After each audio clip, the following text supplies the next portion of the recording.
Again, good morning to everyone and welcome to our June 6th School Board Retreat 2026. And for anyone that is looking on, you are certainly welcome and a good morning to you also. I am Dr. Webster. We are opening this morning. My task with this moment is to kind of just remind us of Psalm 133. People talk about the difference between, or the separation between church and state. But if it ever was a time, in my opinion, that church and state and country should be together, it should be such a time as this. And so we want to remind us of Psalm 133, where it talks about the unity of the body. And the psalmist talked about how good and how pleasant it is for brethren, boards, school boards, I like to say boards at this point, to dwell together in unity. Now, unity does not mean that we all won't disagree or have a matter of opinion on a matter.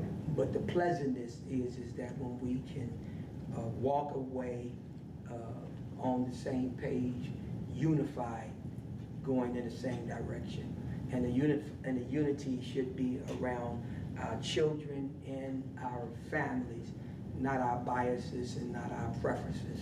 And although, again, we have different opinions on how to get there, the unity is the fact that we agree and we're together on the same page. And how pleasant it is for us to dwell together in unity and come out with the same direction. I like the point that we stated the last session and retreat, and we say it again: we gather not to control outcomes, but to steward what has been entrusted to us. And what has been entrusted to us is the district and these children and their education. And that's from the superintendent level, that's from our administrative level, and then that's from a board governing level. These things have been entrusted to us, and we gather today to steward them and not to control how each or any individual would like to see them go.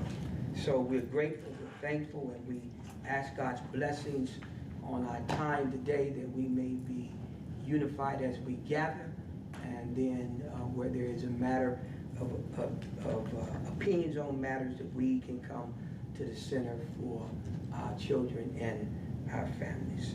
And with that said, we will go through from 7:30 to this afternoon. Our goal is to get us out a little early, because all of us have things to do today. So we'll drill down on our agenda, and at this time we'll give away to Mrs. Barnes for our icebreaker. Ms. Barnes.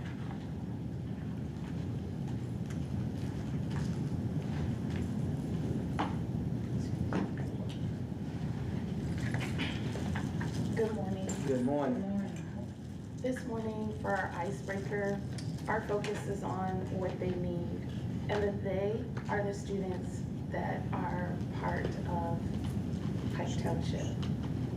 So imagine, if you will, if a Pike student were standing here right now, what is the single biggest thing they would say that they need from us this year?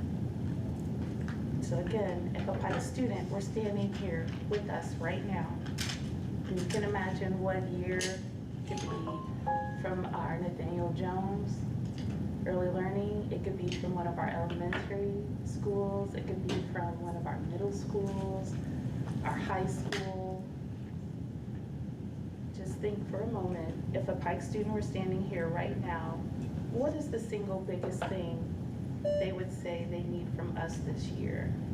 So I'll give you a few moments to write what you think it is, and then we'll take some time to hear what it is you have to say, and then we'll move on with our agenda. Is the mic on? It is. It is. That's me, sorry. Okay, look. So if a Pike student were standing here right now, what is the single biggest thing they would say they need from us this year? Please take a few moments. I'm not asking for more than a sentence. And then we'll share those. Repeat that, you're not asking for what now? I just need a sentence. Okay. Of what do you think a student, if a student were here right now, what do you think they would say they need from us this year? What do they need to make their 26, 27 school year what they want it to be?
Does anyone need more time? Would anyone like to go first? I'll go first. Thank you. So, I volunteered. So I looked at this through the lens of my grandson, who will be standing there in August. And just trying to think through his lenses, a young fella that's a freshman, that's a few words. He would say, if the question was asked, what do you need, Trey, from the school? I could tell you, he probably would say, I just need a good education. Thank you. That's what he would say, I need a good education. Now, if you was asking me as an adult, what do they need, I could elaborate more, but he would say, I need a good education. Thank you. Would anyone else like to go next? All right, Ms. Kelly. A safe place, quality instruction, and maybe I'm going a little bit more over into what the other things Dr. Webster was alluding to, but high expectations and a belief in the student, and then caring, competent staff and teachers. Thank you, Ms. Kelly. You just keep going, going around, all right? So I had to know that I am fully prepared in all aspects for the next step in my life. Thank you. Mr. Anderson? One thing I keep coming across, is also in the spirit of when we have the functions out in the Pike High School parking lot, we have the interactive board, where students come up and they get to talk about some of the things. So one thing that comes up quite a bit of times, I think Mr. Hop's son had also brought the idea of a forum between the board and the students. And so leaders from different schools will come and sit down with the board and kind of talk about some of the issues and stuff from their lens and perspective. So I think that was one thing I think I would hear from them. Thank you. I concur with all of the above. Thank you. What I wrote is I think they would say they need to continue enjoying learning, just having fun in learning the new things that they're learning today. So I appreciate your participation in our icebreaker today. This is certainly meant with intentions to center us on students, because when we gather, as Dr. Webster kind of started to allude to, it's easy for us to see things through our lens as adults, but we have to remember that we really are here for them. We're here for the kids, and they have a perspective and something to contribute to our stewardship for this district. So thank you. Next, Mr. Anderson, Dr. Webster, role reminders.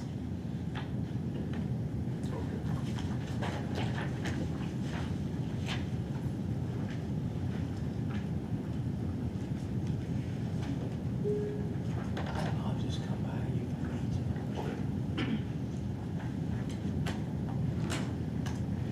All right, everyone, it's always good to have a refresher on our board duties and reminders, because a lot of times we get so caught up in the hustle and bustle about things. But I want to start off with board goals.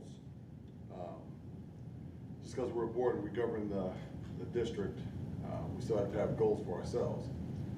So keep in mind that our goals are very, very important, and please share them between each other, and also take the initiative to, when we have meetings and talk about our board goals, bring up ideas, continue to think outside the box. Next, guardrails. It's really easy to get off the beaten path as a board member, because a lot of the things and issues that we deal with are emotional, especially when you have parents that come up to you and they want things done. But remember our guardrails. We always suggest that we stay close to policy. Remember our policy, and if you have any questions or anything like that, look at our resources. We have our president, our board members that have been here for a while, ISBA, our superintendent, so continue to think about that as well. Lastly, monitoring. That comes in a lot of different ways. You know, we've monitored hiring processes, we've monitored lots of different situations up until this point in this year. So again, remember, part of our duties is to monitor and then also work in collaboration. If we see something or we hear something, we should say something and work in collaboration with our superintendent. All right, thank you.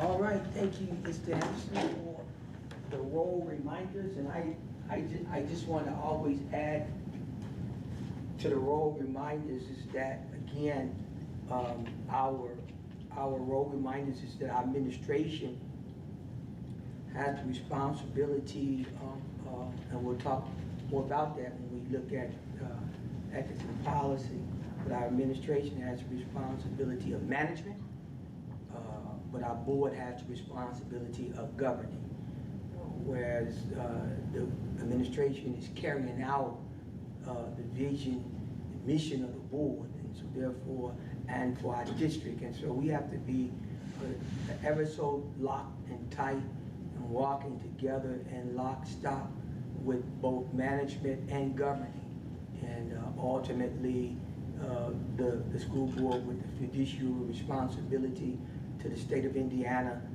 and then our management also with their guardrails to carry out that the school board mission and goals are. And again, it should be around our children, again, and not our biases and not our own opinions. And so those are the roles, and sometimes former board member, Mr. Metzler, when I came on the board, he used to always say, we have to be careful not getting into the weeds. But when you look at policy, and a little later on, Mrs. Pettiford is preparing for us the Indiana Board Ethics. We just have to pay attention to what we're responsible for as board members and as management, and then come together as we go back to Psalm 133 in a unified way to get it done. So with that, we move on now to our discussion with, I think looks like Dr. Young and Dr. Gate. Was that right? Am I looking at that right? Yes, sir. Yes. All right, so Dr. Young. We'll just need a minute to set up. Dr. Gates will plug a computer. Okay, okay. So let's take a minute, set up, and then we'll move into this part. Thank you. Thank you. Y'all, I'm a little challenged today with my foot, so y'all bear with me. I was gonna say, you know, you can probably talk from there, you don't have to stand. Yeah, I probably will, especially if you start bobbing. Yeah, I think it can pick all of us up. But they won't see us, but, can you share? Hey, Doc. It does rotate around, they're seeing all of us. Yeah. It's linked. It's There's a computer. I did, I showed From you. the email. It's in your draft. If necessary. That's where I'm at, I'm in the drive. I know you sent it, that's why I was like. Mr. President, you're right. Yeah, Okay. I'm staring at again. all right, so we're ready now. Everybody ready? We give everybody a chance. I just shared it with you. Well, good morning again. Thank you for Good the morning. opportunity to share a little bit about some of the data we have up to this point. This year is a little bit different when we look at one of the state standardized tests, iLearn. We're going to get the results later than we typically do, so it'll probably be more like August, maybe September, November. We'll see, sometime this fall. Why so late? Because of Last year was a pilot year for writing, and this year they brought back scoring. So we have volunteers across the state that are involved in scoring the students' writing prompts, but last year was a pilot. So anytime at the first year after a pilot, so last year writing scores didn't count, so we got our scores back much more quickly. This year, they're still evaluating those scores, and then they will have to do cut scores. You know, this is the first year for the new accountability model as well. And so they don't expect, I was just at a conference this week, they don't expect those results until late fall. They have to be certified before the State Board of Education, before they are official. All right, thank you. So, two data sets that we do have back are WIDA, and Dr. Gate will talk a little bit about that. It's an assessment for our English language learners, but then also our SAT data. Later on, we'll be able to talk, probably start of school year, next school year, about the iLearn, which Dr. Gate will explain the rationale, reason for it being late, but then also our iRead results also. So with that, I'll turn it over to Dr. Gate. Now, before you get started, I just kind of gave this as a sort of a guide that I've handed out. One of the things that I would like to do, we actually began a conversation back in January talking about data. At that meeting, the board shared, hey, we'd love to have a little bit more data in certain areas. And all this is leading up to our performance goals. So I provided that data, I provided to you again. So in addition to the WIDA, the SAT data, I've shared with you some of those other data points that we've collected. Now, we won't get to this today. Today, what I'm hoping is that we can present, maybe have some conversation about data. We'll have more conversation about data when we get those other test results back. And then hopefully sooner than later, I know we hate to write our goals so late in the year, we can narrow that data down. and then we can develop some performance goals. Now, with those performance goals, and again, this is just some things that I just would like for us to continue to think about as we narrow it down the next couple of months. One, as we set goals, can we measure it? Measurable. Can we measure it? So as we set goals, and again, this is looking way into the future, if we land somewhere, can we actually measure it? One thing I want us to think about. Two, can we actually influence it as a school district? Is this within our power, with the time we have with our children and work with them? Can we actually influence that data point? And one thing that I think we've been really good at, but I want to make sure that we continue to keep it as a priority. Does it connect to equity? Does it close a gap or serve all students? So when we think about equity, what we're thinking about is it may not be the same. Our goal may not focus on everyone in a broad perspective. We may be honing in and looking at specific areas or small groups or whatever it is we choose, because we see for that particular area there's a greater need. Okay? So just something to keep in mind. Now I have these boards up here, so as we go through the WIDA data, as you're having conversations, I'm just going to try to collect things that may be bright spots with some of this data, things that may be concerns. And then as we continue to work through the fall, we'll already have that. We said this is a bright spot, we said this is a concern on all these different data points. That'll help us say, you know what?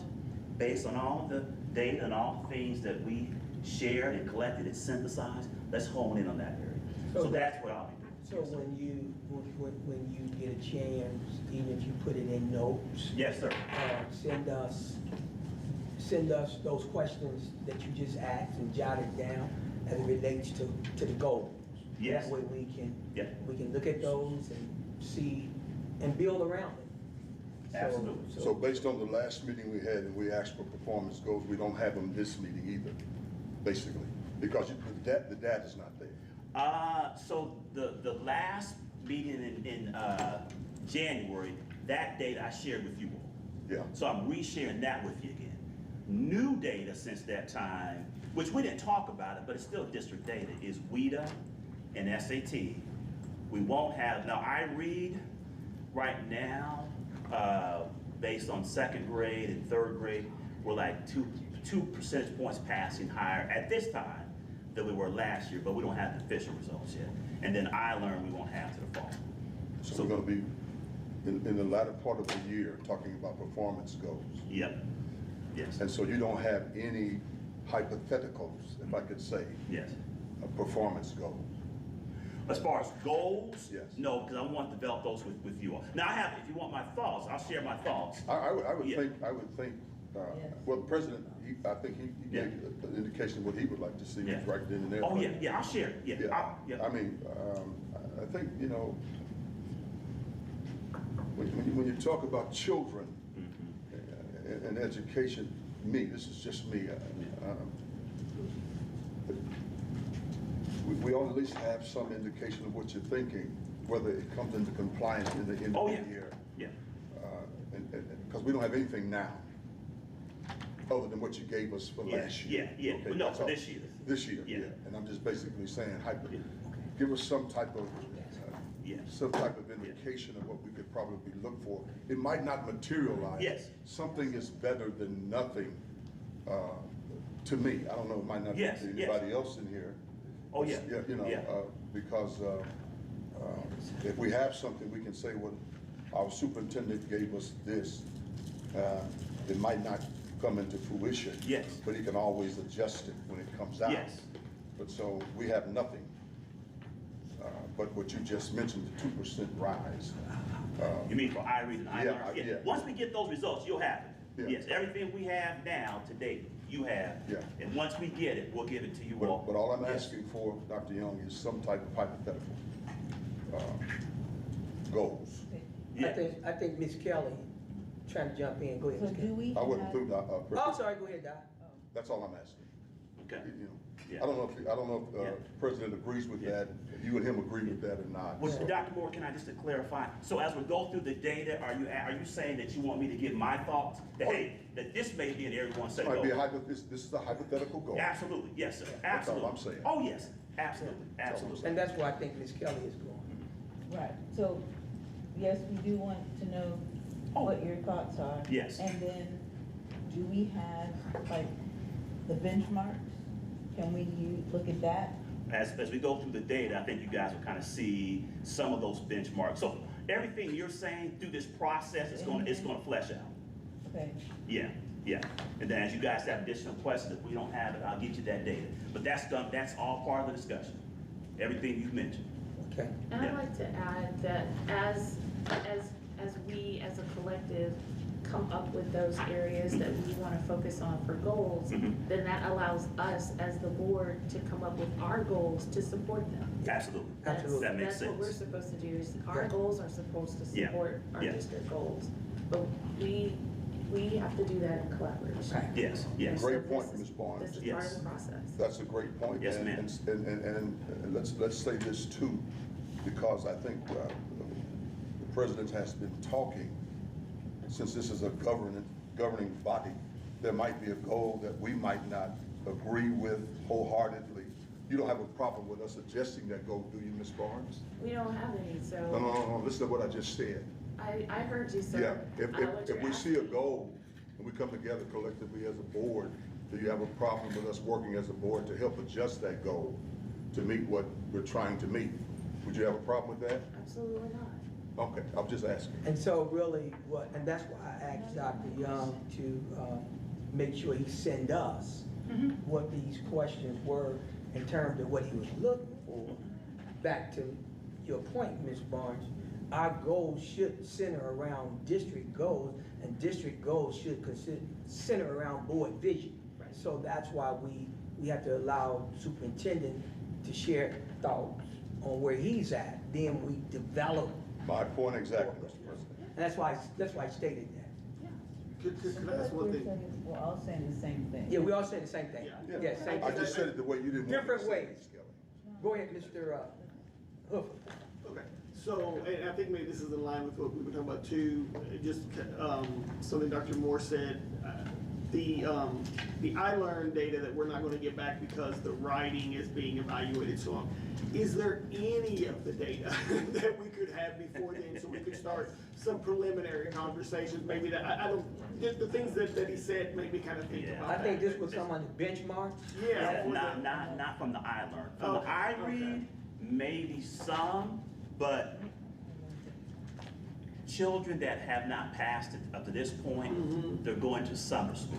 So we wouldn't get So that. there, we won't have the Right, five. yeah. Like, only thing I can share from a proficiency standpoint now is that the pass rate going into summer school is higher than it was Okay. last year. So it looks like it could be the fourth straight year of gains in Ivy, right? But there's some opportunities. I think you guys will see as we go through this data here, we'd look at SATs, we can really drill down a little bit and even have some ideas.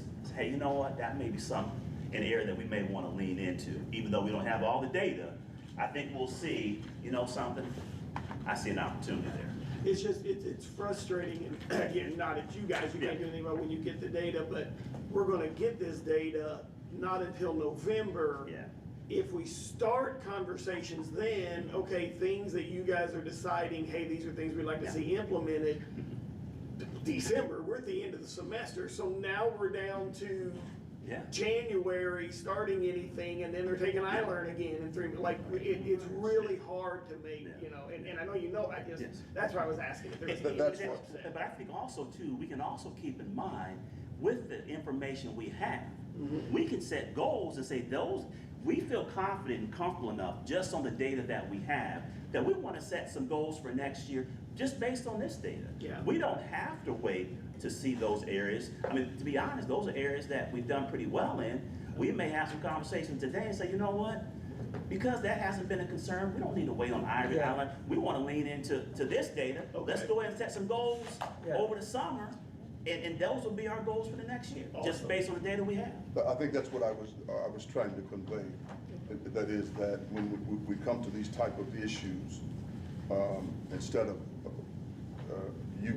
we get them and then they come to us real abruptly, and then we don't have time to rehash them. We've had a lot of situations with this, with information coming to us very, very late, and then when we get it, we're up against a wall and we can't really rehash it and move it in a way to where we can concentrate on it the right way and move it in the right direction. Like you just said, we'd be right up against it again. That's why I was asking, is there any hypotheticals? Yeah.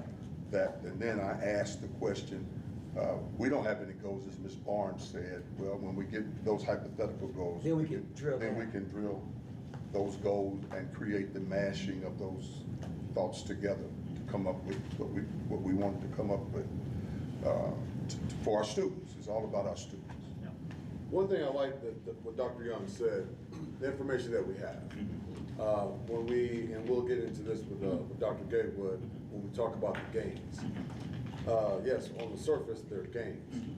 What size gains that we have. Yep. Based off the old information that we have, we can still look at some of the goals that we can look at as test preparation, you know, and have checkpoints and let us know, like, how's test preparation going? What Yes. does it look like? What are they doing in each individual schools? What can we fix? Yeah.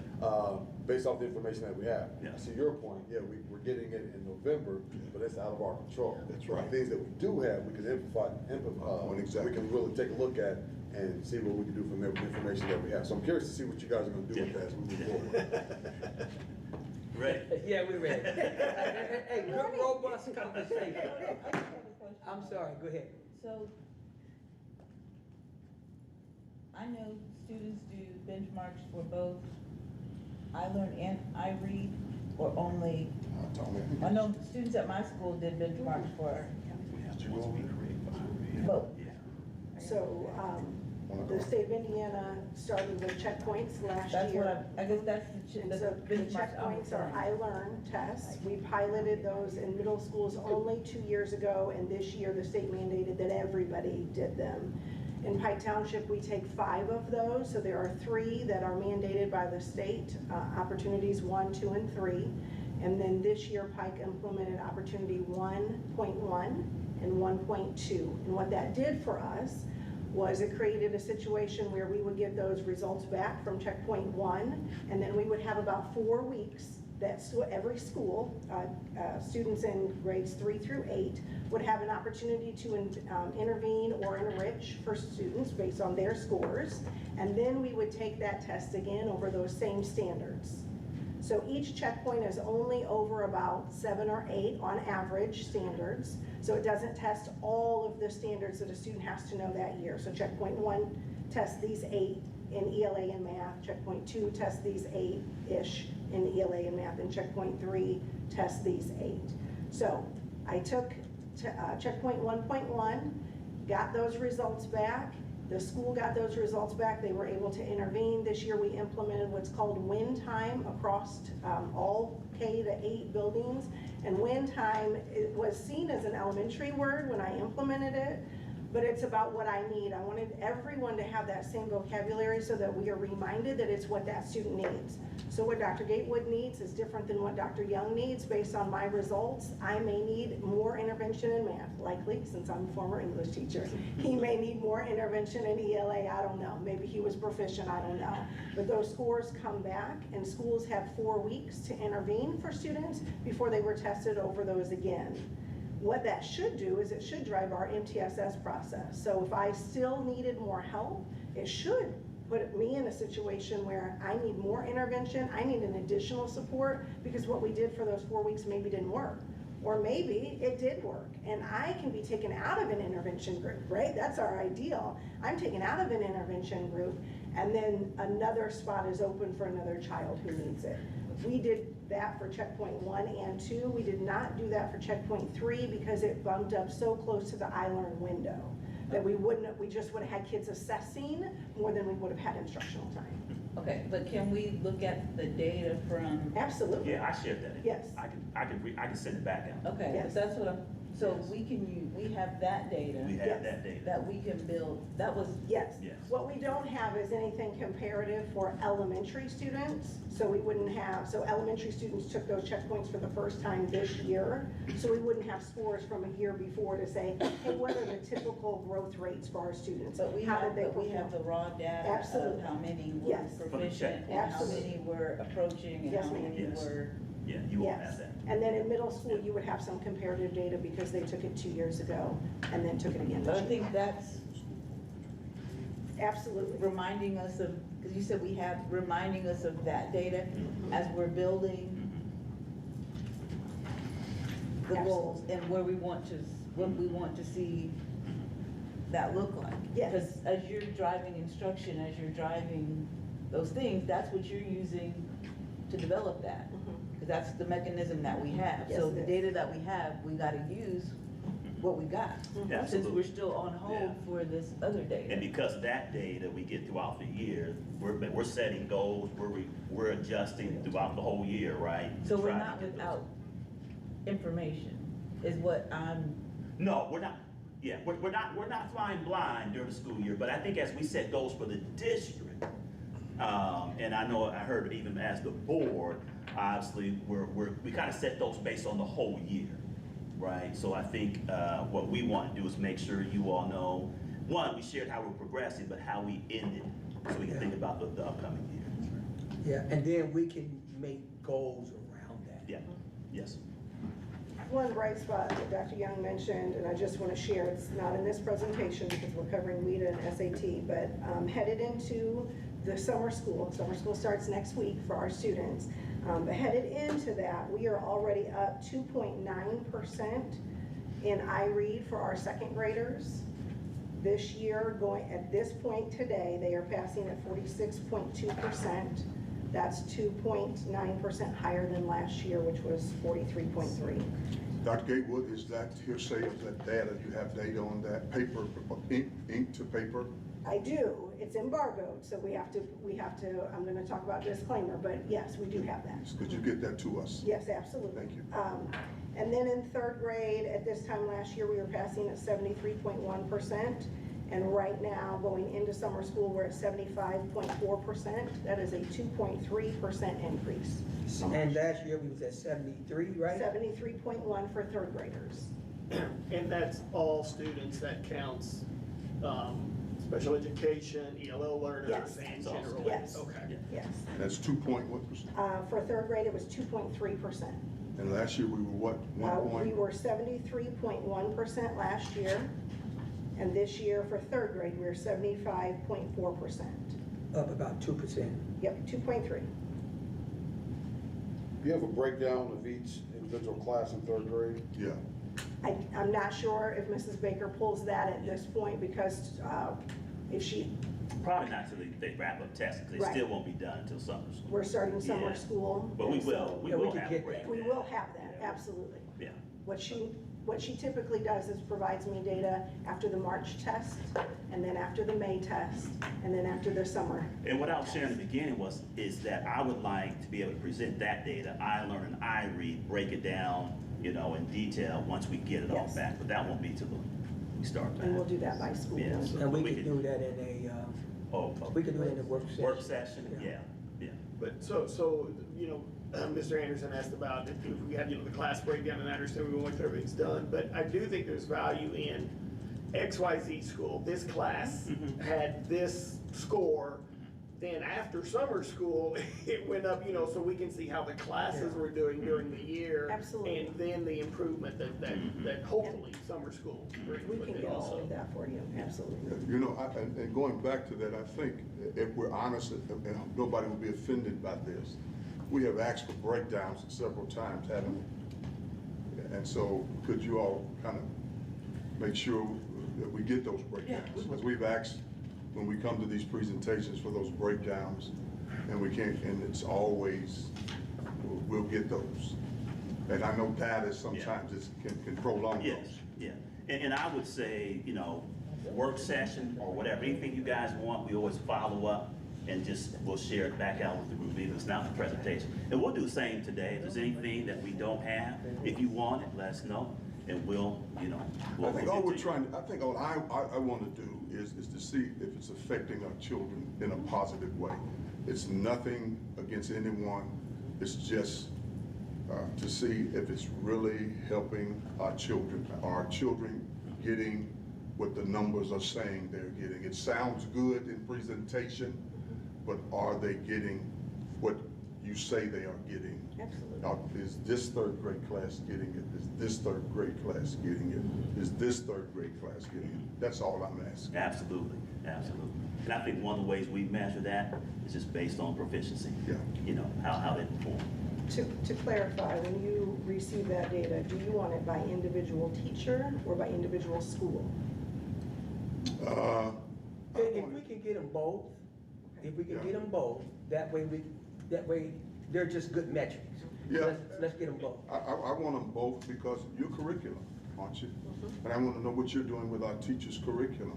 And if our teachers are happy with what you're doing with their curriculum, because it will show up in what our classes are doing.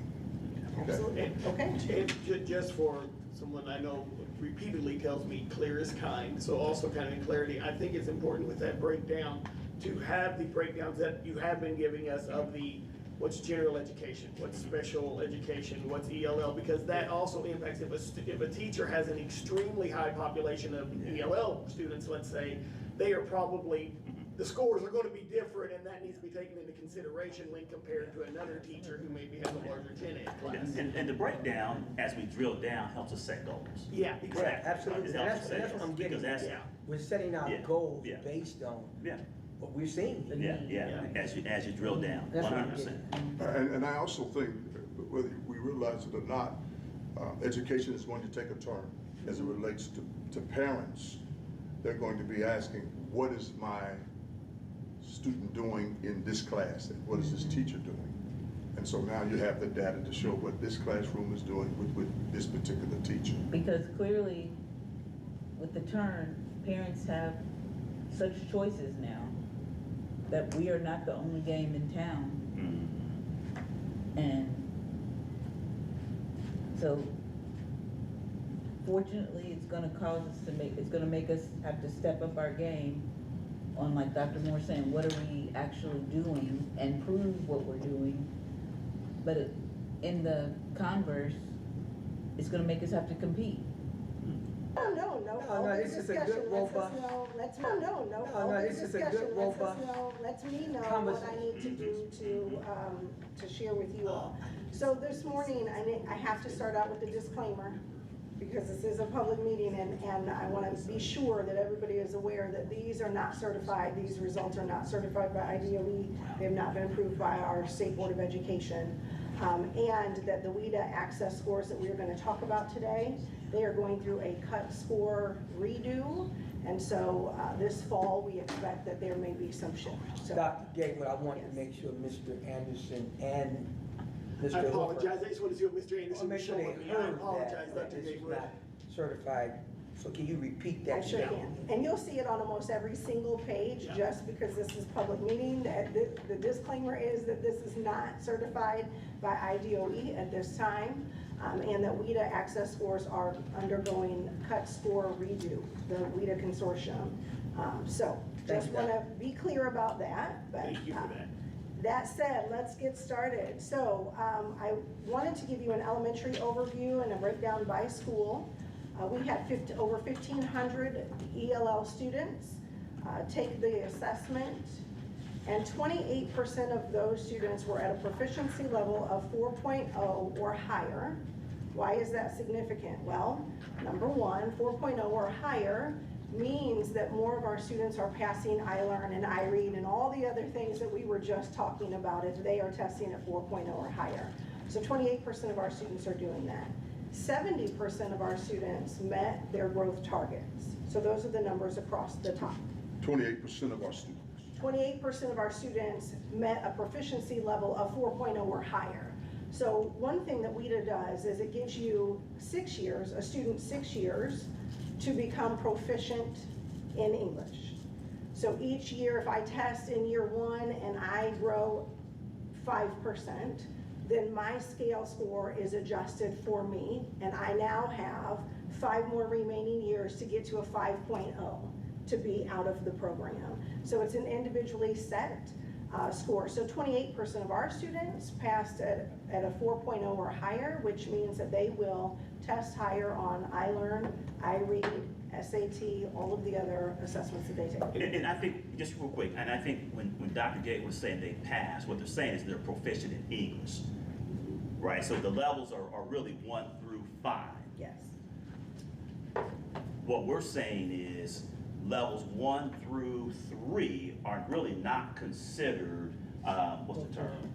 Well, they're newcomers Are considered. in many cases, and they haven't had as much exposure to academic language. So if you're at a level 1 through 3, the chance of you passing iRead, passing iLearn, being proficient in the English, well, really all components of SAT, it's a lot lower. It's not until you reach an English proficiency level of 4 and 5 are we starting to say that, you know what, the language barrier is keeping and prohibiting you from acquiring or at least showing this knowledge. So I think that's, as we talk about level 4s and 5s, you can say we have an English language learner, but if you have a class of students that are level 2, 100%, and then a class that's level 4, you're going to see a vast difference in mastery of content because language is a barrier. So that would be the 72% that you'd be talking about, right?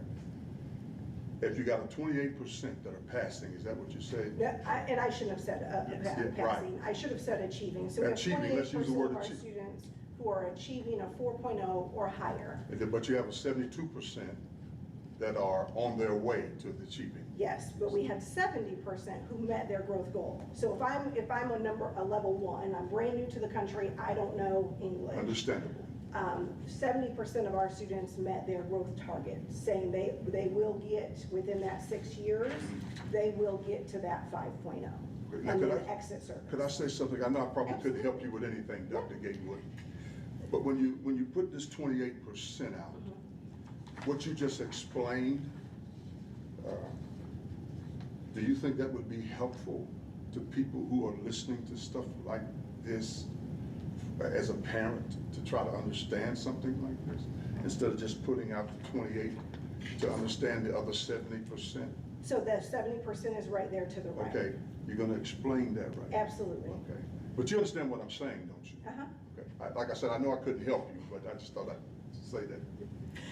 Because, you know, we put numbers in we create these, and a lot of parents, because I get, you know, a lot of calls. Yes. Pastor Moore, I didn't understand what they said about that, about my child. Okay. You see what I'm saying? I'm just wanting our Right. parents to understand, if they're in our system, to understand what our administrators are saying to them. So you should know that parents all receive a report as well. I understand that. Okay, I But just. some of them okay. don't, Dr. Gatewood, some of them don't understand the reports. Absolutely. That's all I'm saying. Absolutely. So parents do receive a report that does come directly to them that explains the breakdown of their score, what support students need, how we're helping them. All of our students also have ILPs, and they sit down to develop goals for their individual students based on their proficiency rates as well. And if I could just, because a couple of times the word all of or 28% of all of our students or something like this, for my clarity, and again, kind of back to Dr. Moore's, for anybody watching online, when we're saying all, this is referring to all ELL Yes. students, right? I just want to make sure Yes. nobody heard 28% of our students at Pike are proficient in English. This is 28% of Only our English ELL learner students that students are, take that we're the looking LEADER at here. test. Okay, yeah. And you I no just wanna longer make sure. take the test once you hit a 5.0. So the other thing that this doesn't do for us is it doesn't share with us, and honestly, when Ms. Baker and I were sitting down to work on this presentation, we said, wait a minute, we don't have the numbers at this moment, so she's working on pulling those for me. How many of our students exit every single year? So how many students do we have, and we're so worried about the students that are still in the program, and what do we need to do to support them, that we haven't highlighted the number of students who leave and exit. That once they attain that 5, they exit the program. So That there's would be a still, good number to get. So too, yeah, that she we- is already working so on we that. We can talked see- about that on Thursday. So we can see the progression. Absolutely. I didn't even know that was a thing. I assumed you're an ELL student, you're an ELL not. student through, so, Yes. okay, so that's So very the helpful. state actually Okay. just recently changed, and that's one of my notes here that I was gonna share as we were talking about this slide. The state has changed their exit criteria for WIDA. It used to, I'm sorry, the state did not set that, WIDA set that. It used to be that you couldn't even be considered to exit the program until you reached a proficiency of 5. Okay. At this point, WIDA has come back and said, wait a minute, we really need to be looking at our students who are 4.3 or higher, 4.3 or higher, and at 4.3 through 4.9, you can, a student is eligible for an additional evidence review. What that means is the team that gets together to talk about the ILP, the individualized language plan for that program for that student, sits down and says, okay, Alicia Gatewood, man, she's at a 4.3, but she passed iLearn. So she must have mastery of the language. There might be an issue here related to academic language, because what WIDA is testing is academic language, not just English proficiency, right? And we've all heard Dr. Young talk before about how we talk at home and how we talk at work or how we talk at school is about academic language, but how we talk at home is quite different. So WIDA tests that academic language. So now a student who is a 4.3 or higher can have an additional resource review, and we can go through that data as a leadership team in that building and determine, are there other indicators where this student is performing? My own child, I have 2 daughters, and my oldest child has a 504 in place, and for many years in elementary school, she had a lot of test anxiety. It just was a challenge for her. And so she had a weighted lap pad, and she had some other things. She had to call me. We had to talk through. She had to get a pep talk from me. Now we've recited those things so many times that she knows to recite those things in her own head, right? And so we sat down. I sat down every year with her teachers and her. Every student who has an ILP also has that opportunity, families have opportunity to sit down with that team in that school building to talk about that, and they would be a part of that review process. Okay, all right, I think we already talked about students in Pike who are hit 4.0 or higher are more likely to be successful on standardized tests. The left side is the percent of students in the building who achieved a 4.0 or higher, so 4.0 out of 5, so that's where you see those red numbers.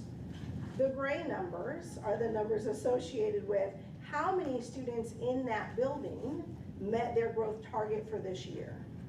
And so what we like to see are those gray numbers. I may not be ready to exit the program. I might have only gotten in the country this year. I might be in my 2nd year in the country. So those are the scores on the left side.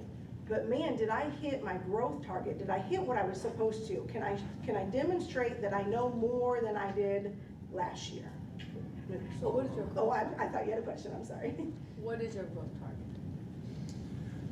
So growth targets are kind of the average. So what we did was we looked up the average, because WIDA doesn't put out, hey, everybody who hits this is on track. They don't do it that way. So we looked up the average, and the average, a student typically grows between 40 and 65% from year to year.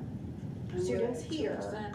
I'm sorry, And we're at 2%? we're at 70%. Yeah, if you see up Okay. here, the 40 to 65 is what, so that's really, I think that's actually pulled from all over the nation. Okay. So typically, if you get good opportunities to further acquire the English language, over the years, should be about 40 to 65% growth. So if you see, you look at us, Deer Run, 77% hit the growth target all the way. The lowest actually was still at 62%. So the growth in the acquisition of English in Pike was a whole lot higher than what we've seen across the nation. So I was just wondering if we have our own Goals. growth goal. Okay, I know you said we went from 73% to Yeah. 75%, which is 2%. But do we want our goal to be more at 5% year to year? So Well, we didn't can I go just real quick? That's a great question. I want to make sure everyone heard that. Is there a growth goal for Pike? And I'll let Dr. Gatewood answer, but I think those are the type of things, regardless of what it may be, those are the type of things that we can set potentially as goals. going back to what I want to Yeah. get I to, just wanna- those are things that we can develop. Yeah, she wasn't here for that, right? And and I do apologize for being late. I had We explained that. another yeah. obligation, I don't know if they told you, but I have another Yes, obligation. yes. But it was a great Ms. segue Wilson, for me to make a connection. Thank you to- for coming to- in with yes, that. Yes, That was, that is the hypothetical we was talking about, that could be written down, that could, Miss Angela, remember, that could come to us? Yes. Miss, that I said wrong, Miss, No, that I worded wrong for you? Yes. Now that we can come back? Yeah. And come up with the right goal for that. That's what thanks for coming in on time. No, there's nothing to apologize about. I do want to clarify one thing. We didn't grow 2% in growth targets this year. Right. That 2% was related to iRead scores, which iRead is scores. completely Okay. different. And We we actually, for 24 and 25, school year 24 and school year 25, we averaged in the 20% for our growth targets. We jumped to 70% this year. I just know from experience, sometimes you guys, again, prior I said all this, explain what WIDA is that it only affects non-speaking English. Yes. And if you're English proficient or clear English proficient, then you would never be taking this test. Absolutely. When So students the enter GED student school. would never take a WIDA test. Yes. When students enter school, part of your enrollment is filling out a home language survey. And if you have filled out a home language survey that says English is not the first language spoken at home, then you automatically participate in WIDA. But not all of our students do. Can I just make it a hypothetical? I'm sorry, go No, ahead, no, sir. finish your statement. Just hypothetical. I'm getting in the queue. So just while I'm thinking, I'm just keep coming back to goals. So as we talked about what 40 to 65, a few years ago when we had growth targets, you said it was what, about 20? 20, In the 20s, 22. 25%. We're saying, wait a minute, Pike Township's growth is less than what we're seeing across the nation. There's something that we're missing. That, I believe, would be a great goal. Hey, we should at least be in the average area. Now, I think we'll see some growth opportunities as we get to SAT. I want to set a goal in WIDA for a growth goal because we're well beyond the national average on growth. So we need to keep doing what we're doing. But a few years ago, when we were below, that would have made, in my opinion, just what I'm thinking, would make a whole lot of sense because we're missing something there. And I think we'll see some things here in SAT that I think are some opportunities when we get to that. So I want to make sure I'm understanding correctly. So based on the conversation that we just had, I think, and I'm going to get these initial numbers wrong, but this is Yeah. ish. So I think what we're saying is Deer Run is at the top of our list on the right-hand side. I think I heard 77% of Deer Run's ELL students have grown somewhere between 43 and 70%, because you said that was the target. No, that's not You what were I on heard. track until that very last Yeah. section. Okay, so 77% grew some? They That's what I'm trying to hit their figure out. growth target. But I thought the But the growth growth target was target is 43 moving. to So 70%. imagine there's 10 of us, Uh-huh. and because of where we are, we'll all have different growth targets. It's, okay, I thought it was a general growth target of Yes. 43 to 70%. And if 7 of us hit our individual growth target, 70% met the growth target. Okay. Right? So there's So not a mine growth might be target. different than yours because I might have been a newcomer. So my Okay. growth target is smaller Okay. for that first year. Okay. Students have a total of 6 years to get to a 5.0. So Okay. each year their growth target resets, which is why WIDA doesn't put out what is the target growth. Because for every child it's different. My own children, when we moved to Indianapolis, went into a Spanish immersion school. So my second grader had no language acquisition in her entire day was in Spanish. She takes a stamp test. Both of my kids take a stamp test every year, and that tests their Spanish proficiency. So it is the Spanish version of WIDA, and each year she's got a different growth target. And the goal is for them, I don't know what their proficiency number is, honestly, but the goal is for them to reach a proficiency level where they test out and also don't have to take that test. But what Ashton Gatewood has is different than what Avery Gatewood has. even though they're in the same schools, following the exact same steps and all those things, because their rate of success on the tests each year is different Okay, so from we- one another. So we can't say Pike's growth target is this, we can say our target of percentage of Right. kids meeting their individual target is. Is Yes. 70%, 70% or yes, 80%. yes, Okay. absolutely. Okay, that's, And it thank is you, hard because to I had understand. completely jumbled It up. is in my very head. hard Thank you. sometimes to, Yeah. because it's different than any other assessment as Yeah. well. I do want to add too, just from my fellow board members, that there are students who have multiple services. So there are students who have an individual language a plan, but they also have an IEP, an individual education plan, because they also qualify for special services. So that's the And fact they that might we be high have. abilities. With a high Right, percent. They might also and we be have high ability in right, an so there's area. high ability, Yeah. there's IEP Yeah. and ILP. Yeah. For us, well, not one student would have high ability and IEP, but the IEP would be for high ability. Actually, Yeah. yes, Yeah, yes. the IEP would be for high ability, so we have those in there too. So that 77 it should put a smile on our face. Yeah. Because that means that so of the kids who have these individual plans, Right. and understand that that individual plan is met, the mom is there, the Right. teacher is there, Yeah.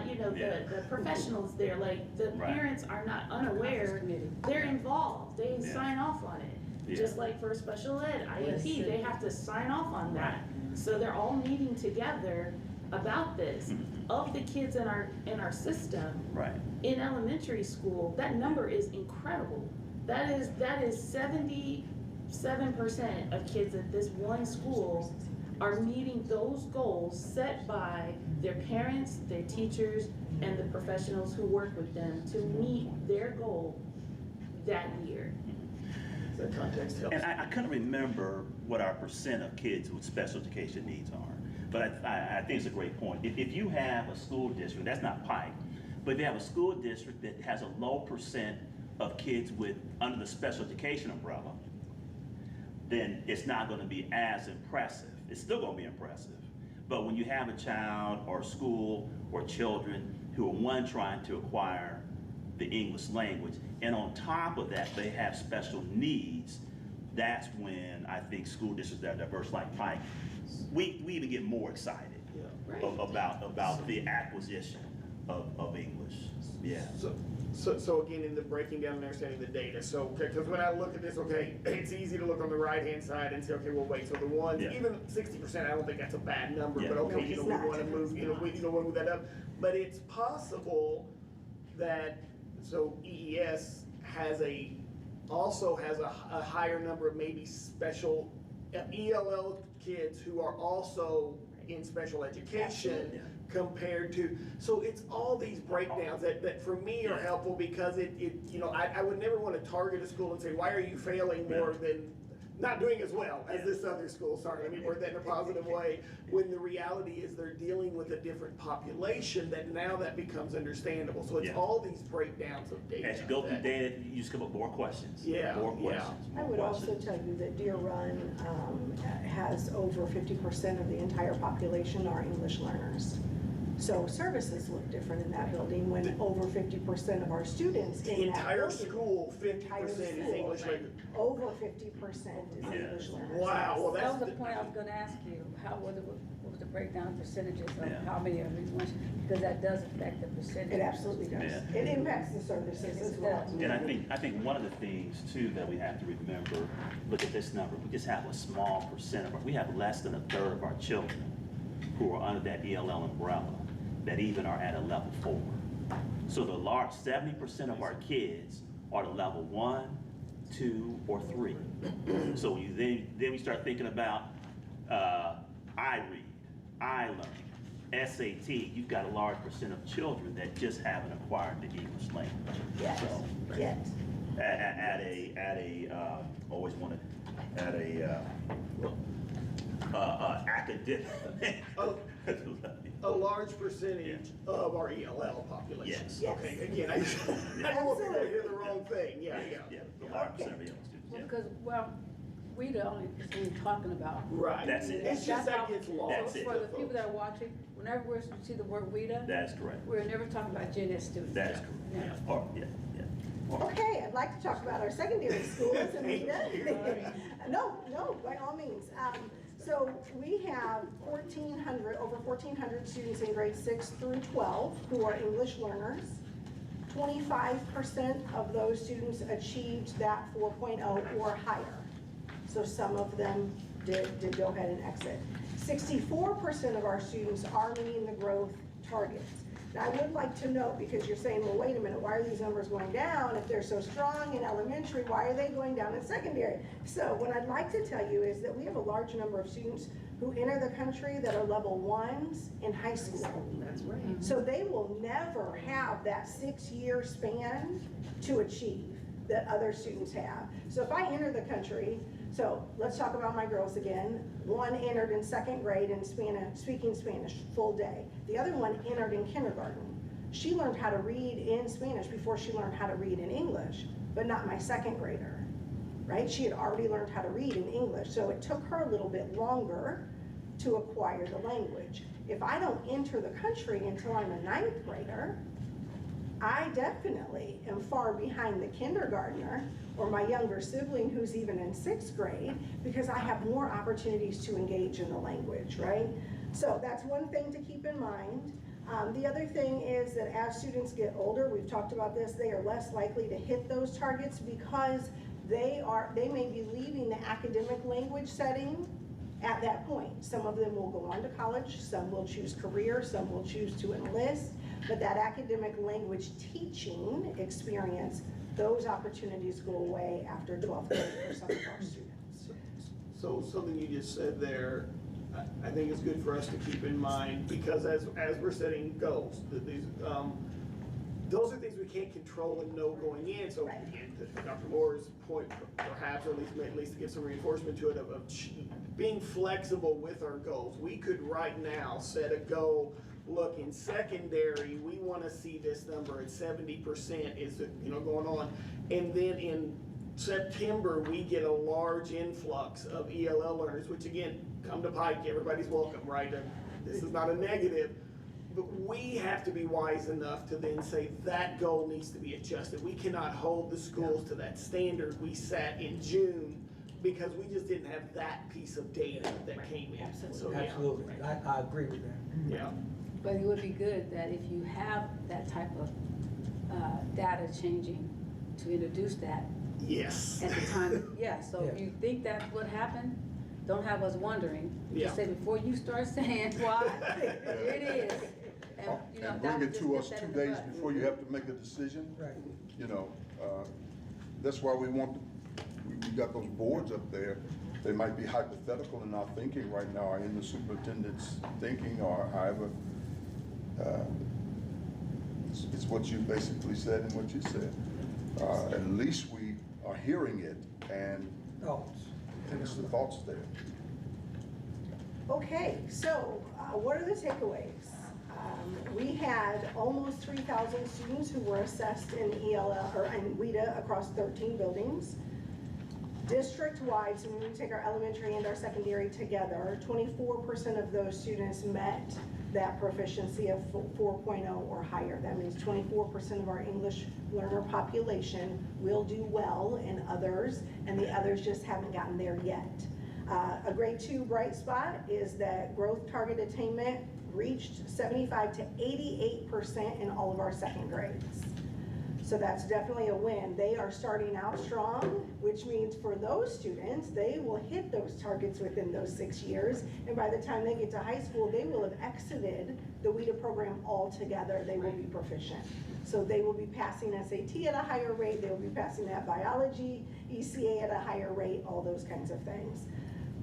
The upper elementary trend in 4th and 5th grade is that our students are at the highest rates throughout the district. So when we get them early, and you've heard Dr. Young say this about other data, when we get them to where they need to be. Once they enter our schools, we do everything we can to get them to where they need to be. It may not be in a year, it may take the full 6 years, but we get them there. For 6th grade, our students are reaching 80% at every middle school. 80% of our students are hitting their growth target rate.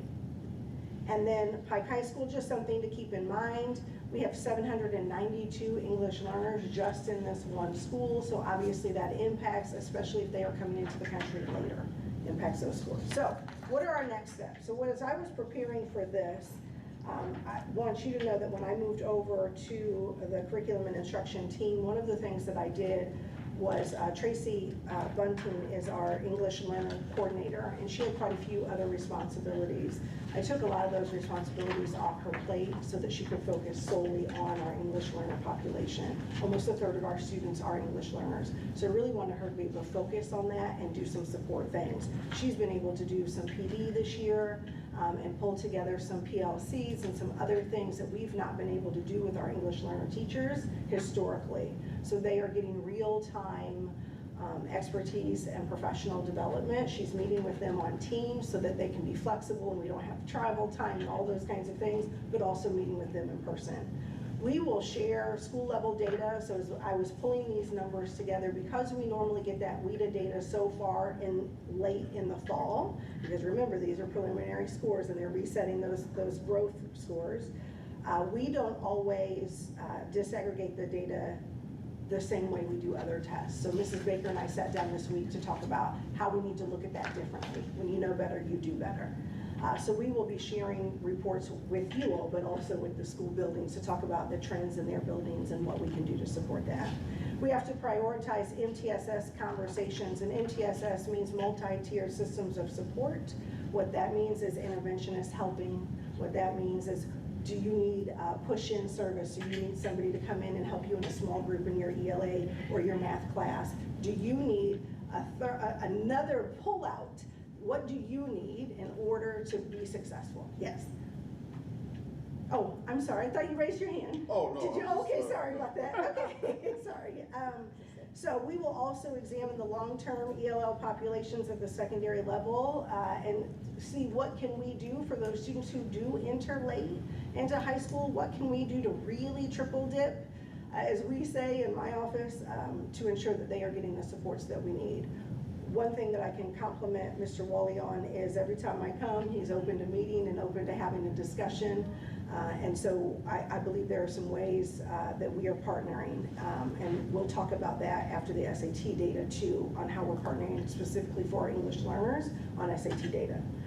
And then Deer Run grade 2 and New Augusta South grade 5 are definitely bright spots, and I think we need to take a look at where our bright spots are and what they are doing so we can replicate that in other areas. Okay, let's talk about SAT. And the reason that we call it SAT, yes ma'am? Sorry. No, that's okay. The bright spot, I know that we're recording this so before we go to the next one. The bright spot that I see is the growth target attainment across the board is very high. That's a recent jumps in overall growth target attained? Yes. Okay. So that is certainly a bright spot. And I would like to say, I think it's a bright spot that we have a third of our student population who qualifies for ELL services. That is a bright spot. It is. Shows a commitment of the community. Question on the bright spot, if you don't mind if I comment on that? Resources to meet the need for the bright spot. Are we going to be able to meet that need for that bright spot?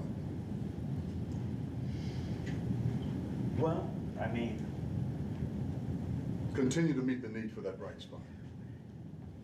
as you can see, right now, this past year, yes. Okay, that's The all. future, it remains to be seen. I mean, You know, the so- future's in 6 months, you know what I mean? Well, You know what I'm always cognizant, right, especially if it's a public meeting. I try to be careful choosing my words. Well- And the reason I believe even more so than what it used to be is when that I've seen school districts get targeted. If there are things that are said that aren't liked by policy and decision makers. So I'm just, one thing I would say as far as resources go is I believe, and I'll give Dr. Gatewood, I gotta give credit where credit's due, that we're maximizing, better utilizing the resources that we have. There are some things that we have accessible to us, such as different AI and forms that can create things for us and can give us guidance.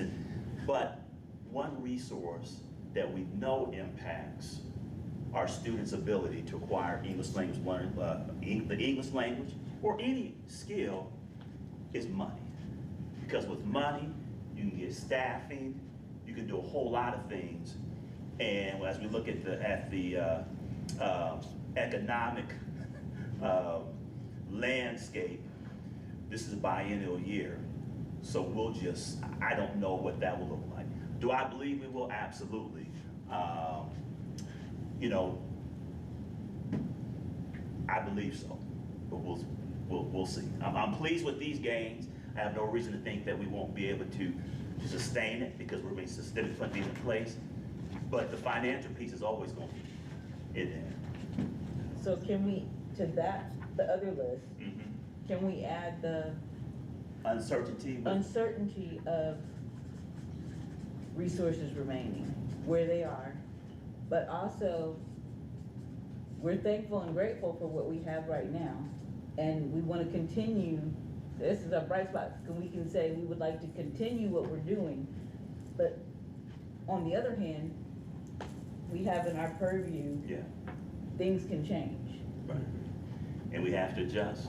But we can still say we're thankful for what the resources we have and how we're allocating them at this point. Absolutely. So I guess, can we still say that's a bright spot as well? It is, I would say. It is. I would go as far as It saying is. Or that. say current that resource It allocation? suggests that we've done a better job, better utilization of our resources, because we haven't added, as Dr. Gatewood shared, as she got into her position, she was able to assess, we're kind of pushing in and leaning in this area, but based on the needs, this goes back to equity, we need to shift and really lean in this other direction. I need to take some things off your plate, and I need you to lean more into this particular area. So I would say, to say that a positive is with the resources we have, we've probably in the last year or so done a better job of utilizing. So I say better, is that okay? Better utilization? Is that, And we can't control this future. I'm done. So we can't. no, is that a fair No, way of saying it? I'm just, because No, I think they're both it's fair, because what we cannot do is control the future. So Right. we don't know what's coming down the pipe. Right. We just So have we need to do the acknowledge positives of both- what we have. Yeah, both absolutely. things. Yeah, but I definitely agree, it's always a concern, what we have the resources. I have one more bright spot for you. The pedagogical approach is powerful, it is working. For those of us without a master's degree in the room, would you use a five-cent word? What Dr. Gatewood did by shifting the focus for Ms. Gates? Miss Bunting. For Ms. Bunting, allowed her then to give individual targeted professional development in real time to the teachers who were working with these students. And because that happened, then teachers were able to adjust their pedagogy to meet the needs of their students, which enabled them to meet their goals at such a high percent. That I can agree with. I just said it in like 4 words instead. Hey, by the way, really, that comment was for me. So, Not everybody else. Was there a lack of professional development prior to the shift? Or was there not enough time to get professional development in, which? For the teachers. Yeah, I was gonna say probably a combination. I can't speak with great authority on that because I wasn't in the role until I was in the role. And so we just immediately made some shifts. Another shift that we made this year was Mrs. Colhan, our Director of Exceptional Learners, Mrs. Bunting, our ELL coordinator, and I, along with the Assistant Director of Exceptional Learners, all sat down last summer and said, we did a fact finding. So we talked to other directors across the Marion County, in both of those areas, special education and English learners. We talked to every single principal in this district. We sat down with them on a Teams meeting and just did kind of a half-hour, 45-minute meeting with them about what's happening in their buildings, what they were seeing, those kinds of things. We brought all of those findings back together, and the 4 of us sat and waded through quite a bit of information. And then we made a presentation to Dr. Young, and to his credit, we did ask for some funding in some areas, and we also started looking outside the box. For a lot of years in the state of Indiana, if I was a special education teacher or a special education IA, I was told across everywhere that I could only work with special education students or students that had an IEP, and that's just simply not the truth. If he and I have the same skill set or skill deficit, and I have an ILP and he has an IEP, so he's a special education student, I'm an English learner, but this IA is really proficient in this skill set, we can come together and work on that skill. I don't have to have an IA for him and a different IA for me and different groups. We need to be pulling those students together. We also talked about co-teaching. That's something Mrs. Culhan presented to you all in a recent board meeting, all about co-teaching. We apply that with our special education teachers and with our English learning teachers. So we really thought outside of the box about how can we reorganize the resources that we already have, because there may not be those resources, so how can we make sure that we are doing the best that we can? For years and years and years and years in special education, we pulled students out of the classroom. We did it when I was in school. We pulled students out of the classroom instead of pushing in. In every setting I've been in every building I've been in, we have had to rethink what that looks like and push in, because we don't want students missing that core academic time to get an intervention, because they will always be behind. So what can we do to put our resources together, think outside the box, and ensure that our students are getting what they need? Some of them are twice exceptional. They have an IEP and they do have an ILP. So what can we do to make sure that that happens? So, we wrote down on the right side there, the uncertainty about financial funding. That school funding is always the great mystery, right? Every time I think I understand it, then there's a new, corner to peek behind. Do we get specific federal or state funds for ELL? We get federal dollars. And federal Title dollars, III and so grant. that's what we're saying might be in question at some point in the future. Sure. And so obviously then we can be thoughtful about, so now then this other pool of funds, do we need to shift some of that to focus? One of the things that In we that do area. this fall. I was trying to write something down here to kind of capture what we were just talking about before, but you talked about the buckets. Yeah. I just want to make sure I understood. the Yeah, circumstance. I was asking, so today our Yeah. ELL, Yeah. I would assume most of our Yeah. ELL services are Yeah. paid out of this federal funding. Buckets. So here's an interesting. Oh, no, that's not true. No, not most, No. but there But are some Okay. that you asked Yes. if there are Yeah, specific okay. dollars for. Yes, Some there type- are some type of dollars. some dollars for that, yes. Used to be, this is going back to Dr. Moore's question about resources and how it's hard to know. It used to be when you would hear, and I don't want to run out of paper, but you would hear advertised, school districts got 2% pay increase. That was based on per student, right? Student, the 2% was based on that.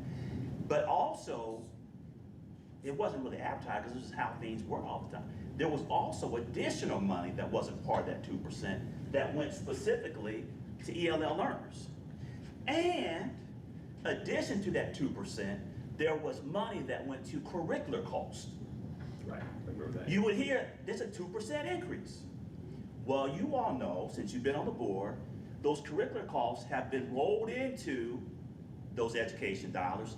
Our EL students have been rolled into, so now you still hear there's a 2% increase. But there was also, it used to be these additional dollars. Now, those dollars are rolled in to the 2%. So really, from the general public, you've always gotten 2% for the last 5 years. Well, now that 2% is eaten up. We don't have any new money because we had this other dollars on the side, and now we don't have those extra dollars.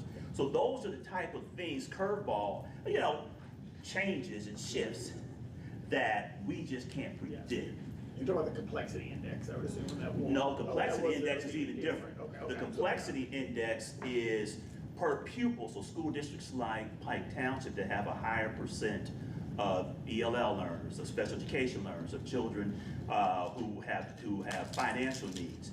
we get additional dollars because it takes additional resources to make sure that those kids get what they need. So that's one part, but before, curricular costs, because,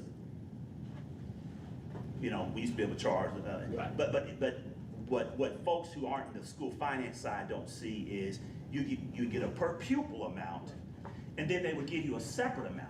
So 2% per kid. Right. So really the percent that we may get new money, it used to be 4%. Now the 2% is all inclusive of all that. So you're truly only getting, you know, Less. you're getting less, Yeah. but it's advertised and it appears to the public as if it's the exact same amount. Yeah. And those are the things we have a hard time predicting. And then the other thing that impacts the resources is enrollment. Those things are hard to predict. Right. Right? I'm sorry, go ahead. No, I didn't mean to cut you. Yeah. So where I was going with this was, again, I think about the data that you give us and everything and aligning with this and I know we see things like, you know, how are we doing budgetarily, Yes, you know, yes. kind of the big buckets, which great, there's Yeah, a lot, you know. yeah. But it also to me would like, any kind of breakdowns, I don't ever want to ask for something that's unreasonable, but Yeah. it kinds of breakdowns where we can see, look, we had this money that was being spent in this, now this went away. Yeah. Do we need to, or how are we being more creative? And that means we're gonna have to, you know, the old saying, rob Peter to pay Paul. Well, how does that mean, and what does that mean about things when we're voting over here? If we wanna hire, you know, positions and they're at X dollars, but we need those X dollars to fill this gap over here, like, because I also know there's two separate funds Yeah. for buildings and education, just anything like that that helps us have more knowledge as we're voting and making decisions on the budgets. Yeah. For me, that's helpful because I've Yeah. got the macro, and I don't know how much micro I need, but Yeah. it feels like a little more. I Yeah. don't know. That's why when I make statements about, when Dr. Young might give us a presentation of something, and it doesn't come down until 3 months later. He might say it might be $250,000 to hire this person.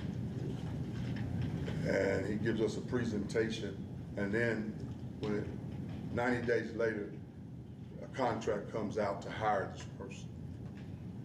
And it's good, we have the presentation, but it's good to be reminded that we're getting ready to vote on this $250,000. Sure. And it's good to be reminded Yeah. where it is going to be affected from. Now, he gives us the presentation, but we probably don't get everything where it's going to be affected from. And I think we need to know those type of things now going into the Absolutely. future. Yeah. Because you just heard what was the mercy of education and grace of education at one time no longer exists. Yeah. Where you had 2% per child. Yeah. And then you had the curriculum dollars that were millions of dollars at one time. Yeah. And no longer exist. They turned that into the 2%. Yeah. Which put money into the rainy day fund and the coffers. I'm just telling you how it worked. Yeah. Can we, y'all, time out? I'm sorry. Take about 5-10 minutes. I'm sorry, Mr. break, President. and then we Forgive come me, Mr. back to President. it. I know No, once I sorry. start- No, thank you for letting us take a break. So I'd like to talk about the SAT test. Dr. And, Davis, before you switch, yes, ma'am. there was some clarifying questions that, so can you explain, WIDA stands for something, right? I'm sure it does. I think Dr. Young explained what we stand The for. acronym acronym. The itself. acronym, Right, yes. so that's one assessment we're talking about. Okay, Before we yes. flip to this other assessment, they're totally separate. Oh, so you don't want to Assessment. know what this acronym is? Acronym, I yes. have it if you need it. That would be amazing. I don't want to escape from here, so my phone is over there. It's the world-class instructional design and assessment. Oh, that's a thing. World-class instructional. Design and assessment. And that's for your I pulled it up, I was gonna. Thank you. English language learners. That is strictly for English language learners, yes. The SAT is for all of our students to take. Scholastic aptitude test. Thank you. And the reason we are calling it school day is because students can go and take that test on their own. They can register, they can pay for it, they can take that test on their own. The reason it is called school day is because it is offered during the school day to all of our students. It is their achievement test in the 11th grade. So when I was a student 100 years ago, I had to pay for SAT and go take it on a Saturday morning. And then maybe if you didn't like your score, you had to take it on a different Saturday morning and pay for it again. I'm not saying that happened to me. Okay, so the reason it's called school day is because it is offered during the school day for all of our students. One thing to note is that the data that you are looking at is for every single student who took SAT with us. So they may have been enrolled in our school for one day and they took the SAT with us. When the accountability model comes out this fall, the data will look a little different because they only count students who were with us for 162 days. So if you see a difference in numbers, number one, these are still embargoed scores, right? These are preliminary, so they have not been verified and certified by DOE, but also these numbers are for every student who was in Pike Township who took that test with us. Yes, sir. And so this also, so to your point, then it does not count if I didn't like my score I got while I was at Pike and I go to a Saturday and take it, that does not count that in me. It does not count that in this data, no. Does it help me in my college applications and all those things? Absolutely, but it does not count for this. So this is only students who took the test with us, and again, they could have been enrolled for one day, they could have been enrolled for 7 years, they could have been enrolled for a long time or a very short amount of time. So I just want to clarify that information for you. What you will see here, Mr. Hooper, is the breakdown that you were looking for in our all students who took the test, our general education students who took the test, our exceptional learners. We also break down our students who are not ELL and our students who are ELL. And that top group that you see are the English language arts, which if you're looking out on the internet would be ERW, English reading and writing is how they do it. But to keep our language the same for you to know that we're talking about English language arts, it says ELA up here. And then the bottom section is the math section. A bright spot is that our non-ELL students have grown 5% from 2023 to 2026. Given the strength of our WIDA results, we just spent a lot of time on those WIDA results. We know that our earliest students are achieving at much higher levels. The payoff doesn't come immediately, unfortunately. It'll take a few years for them to be old enough to take that SAT, and they should be doing it. The majority of our students, based on our growth targets, a lot of our students should be doing it without ELL service. They should have become proficient enough to no longer need those services. So is not ELL gen ed and exceptional learners, but just not ELL students? Exactly. Okay, Yes. so even in that number, we don't have. We have some exceptional learners in that, Okay, got it. yes. If they take the WIDA test, they are in our ELL row. Yeah. If they do not take the WIDA test, then they are not considered in that row. Okay. Yeah. So, our ELL students, as you know, have acquired language at an earlier level, but we also know that the number of students that we have coming in to high school is higher. So that score that you see, there is an impact because we have students who come in not knowing the language at all, and they are expected to take that SAT. Doesn't matter if they came to the country yesterday and they enrolled with us yesterday, they have to take that test. What was going on in 2024 for our exceptional learners and our ELL students? Because from 2024 to this year, both of those for ELA went down like 17 and 36 points. What was, I mean, that's a clear anomaly on this chart. Right. So I would tell you, one of the things that I found when I came to this side, I was the director of exceptional learners for a few months here, but when I came to this side, one of the things that we found right away was the number of teachers using the curriculum maps and the resources that were written every year was low. The way that we were servicing our students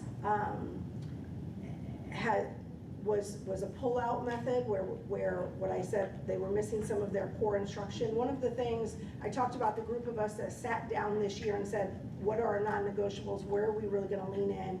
And one of them was, we cannot pull students from their core ELA and math classes for any services. That was happening at a high rate that we found. So I hear that, but I guess what my point is like, so that again, for ELA, the exceptional learners, 6% were proficient, then it jumps to 35%, then it goes back down to 10 and 18. Like, there's something there that's a clear anomaly. I think one thing that goes back to what we had in that original slide and conversation, what this doesn't show is levels. What it doesn't show is what? Levels. So levels, remember we talked about levels 1 through 5?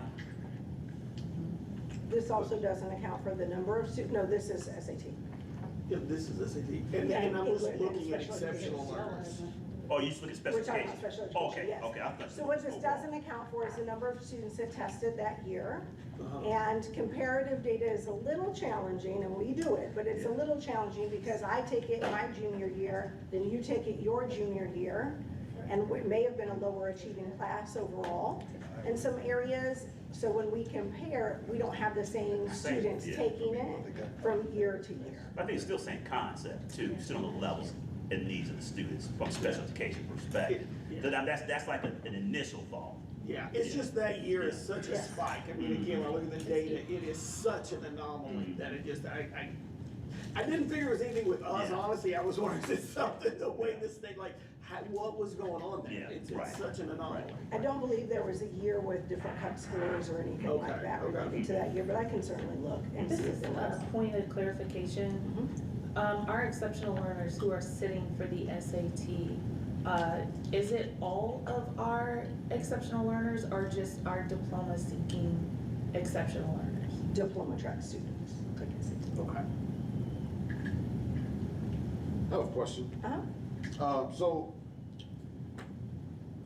for the ELA, where you have, I'm looking at ELA for like, for the SAT, I see that the year is 2023 to 2026 for SAT, for SAT school day.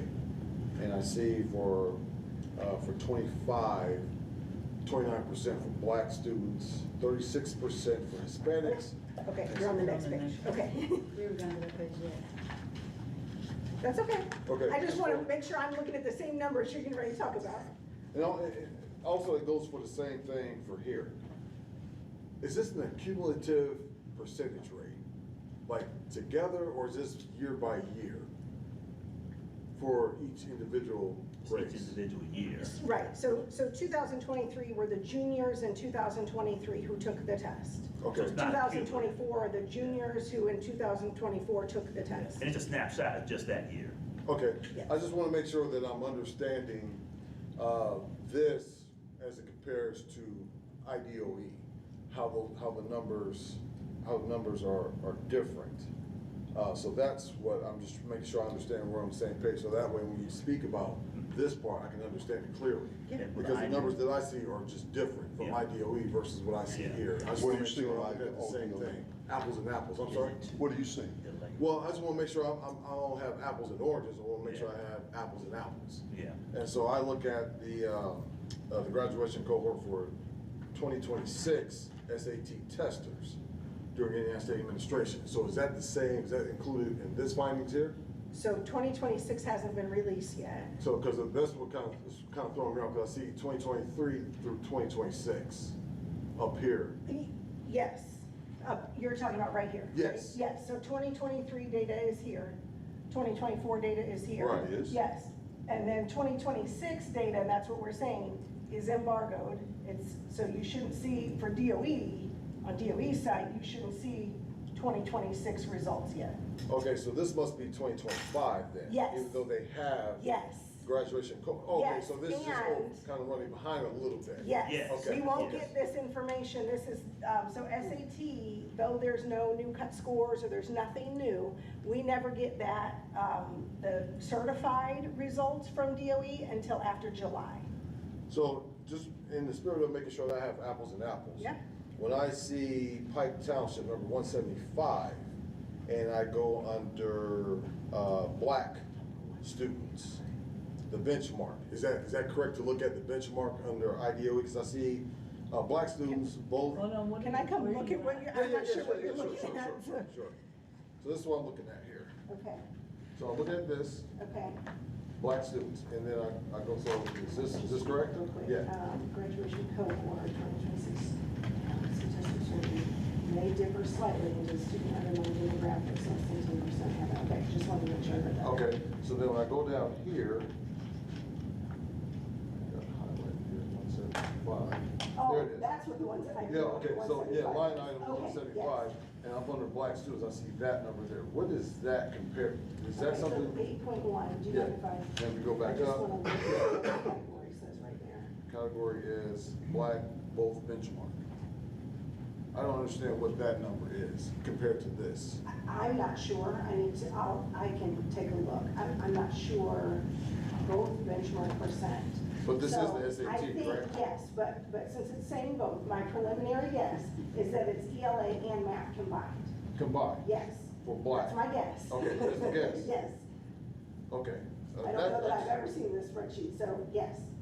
Let me find out what that is. Okay, yeah, Yes. good, because it But almost feels both- like this is apples and apples to me. It almost feels like, that's why I was wondering if this is cumulative for those years, and then if we look at the breakdown per year as what IDOE has versus that. That's why I'm just trying to make that connection. And make sure if I understand. remember correctly, I think it said plus 8%, right? Let's see here, where do you see that? Oh, no, it just says. So, yeah, so, yeah, Both benchmark. but, yeah, so both benchmarks, so this and this tested, correct? I will find out. Okay, I will okay. absolutely find out. Let me write that down. And juniors take the SAT, right? Yes. Okay, so if we see something that says graduation cohort 26, that would be the 25 juniors. They would have taken it when they were in 25. Yeah. So this would If you be, see- so this if you is get that lag. graduation cohort 26. Yeah, that's right, when you say cohort, I'm like, wait a So minute. this is the there's- lag here, Yeah, okay, yeah, I okay, think so that yeah. number is still true then? Yeah. Okay, okay. I was saying- And I see it that too, I think too, you're double, I haven't seen what you're looking at, Stance, but I think too, you're checking to make sure that Yeah. his score is not a combination of Seniors. passing both, Yes. too. Right. So I'm gonna, But I'm Because saying what we that have is spread within out. the data, this, Yeah. the 25 data.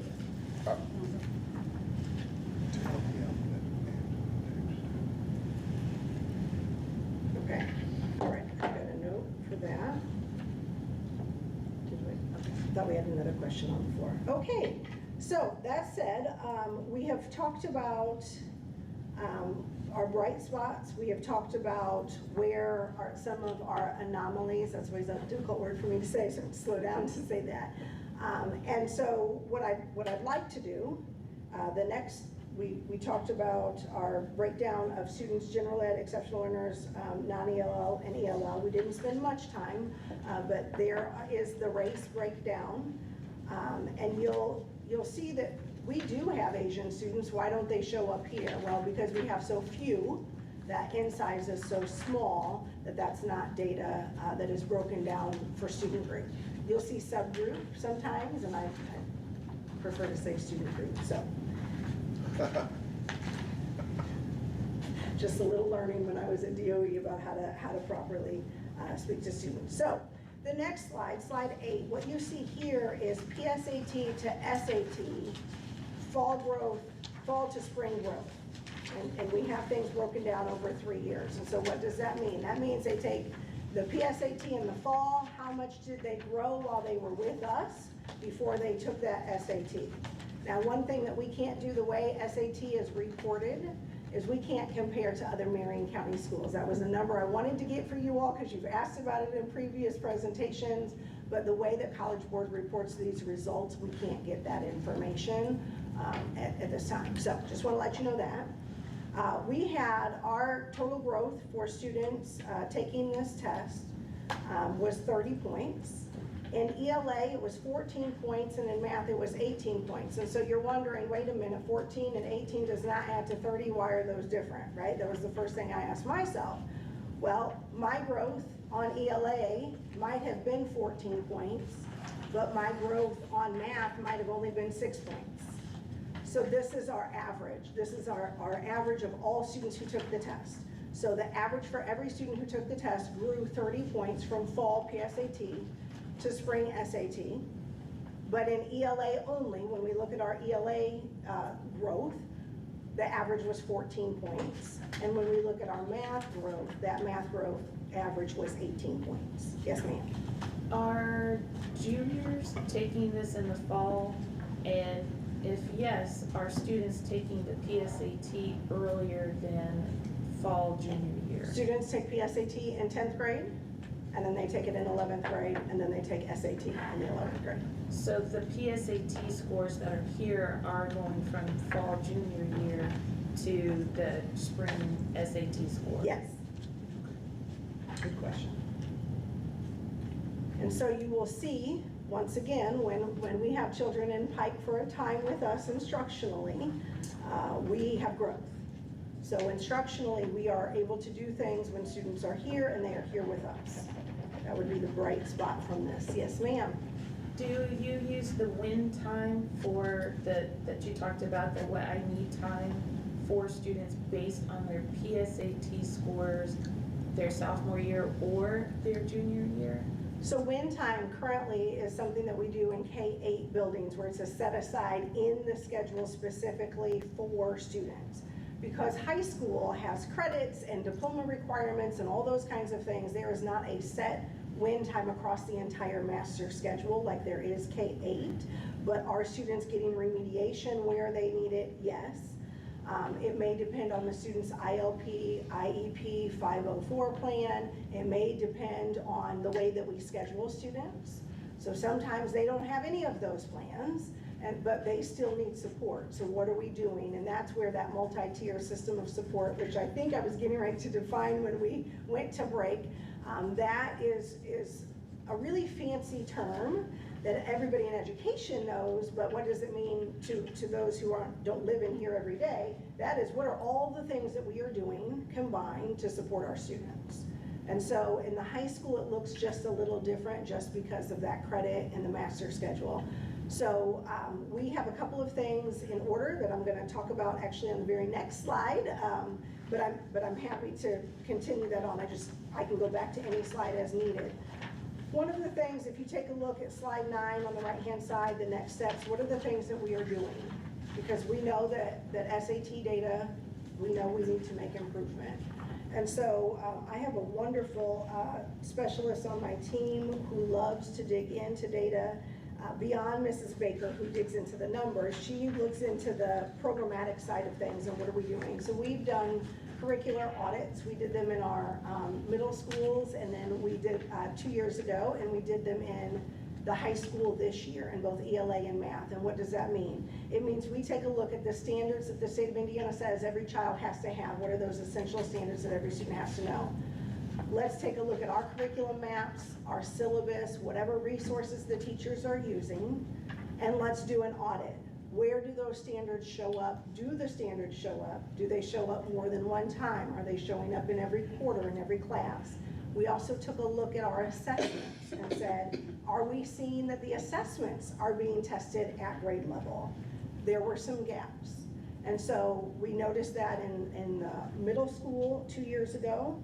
So what did we do? We pulled together a group of teachers. We put together the curriculum maps. We looked where those gaps were, where those standards may or may not have been taught, whether or not they were essential. Sometimes we're teaching the standard, but it may not be the most essential one as identified by the state of Indiana, which is what will be on that test. And we ensured, 1, that we tightened up our maps, our curriculum maps. 2, we're looking at textbook adoption. We went through a textbook adoption. You may remember a few years ago we were rushed to do one in ELA in elementary because of the science of reading laws. We did one in middle school after we did several walks. There was a time when my team walked every single ELA middle school class in all 3 buildings in a week. We did that and every math class. We were looking for a couple of things.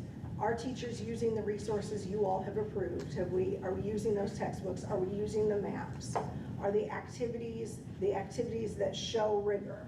We're looking at all of that. We did that in middle school. And then we took all of that information and rewrote our maps, and then we went back, because what gets measured gets done. So we went back and walked those classrooms again to ensure that that was happening. So how far off were we on your audit? It varied by class. We had some classes where, for instance, we walked into a math class in one of our middle schools and we were a couple of weeks off.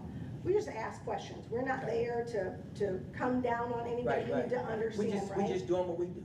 And so what we found was there had been a maternity leave in that particular classroom, so they were a couple of weeks off, and the teacher was able to describe to us how they were getting back on track and those kinds of things. But what that also let us know was, hey, Mr. Davidson from my team, my math specialist, can spend some time in that classroom. Right. We had another situation this year in another middle school where someone had to go out on leave, and he ended up teaching the honors geometry class for a whole second semester, because we want to make sure that our students have what they need. We don't want to sub in there so he just went and taught every single day. So, and that's why I asked the question, Yeah. because we weren't coming in as the police. We were coming in to see what we can do to improve on our children's scores. Absolutely. So was that very well received? I think so. So what we do, okay, well. Yeah, well, and that's what I What want they to know. said to me, I think it's in general at all, because what you're saying is the life we live all day, every day, right? Yes. We're looking at data, and from an equitable standpoint, we may have to go to a particular school, and sometimes even in a particular classroom, because the data is showing that, man, something's off here. And then I think just in general, I have seen that we have a pretty receptive staff with that. I think a lot of it has to do with the trust that's built, relationships that we have. Sometimes, you know, the leadership at the building level or even at the district level. So it varies. But I think you're saying from this particular. so I think in this particular Yeah. exercise, it was received because I think for many, it was the first opportunity to get to know me and my team and what are we doing? I'm different than Dr. Huff, so what does that look like? They realized that there was no consequence. It was really about a level of Yes. support. But the first thing that we did was we took notes in every classroom. We left a note for every teacher to say, hey, thanks for inviting us, whether it was an invite or not, but thanks for That's all welcoming right. us into your classroom. Yeah. We appreciate the opportunity to engage with you. Then I met with every principal. So when we walked all of the new Augusta North classrooms, I met with Mr. Dobbs and Mr. Inman, because it's important that we are all calibrated, and gave some feedback down to teacher and classroom and what we saw and what we didn't see. And hey, what do you need to know for your staff development and your staff meetings and those kinds of things? But then also, what do you need from us?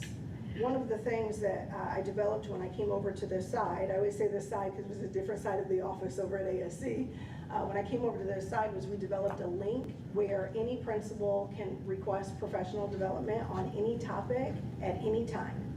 So all they have to do is fill out a Google form that's very short that says, here's what I need, here's when I want you to do it, here's the group of teachers I want you to work with, or the whole staff, or whatever that looks like, here's the room that will be accessible to you. Once that request comes to me, I get with the person on my team who would best fulfill that, and sometimes it's 1, sometimes it's 3. And then once I know they can do it, now, we have fulfilled every request, but can they do it in the time that's being asked and those kinds of things based on other commitments they have to buildings?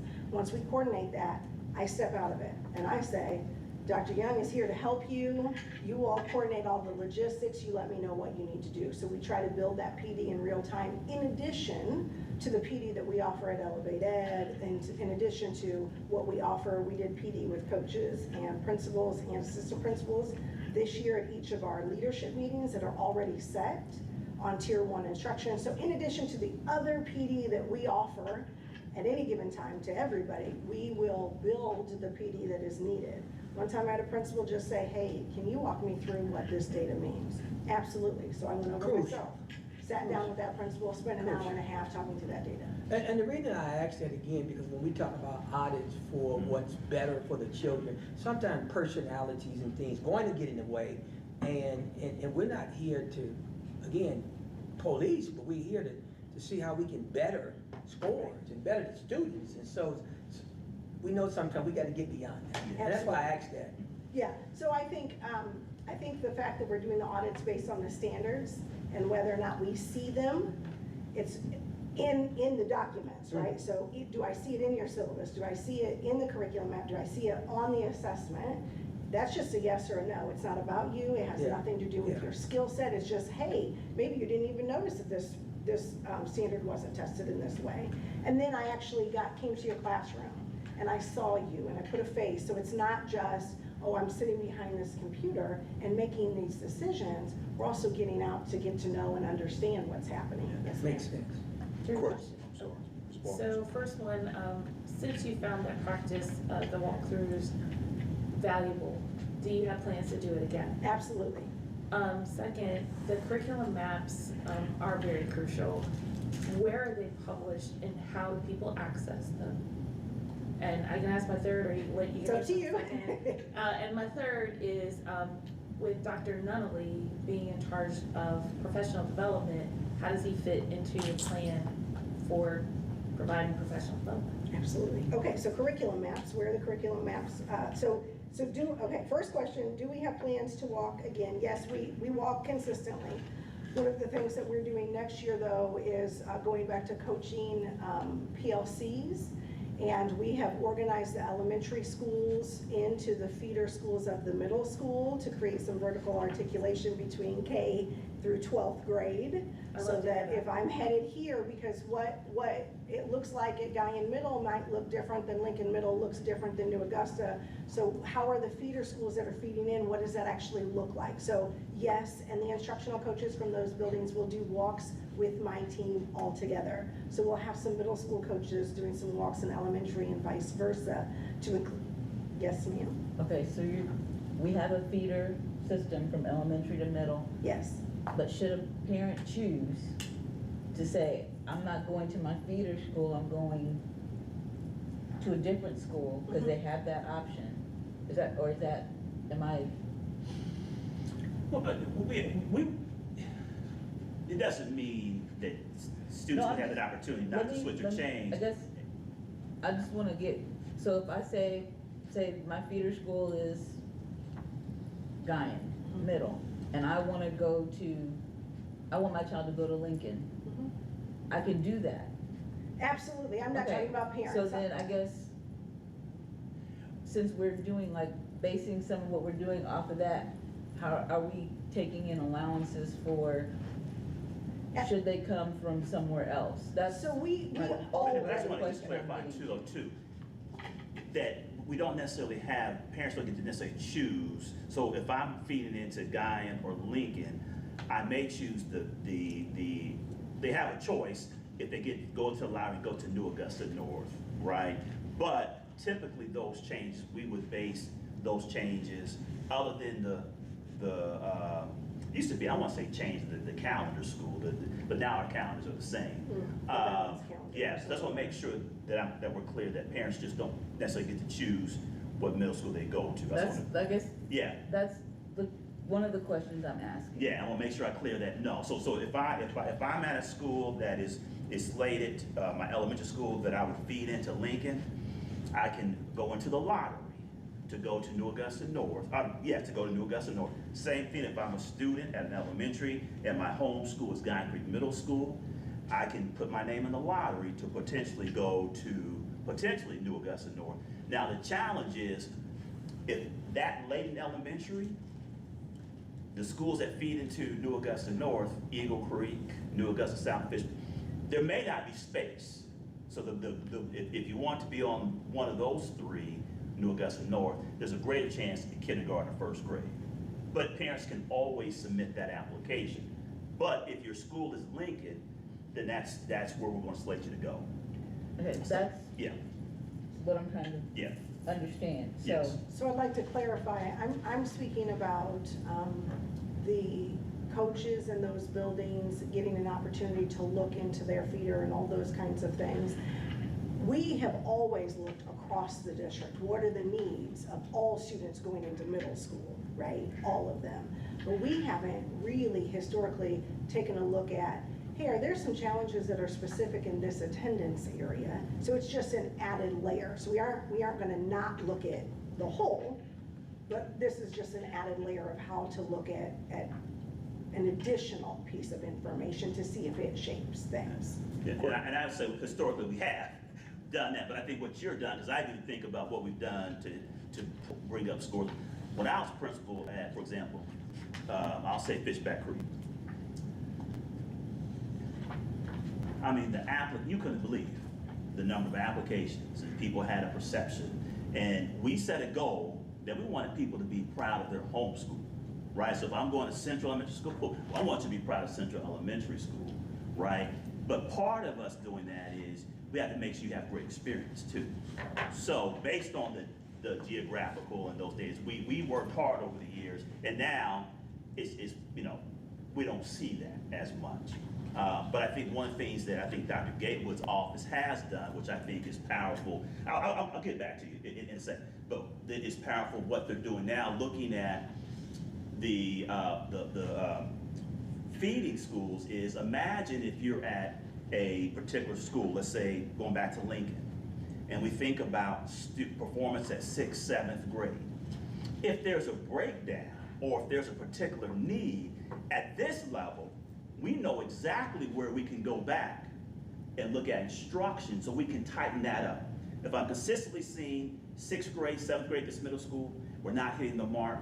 But guess what? There's probably something in specific schools or classrooms that we now know where to tighten up, where before it was much harder to really hone in and to sew that up. So I think one of the things that Dr. Gay was speaking of in that process has really helped. I think it will help in that particular area. I'm sorry. No, I just wanted to. Go ahead, comment. Well, I want to make sure that I answer all of Mrs. Barnes' questions. And so I have the walks, the curriculum maps, and forgive me, what was the third question? How is Dr. Nunnally involved in the professional development process? And so. If he is. So yes, he is. So the curriculum maps are posted both publicly on our department website, but then also they are internal for our teachers because, again, when I came there was a lot of Google. The tragedy in Google is it lives forever. And so what are the most up-to-date maps and all those things? So we've taken everything out of those folders that is historical and ensured that they have the most current. So there's one, you all can't see it from the website because you have to use well, you all would be able to, but the general public can't see, but you log in on that staff page, that portal page, you log in and then you can see by grade level, by subject, exactly where, and we only house the current maps. Another thing that we have done is ensured that our branding is incredibly tight. So we put dates on there, on everything. We have, in our curriculum maps, we have added feedback loops so that there's a place where teachers can say, hey, I don't see this essential standard spiraled.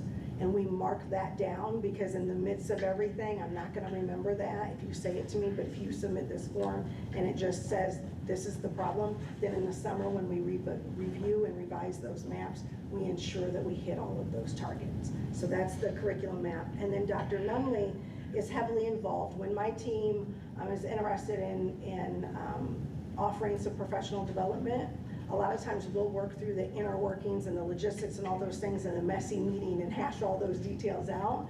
And then we offer a more formalized proposal to Dr. Nunnally.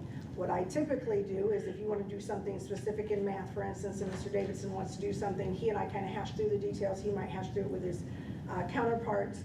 He will send it to me in a formalized, and then I will say approved because we've worked on it so that when he approaches Dr. Nunnally, then Dr. Nunnally knows that the whole office has been involved. It is something I stand behind, that sort of thing. And then he can organize us for Elevate Ed summer, Elevate Ed fall, whatever it may be. Thank you. Yes. Say the school's crashing. It's crashing, it's about to burn. I don't know if you had experience with that before. Do you have a proactive turnaround plan for it? So it would be an all hands on deck, the first thing that we have to do. Luckily, all schools in the state of Indiana have to write a school improvement plan or have to have if they're Title I, have to have a school plan, school-wide plan. So two different things in some regards, but overlapping in multiple ways. And so because every school has to have a sort of plan. Do you have one, I'm asking? Yes, yes. Every school has their own, and we help with that. It's based on their data for their individual building. Part of that process, the initial part of that process is a needs assessment, a comprehensive needs assessment. So we take them through, it might be the 5 whys. So why is our iLearn data dipping for non-English learners in whatever grade? Then we have to go through 5 whys to get to what is the root of that problem, and then we develop goals. Years ago, when I was a principal, we all did those school improvement plans as a check the box because state said we had to. What we're trying to do here in Pike is ensure that our school improvement plan for every school is their strategic plan. Have you ever been, as a principal, have you ever had to experience that? Yes, And yes. Did you come, what was your grade average? So I had a building move. So you were a turnaround principal? I was, yes, I was. I had a building move from a C to an A. We moved our bottom 25%, and we won a national blue ribbon in 2013. Yes. That was in Fort Wayne? Yes, in New Haven, yes. Yes, sir. Almost called you ma'am, sorry about that. Yes, so I have been a part of that process. I believe in that process. I believe in turnaround, and we moved our bottom 25%. Which was the demographic was much different than it is here, isn't it? It was different, yes, and that particular building was a 3 to 5 Yeah, building. yeah. But we had been K-5, and the building that I was principal of closed after my first year. And then we went through a redistricting. If you've ever been through that, it's not always pleasant. The community doesn't always love it. And then we went through renaming and recoloring and all the things. So. Thank What you. we want to do, you all, is we want to move, let Dr. Gatewood get on through her presentation. This is the last slide. Okay. We're all done, yes. President, every time I talk, you come in. But I understand why. That's not true. And thank you, because I was in Doc's ear saying, hey, I'll try to move quickly Yeah, but because I know we're all I'm scheduled. just kidding So- with you. But that's not true.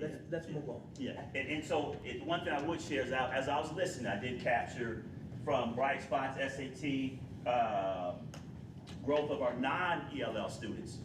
We saw that, but the flip of that is with our special education and our ELL students from the SAT, that's an area, again, going back to goals, that we may want to lean into. Because we're just not seeing the progress with those students like we work with a non-ELL, okay? So just an FYI, something to think Can we about. say any student that we feel like whatever cap we set, like percentage we set, any student not there could receive target, like not necessarily name all the demographics or, So, yes, but say students that are not meeting this mark. And then in our planning, we target who we need to target without stating what some people may not want us to state. If, yeah. One thing we did actually create this past year, individual. we can't say. So we can't say individual. African-American students, But we we can't can't. say females, we can't say Well, specific things. I see That's what you're what saying, I'm. the That's what list you get. of words. So that we're we not say, allowed to say. Well, we anybody can- not here, and it would include, and then we can do We what can we set need to goals. do. We can set goals based on demographics. Yeah. Yeah. We can set goals based on demographics. Okay. Absolutely, absolutely. Matter of fact, I think we should. That makes sense. We can. I just don't want us to get, I think we receive clarification on through all that. We can set goals based on the data we have Okay. that targets where the need is. I would think so. Yeah, Okay. we can do that. Does that number include I'm not non-verbal? saying we can't do the work, but I'm just saying. I didn't hear you, I'm sorry. In the You talking about exceptional learners discrimination. on this side? Uh-huh. Well, Discrimination. does that And that's include why I'm- non-verbals? I'm How do not you- gonna how do do you- Because they don't take it. They wouldn't take that SAT. Right, but how do you incorporate them Everybody into in these that percentages? Are category. they included in any of these And then we can percentages? break it Would we- They don't take the test, so they are not included So in the not even, percentages. we, We can be right. specific. Some They of do our, take I Learn. they take IM, if they are not diploma track, they take IM. Yeah, that's right. Yes. Yeah, I it's a read it different and it test. changed. And then our students, the student population you were speaking of would take WIDA Access. So Okay. there is a version of, just like there's a version of iLearn, there is a version of WIDA also for our And so- students who are not diploma track, yes. Okay, and so is that included anywhere in your stats when they take the reader access as far as the non-verbal? Are they Yeah. including your numbers? I didn't know if that brought the numbers down.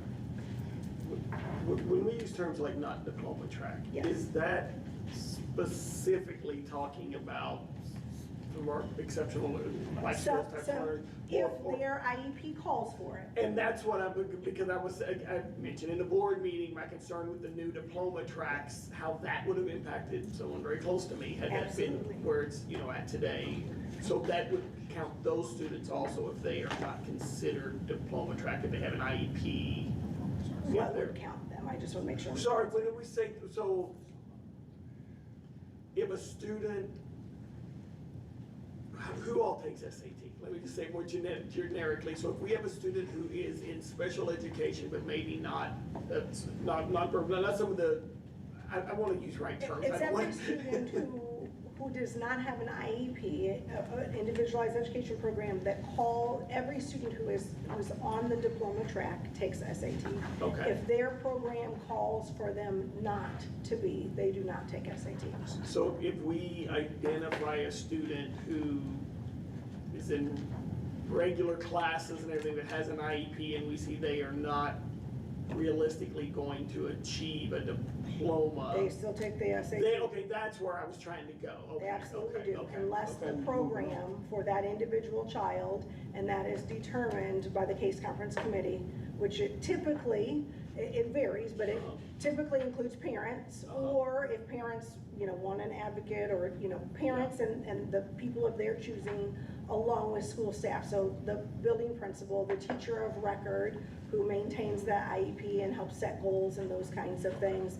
A teacher, a general education teacher would sit on that committee as well, and that is decided by the entire committee. That Yes. helps. Thank you. So an IEP does not constitute you not being able to take the SAT? Right, we have plenty of children who have Right. IEPs who also take SAT, yes. Thank you, Dr. Yes, Jacobs. of course. Next up, Dr. Young, Foreman. Oh, right Go. here.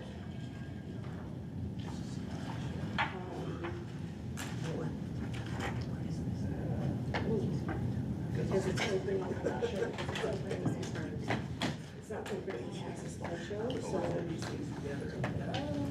This one wasn't sent to us. It was? Yeah, that's all right. Right, this isn't a slideshow, this is a PDF. So it's not gonna I open. got this one, but I don't. Open as a PDF original from Dr. Nunley. I mean, we got it, that's all right. I know, but I'm saying. That, we can open that. Electronic copy of it. Okay. No, that one's, at least I didn't see it, maybe. I just saw this. Okay. Okay. And then what? And then you need this too. That's the power cord. And you can go over there. You're about 10 minutes too late. So you might get this other thing. In about an hour and a half too early. You're 10 minutes too late, an hour too early. Before we make that one, That's what this information is for. then the growth goal. I think the growth goal is good too. All right, so this link here, so you have some discipline data in your folder. This link's a little bit different. This is the link of the data that we shared, I think, several months ago, still tied to discipline. And on this page here, you kind of have a snapshot of Where can this link be found? this link here. Gosh, you know something? Let me. Can I email this link to you? You guys you won't have this link. It's in a different document. Okay, but you can email it to us. Yeah, do you want me to email it to you right now? Do you have it? You need it? Can. Okay, let me email it real quick to you. If it's not an issue. No, but I can. Some of us don't have our computers, so. I And don't have- yeah, I so don't have it may mine. be hard to see on that. That's what I like to. My neighbor's son. I appreciate it. Dr. Webster, did you want to share? Or, I have my computer. no, I'm good, thank you. Tony, did you want to share? Are you Oh, good? no, I'm good, I can see it from here. I'm fine, thank you. Okay. I'm fine. I can see You it. can share it. Thank you, Ms. Boyd. So Dr. Young Can't you is, share it up there?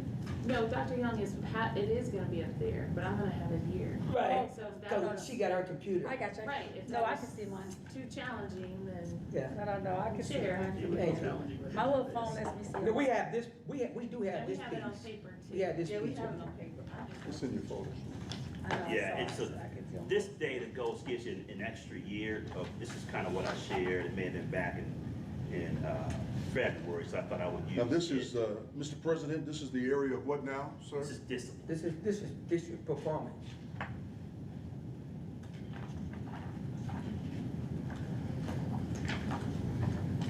Thank you. You're welcome. This is our district performance discussion for everyone. So you can see total infractions, so.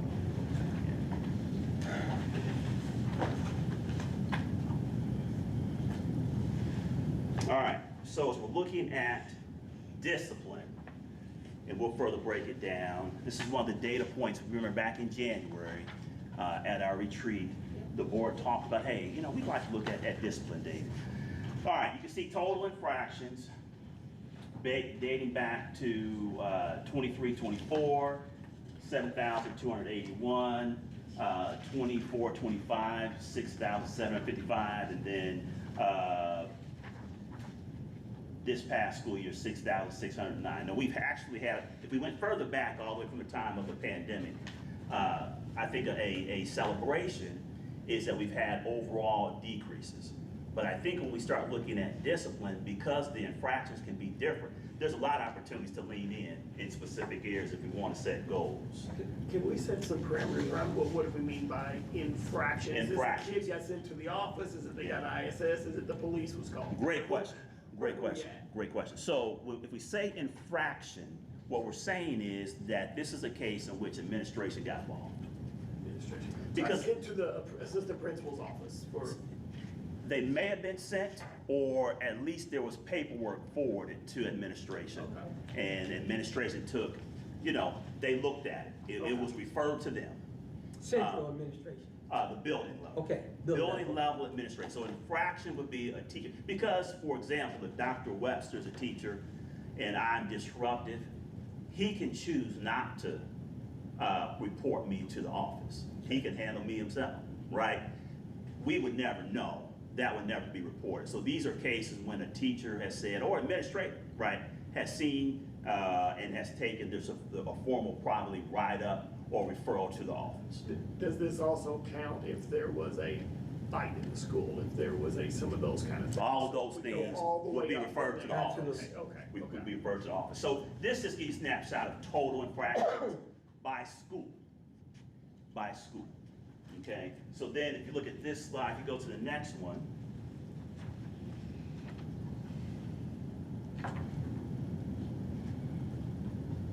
Okay, and this just kind of gives a breakdown, I think, for the last couple of years. But now it breaks it down 24-25 by grade level. One of the things that I hear oftentimes, or at least it's a perception, is perceived, and if you look at the data,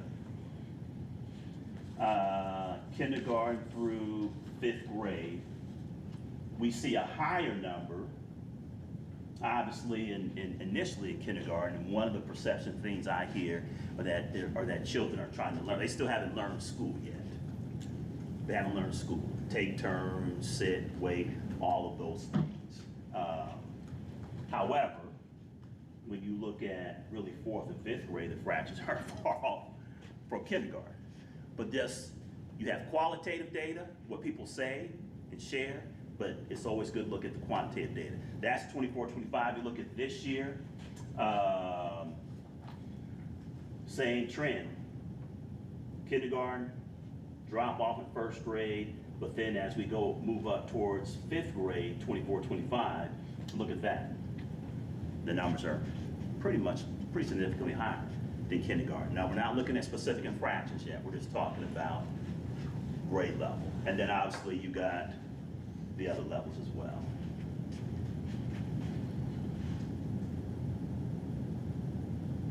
Great term, Mr. Superintendent, learning school. Yeah. I've never heard it at that level. Thank you. Learning school. Yeah, I'll be Learning school. using that term. Learning school. Learning school. One of the things that I believe is just like we teach children how to read, how to write, arithmetic, we also have to teach children how to function in a school setting, which is much different than what it is for all of us at home. And it can be frustrating, but we're teachers. We have to teach those skills. Yeah. On the previous slide. Yes, ma'am. After 12th grade was GD. Could you explain that column, please? The grades go to 12, and after 12 is GD, and there are numbers in that column. What is GD? You were there. Oh, I was there. So right after you have kindergarten, pre-K, 1, 2, 3, 4, 5, 6, 7, 8, 9, 10, 11, 12, GD. It's Pike High School. Pike Boards. It's a column, not a row. It's the last column. Oh, I'm with you, 16. Let me check on that. Off the top of my head, I can't remember what the GD stood for, but you're right, that's after 12th grade. It's after, so is it graduate? Or no? I don't I'm know. not sure. Let me, Okay, thank you for asking that question. I don't want to tell you wrong. okay, thank you. Yeah. Hold on, let me write it down real quick so I don't forget.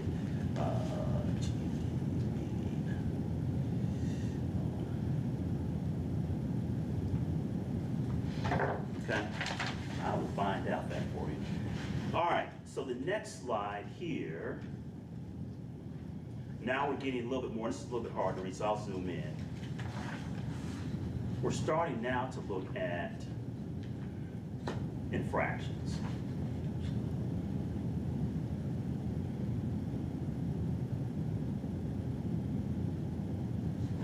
Let me slide this over. Try to make it a little bit easier to see.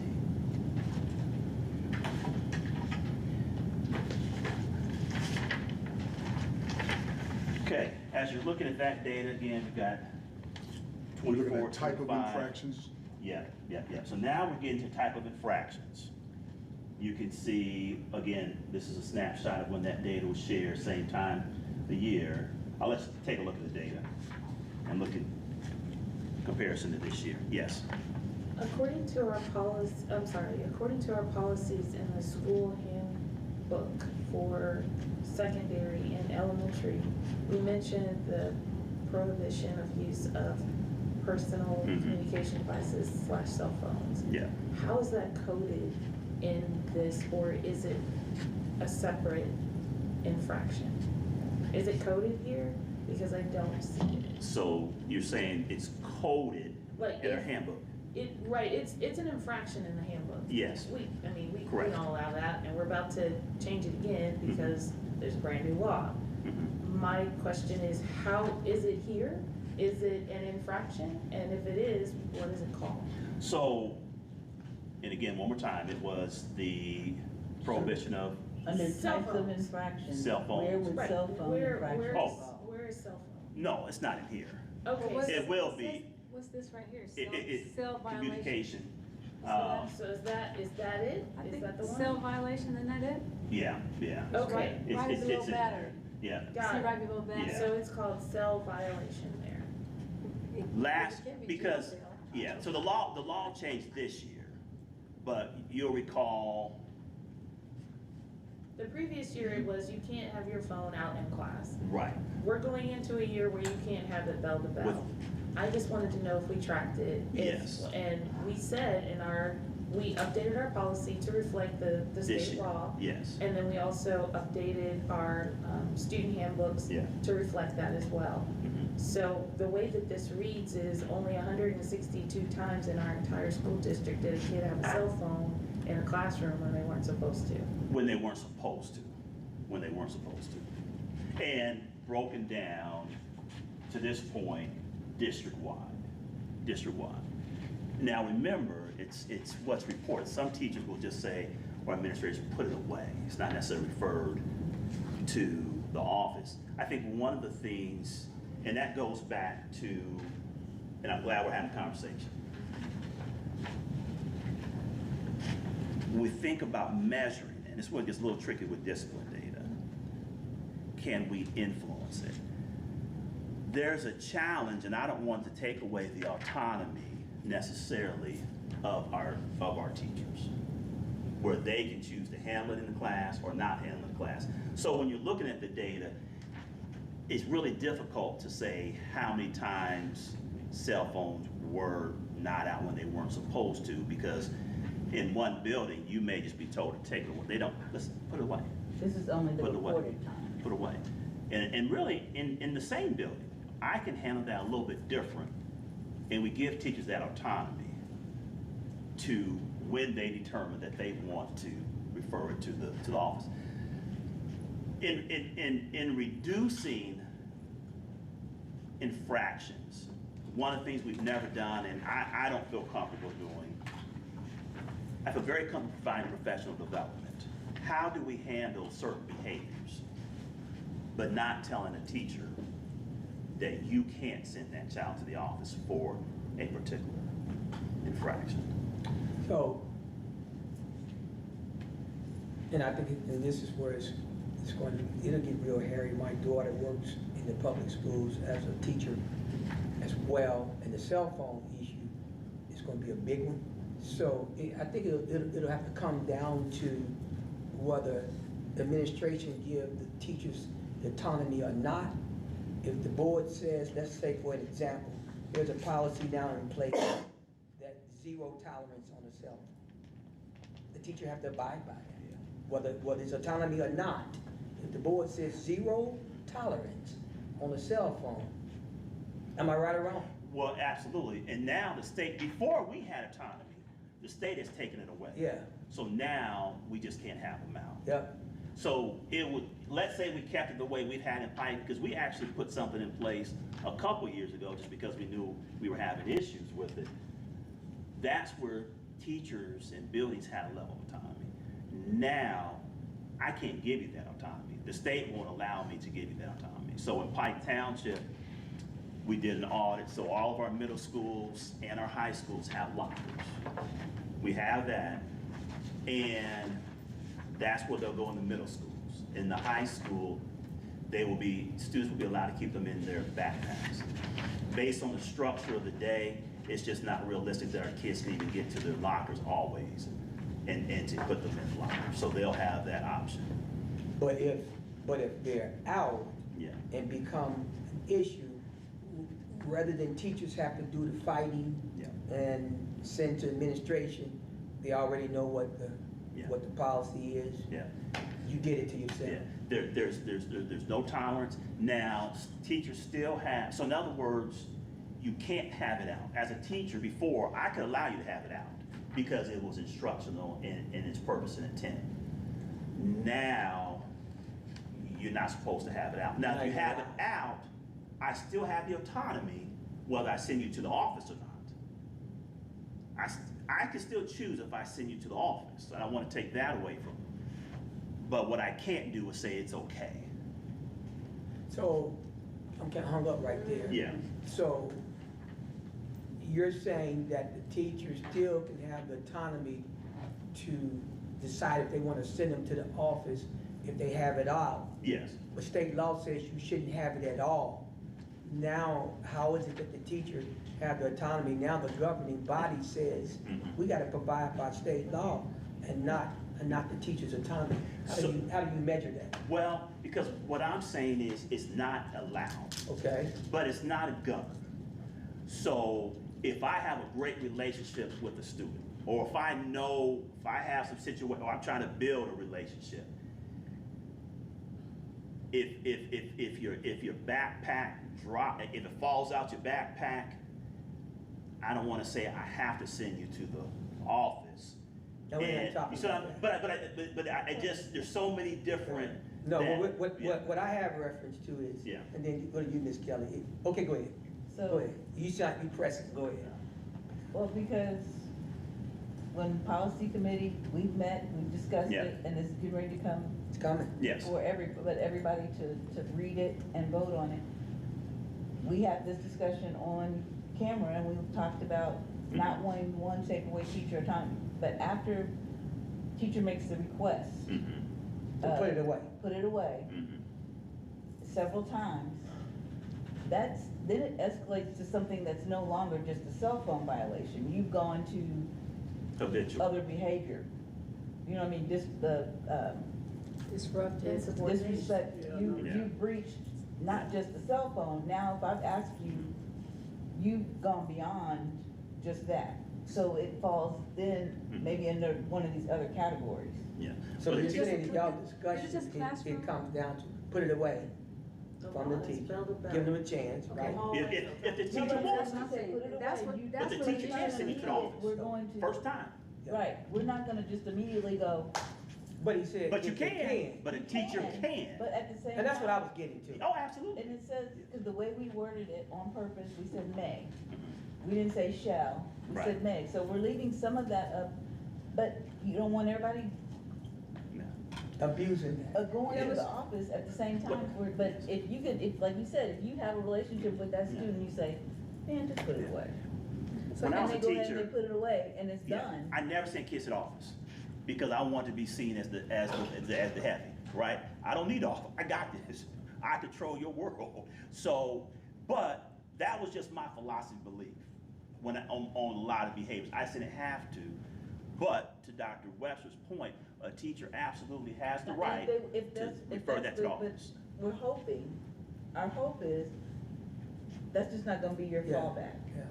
Oh, sure, I get it. sure, That you are Yes. gonna yes, take step one and Yeah. two at yes, least. right. So do we have you have it set up so that when they call the freshmen down, have their beginning of the school meeting with them, they do the sophomores, and they do juniors, and they do seniors, is at that point that you tell them the law of the land, which is no phones out, and that includes in the bathroom, that includes in the Orientation. cafeteria. Yeah, we're that developing includes in all that right now. Band time, that includes gym time, I Yeah. mean, because, So, you have to. Orientation. yeah. Yeah. Doing that in the orientation. I don't wanna They have jump the a- gun, Mhm. but there is a whole campaign Yeah, that's gonna come out. yes. And I get that, I'm still No, saying, I'm because I saying just from- remember that, just personally, I remember when cell phones could not be in Pike. Yeah. And there was a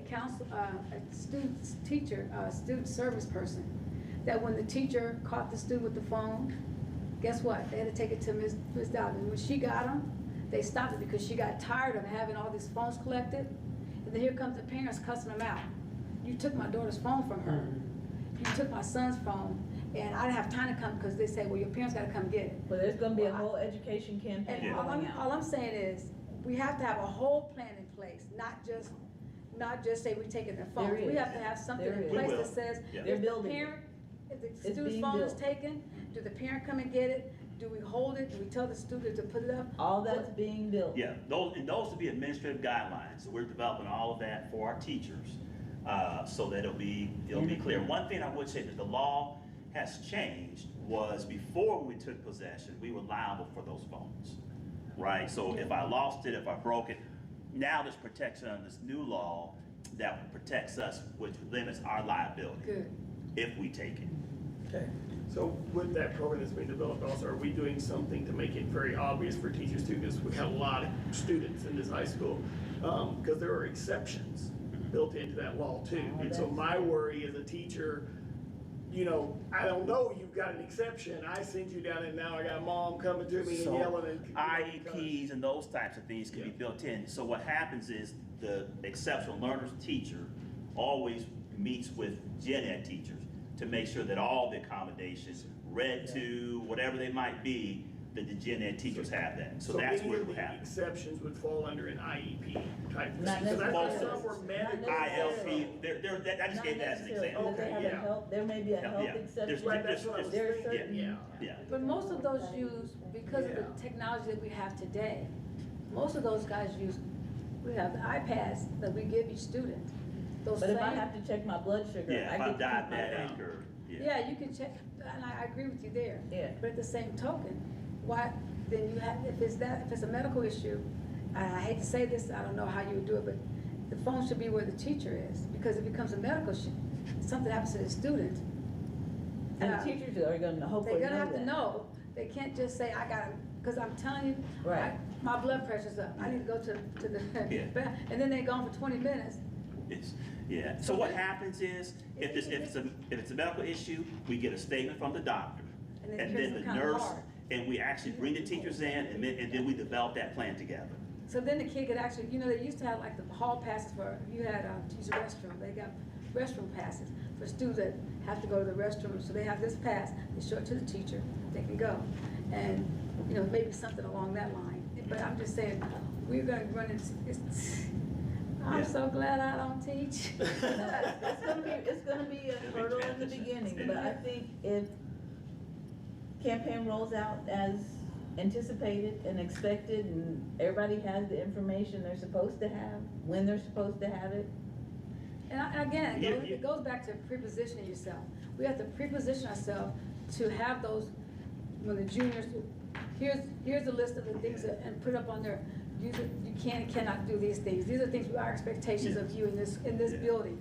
Because what happens is, the first time you take I didn't know you could take my phone. Nobody told me that they could take I don't know, what law are you talking about? Right. So we have to, this is a bill of education. Mhm. So we have to be the people that educate not only ourselves, but we have to educate the students, so that, because if they can't follow the directions and institutional guidelines in the institution, we're just preparing them to go outside and say, I'm the exception to the rule. If I don't have to abide by the rules inside the school, I don't have to abide by the rules outside the school.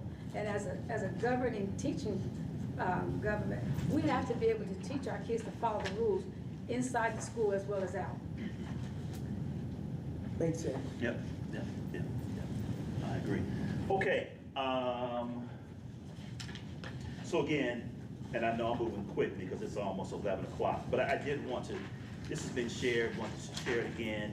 As we think about setting our goals, there may be some areas that we may want to lean into, but just remember, as we go back to those essential questions, right? Can we measure it? Can we influence it? And then we think about equity. But still, because it's measurable most of the time, of course, that's something that we may want to think about from a goal-setting perspective. Okay, this just breaks it down from August to January. Again, we have infractions, this previous one, types of infractions, response to counts by grade level. So here we have, remember I talked about the level of autonomy that teachers have? Same thing with administration, even going back to the cell phone. One of the things that I was adamant about, one, we got feedback and input on developing the administrative guidelines that will come out. If you look at our handbook, there's really only one infraction in which is very scripted by the district, and that had to do with attendance. And the reason being is, it's been a year or two, I believe, that as the state wanted to improve attendance, the state said, you shall hold a conference when children miss so many days. Because of that, I said, okay, well, schools, you're gonna have to do these things, because if you don't, we'll have what you just said, people who are being brought in for a conference. Well, I didn't know.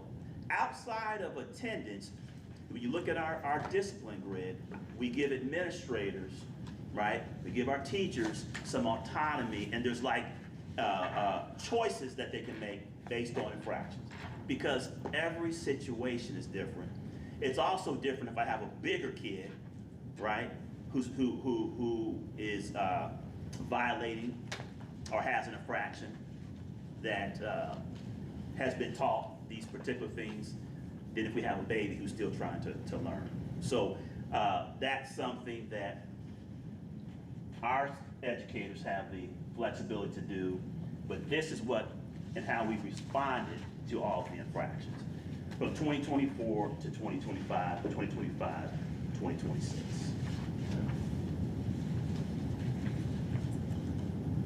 This breaks it down, responses to infractions or misconduct by special populations. Boys or girls, you see how it breaks down. Suspended day out, our boys were suspended at a greater number than our girls were. Ethnicity, Black, Hispanic, white, Asian, multiple. Dr. Young, Yes, what are, I'm trying to find out where your responses, response summary. suspended, that's the 465, am I there? I think yours, I'm not sure if it's in that one. This is in the one. I'm concerned about suspensions. Yes. Yes. Yours. Tell me what the total suspensions that are out throughout the district, do you have that? Yeah, so. Maybe I missed Guided it. learn, no, you're right here. Response to, by counts, types of infractions, total infractions by school and grade. So, suspended day out, is that what you're looking at? Yeah. Okay, so for the school year, suspended like out of school, you have that total number right there for 24, and then you see it for 25. Yeah, I heard a statement, I didn't like it in the community. Okay. Yeah. What are we doing before the suspension? I know there's Yeah. some that Yeah. possibly, am I all right to talk? I want to make sure now. Yeah. Is it all right to say this person can possibly go to an area in the system and not be suspended, and there's some that have to be immediately suspended, don't miss me on that. Yeah. But what are we doing when it comes to prevention of suspension? They have ISS. Everybody asked that? No, they have ISS, there's schools which they actually Just- still are in school. they're Yeah. doing work. Yeah, I'm just, yeah. Yeah, well, I think So does one. this suspension include ISS or out? In-school suspension, yeah, so I I was mean, this- sharing with Dr. Moore that there's in-school, but there's also out-of-school. But so these numbers, does it include both in and Yes, out? yes, In and out. yes, yeah. So we looked at in-school, so suspended, on this one, It's a suspended. day out, guided learning is like an in-school suspension. So when they in school, when they have in-school suspension, Yeah. they're still able to get their learning. That's bingo, that's, The teacher send the work to Send it to the, some other area in the building. right, because, absolutely, because a suspended day in, which we prefer not to do, but we may have to, means you're not getting any learning. And obviously, if you're gonna be in school, we would Whether for you to learn. rather. So learn you're saying something now that they you don't can. get no learning, though they get, in-house, they still don't get no. they That's don't the get- guided, That's the guided learning day. learning. We could suspend in, or that would be more like a, what do you call it at the high school? I don't wanna say study hall. It's ISS, in-school suspension. in-school suspension, yes, ISS. Yeah. Where there's, you can work, we want you to work, but it's not necessarily a teacher that stopped checking in to give you instruction. Oh, But the that's what you're guided talking learning- about, You mean Dr. an Moore, ISS? send them to another area. And- You said, so we're talking about 2466, where guided learning day. Yes, That's an area where they went and didn't do anything. no, guided No. learning That means means they they were, they're out of school. they were not in the classroom, They're not in the classroom. but someone was giving them instruction. So they're in the building. They're in the building. That's Right. okay. So that is to your question, that is another option versus you being out of school. That's what I wanted to Is know. that the Yes. same as ISS? In-school suspension? I would say, But that would- I'm sorry. That would answer the prevention that Dr. Moore asked the Yes. question, but what are you doing? Yes. What are we doing before we just Yes. suspend them out? That's one of the Yes, things. and we also have Pike Support Academy here. So what that is, you know what, you actually need to be out of the building. Okay. But we're not gonna send you home. We actually have Pike Support Academy, which is actually housed over at the Freshman Center, where we have teachers, the parents will drop the kid off, and they'll get instruction that way. See, But I you know didn't know what? that. You need to be away from the building. I didn't know that. So those are options. How many But it- board members knew that? Just Pike two? Support Academy. Mhm. Yeah, I know about that. Just two? I didn't Yeah, know. So those would be I- K through 8. I don't know if I'm supposed to say Wait, that's this, K through but eight. I heard, I didn't like it. Yeah. Kid had an issue, and the first thing they said, they suspended it. Yeah. And it was a young man that got suspended and ended up in a bad accident. Okay. And it wasn't worth getting suspended for, and he ended up in critical condition. And all I'm saying in that scenario is how does our suspension system work? Right. But You it is know, a, I'm sorry, I apologize. Go ahead, if you feel you need to, go ahead. I was just gonna say, if there's zero tolerance for violence, if a kid is violent, then they're gone. Because, if you're gonna be violent in this school, and we have to protect the teachers as well as your I think I classmates. said that earlier. And I'm just saying, that's when there's a zero tolerance, and then for that, I understand. Yeah, But I anything think I else- said earlier that there are some areas that some kids must be suspended. You know, bring a gun, you're gonna be suspended and arrested. Is vaping one of them?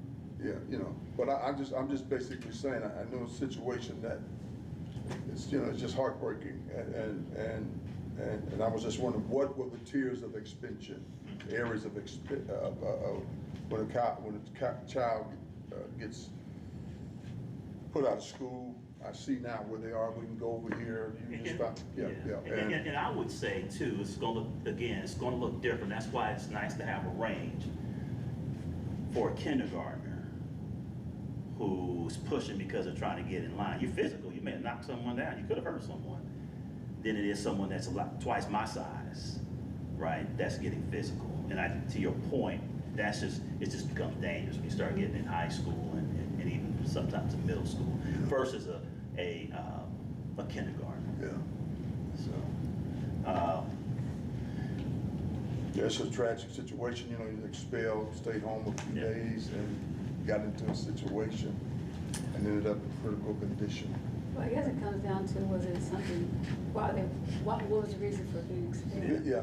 and then also that's- too, you know, sometimes though it is, if there's been, it may not the behavior, and I'm not speaking of that. No. I'm just speaking, sometimes there's behaviors that will go directly to suspension, and sometimes there's behaviors that have happened multiple times and it may build up to. And at one time said, well, you gotta go. Yeah, so it just depends. It depends, I understand, but I've heard it more than once, you know, and the numbers here, I looked at the numbers, that's quite a bit, you know, for, you know, when you 11,000 students maybe, you got maybe close to 2,500 in that particular area, so it's almost 10%. Yes. So, because I really like, so, and we've got a couple different pages here. We've got 24, 25, and then Yeah. 25, 26. Yes. So there's a couple different totals. But, so when we look at these 2,000 plus numbers for, you know, total guided learning or, you know, whatever it is that, if I get sent to guided learning 20 times, I'm 20 of that count? Yeah. Or is that individual students? So, great question. It's how many times someone goes to guided learning. Someone. Okay. So you could have one or two kids in a particular building, if you look at guided learning per building, and really, all those numbers, that same child. Yeah, so this isn't a third of our students, it just means No. 2,700 No. or Thank you 2,200 for times that. or whatever. Yes. Somebody. You are went correct. to. Okay. Someone went to Okay. guided learning, but it could be the same kids. Yeah, okay. So that's, yes. Yeah, so it's not necessarily that percent of our population, it's Okay. just someone went that many times Okay. to guided learning, so, okay. Either way it goes, it's still bad. It is a big number, yeah, I just want to Yeah. make sure when we're looking at We want- percentages. I mean, I don't mean Yeah. bad, Yeah. it just bothers me. It might not Yeah. bother you all, Yeah, but it's it bothers heartbreaking, me. yeah. We can't duplicate Yeah, in the learning environment if you're in the office or wherever, Yeah. like we can in the classroom. So that's the goal, to keep you in there, and to keep you in there and not disrupt learning. That's the Yeah. goal. That's the goal. If we do identify a teacher, a building, whatever Yeah. level of granularity you want to get to. Yes. Man, you seem to be sending a lot of kids for suspension. Is that where does Dr. Gatewood and her team get involved? Is there a different team? Like, how is that handled? Well, so Dr. Gatewood's team could very much get involved because what you all know, I mean, you guys know this, if I have a classroom from an instructional standpoint that is not engaging, it's not structured well, that's going to lead to disruption. So Yeah. you have kids out of control, but you don't have your lesson plans Yeah. together. right? You're off task. So all of that ties together, but then also we really work, we have behavior specialists. So through our exceptional learners department, even if the child doesn't have an IEP, if there's just behaviors, we have central office people that can come in to help provide strategies for that. But then also we have the core process. So the core process are through really under that umbrella of the multi-tier system support intervention, where you can, we start with data, so the number of infractions. We meet with our team members, we meet with all, it kind of progressively grows, and we set goals and plans and give you resources through the core process to help turn those behaviors around. So there's structure to help support individual teachers that are struggling even with classroom management. Yeah. Got a comment, and I would almost want to see it, and I wish that we could, and maybe you can tell me. Yeah. If it doesn't take away from instruction hours or guided instruction hours, if we implement, especially because I see that the males are always going to be higher, if we implement in like an in-school suspension, a portion of that time goes to like maybe with men of purpose or some type of mentor program, because a lot of this stems from the upbringing at home, and they have nothing else to compare their behavior to or give them an example to be different. Is that, I don't know if that's possible, if we could do that without taking away from instruction time. Yes, that's a great point. There's not necessarily a district-wide process for that, but it happens at different levels of different buildings. But I think that that's something that maybe we could look at more systemically. For example, And to be fair, for male and for our male and female students. for example, if you got this one student or 2 or 3 students that is multiple times showing up on the suspension list, maybe you dig further and find out, well, there's an anger issue here, Yes. or something like that. Well, now to your question, there are whole mentoring programs on just anger, and maybe we could speak to that need. And so through the core, Great point. Great point.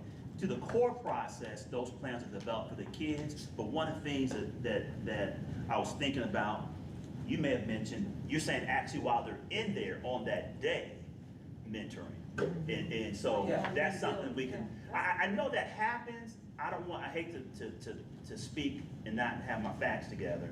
But I do know it's not happening at the same level at every single building. So I think there could be an opportunity, again, going back to setting goals. Sometimes the measurement of a goal is you got it 100% right or you didn't do it. Develop a system and process and get that implemented. That is a goal. If you get that done, you met your goal, right? So again, going back to the goal, matter of fact, hold on. I like that one. I should have had this up here. I'm gonna write down myself.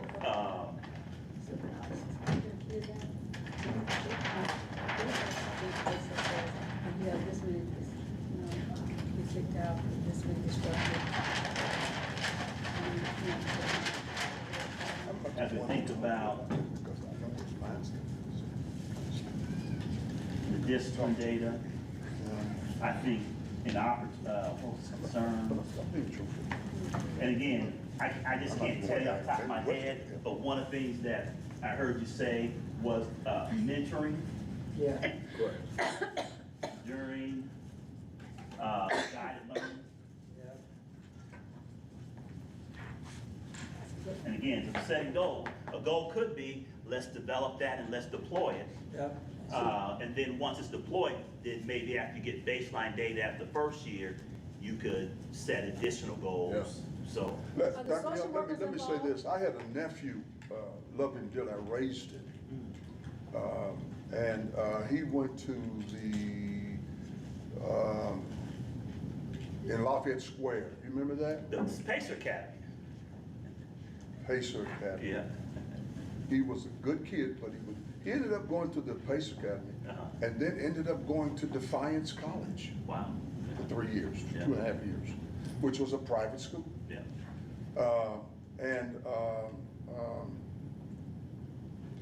He went to Defiance College and graduated in March, came out in March. He was off, he was literally off and was not going to graduate. And so he went to the Pacer Academy and got back on track almost immediately, within 6 or 7 months, and was done by March with all of his credit hours. Yeah. Yeah.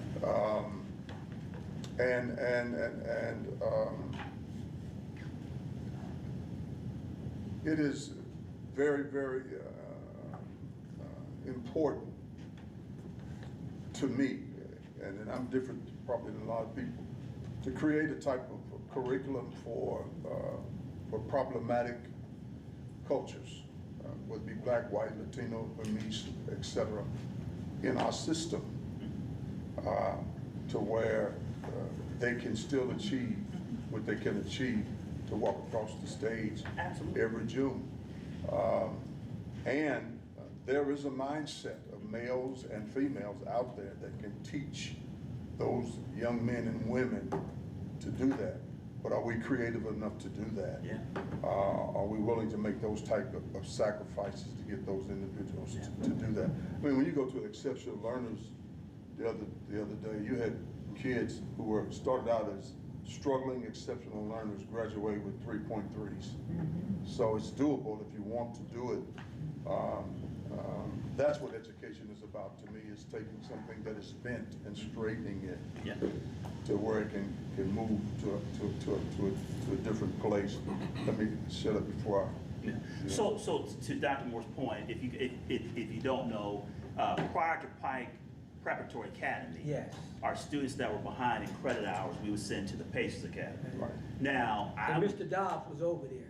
Yeah, so Mr. Now, Dobbs, I don't want to cut you off, but it was not only behind in credit hours, but had dysfunctional behavior. yes, yeah. So especially the original Pike Preparatory Academy, especially for our middle school students. Yeah. So it was an accelerated program. Then prior to me being in this position, it was determined that the middle schools didn't necessarily need that. Yep. So they took the middle school out, and then we expanded the high school portion. Well, then we determined the middle schools do need it. Yep.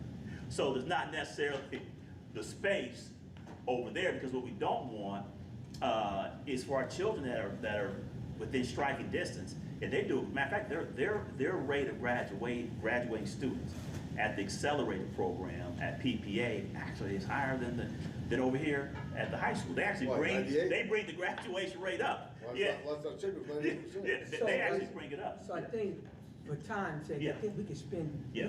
some time Yeah. on this. Yeah. Because it's a needed Yes, sir. conversation. Yes, sir. We just need to know how to Yeah, craft it. And, yes, sir, yes, sir. And it can be done. It is doable, Dr. It is Moore, done, so. yeah. So we got it, and now we move our middle schools. Now we have a program within the middle schools that's separate for students that are struggling with behavior. Yes, ma'am. Who is staffing the guided learning days? Are these instructional assistants, licensed teachers? Who's the adult in the Yeah, room? yeah. So what I would share is, it's not necessarily someone that may be with them all day, every day.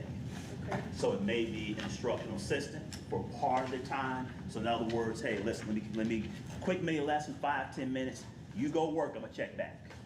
And then they're just supervised at that point. And sometimes it can be the classroom teacher, or sometimes an administrator, just depends. The reason why I asked is if we are looking at building some processes in that space. Yes, Then if we don't have consistency of adults in that room. Yeah. That is a barrier to our consistency. Yeah. Unless we have some type of training yeah, in place or something. Yeah. That any adult who walks into that room, whatever hour they're supposed to be there, knows. Yeah. What's the plan, what am I supposed to do? Yeah.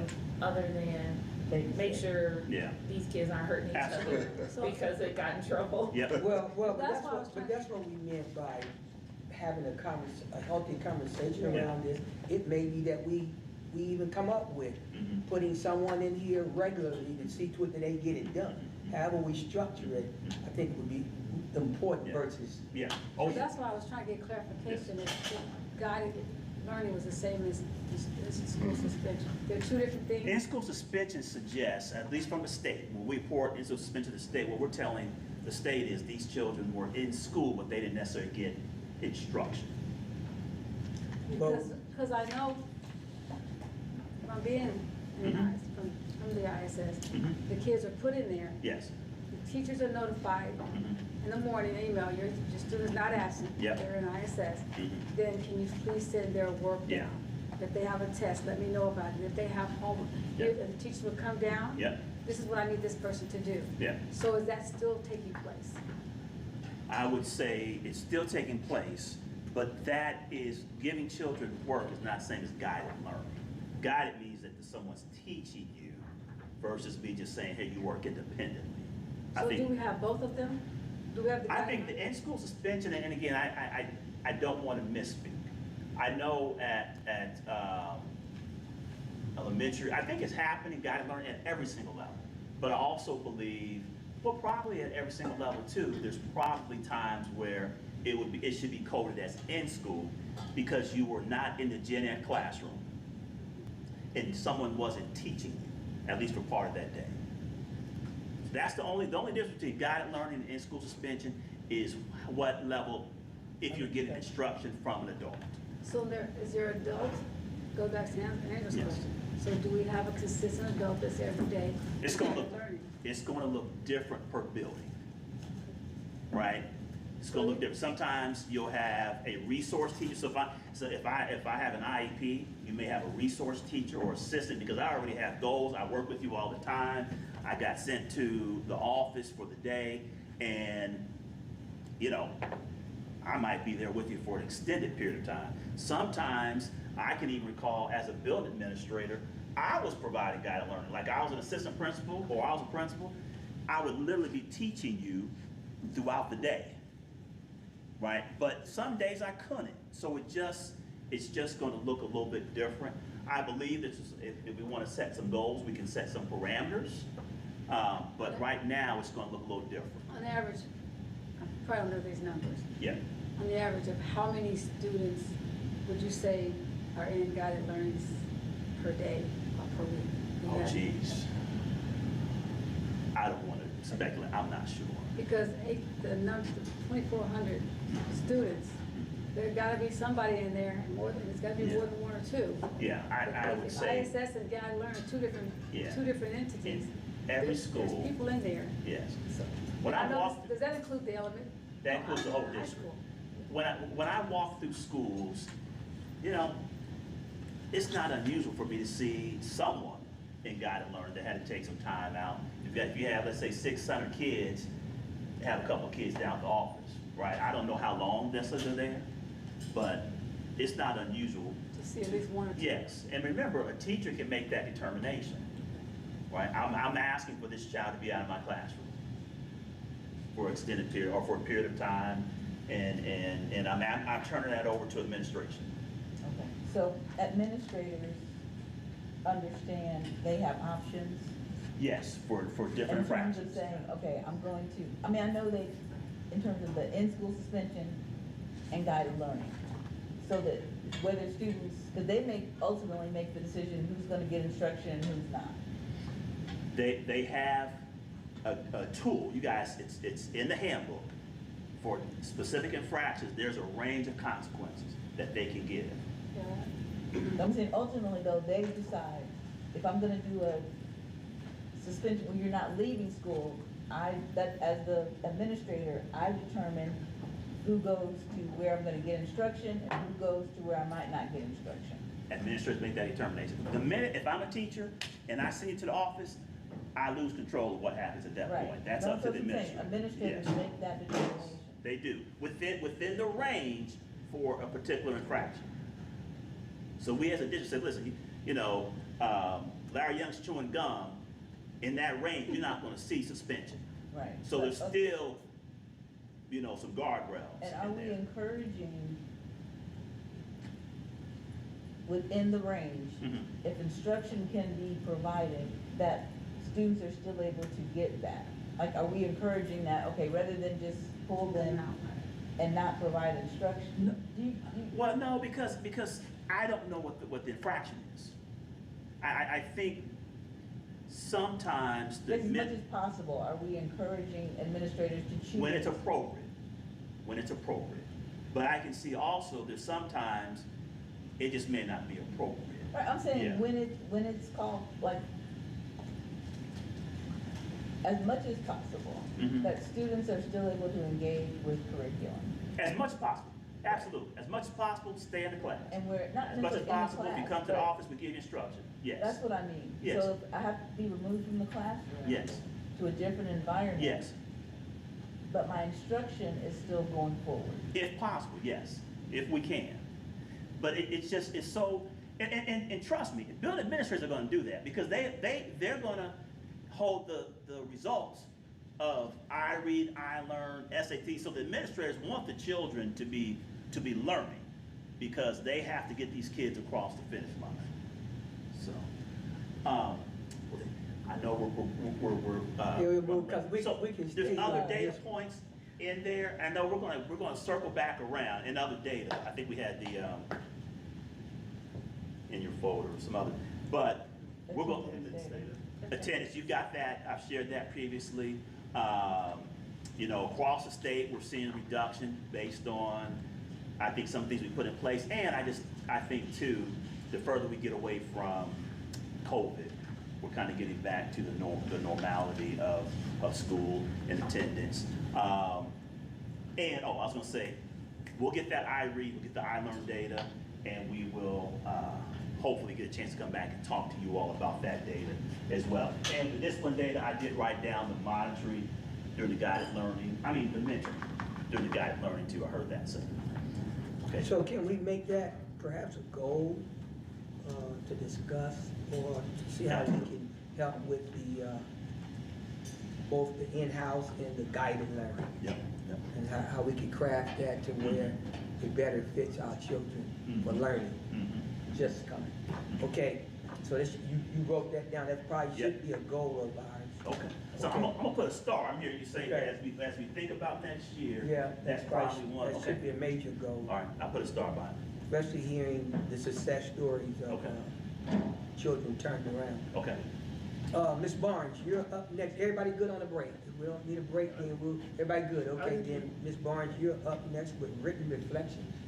So just to clarify, Dr. Young, did you tell us your 26, 27 district performance goals? Because I know you shared data, but.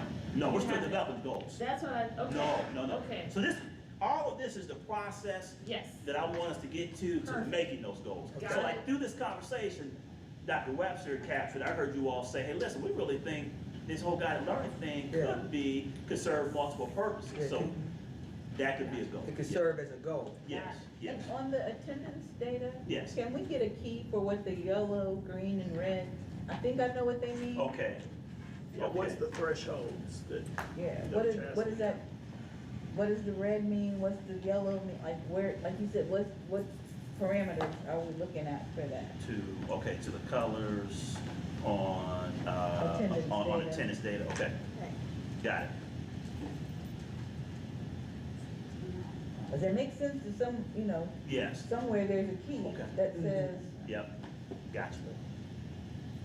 Okay, so where we are, just for clarification, we're still in the development. So on our agenda from 9:15 to 9:45, it said 2026, 2027 district performance goals discussion. Dr. Young, what Dr. Young has done is he has provided us the raw data that we need in order to start the process of coming up with, so now that we know this information, what's our goal?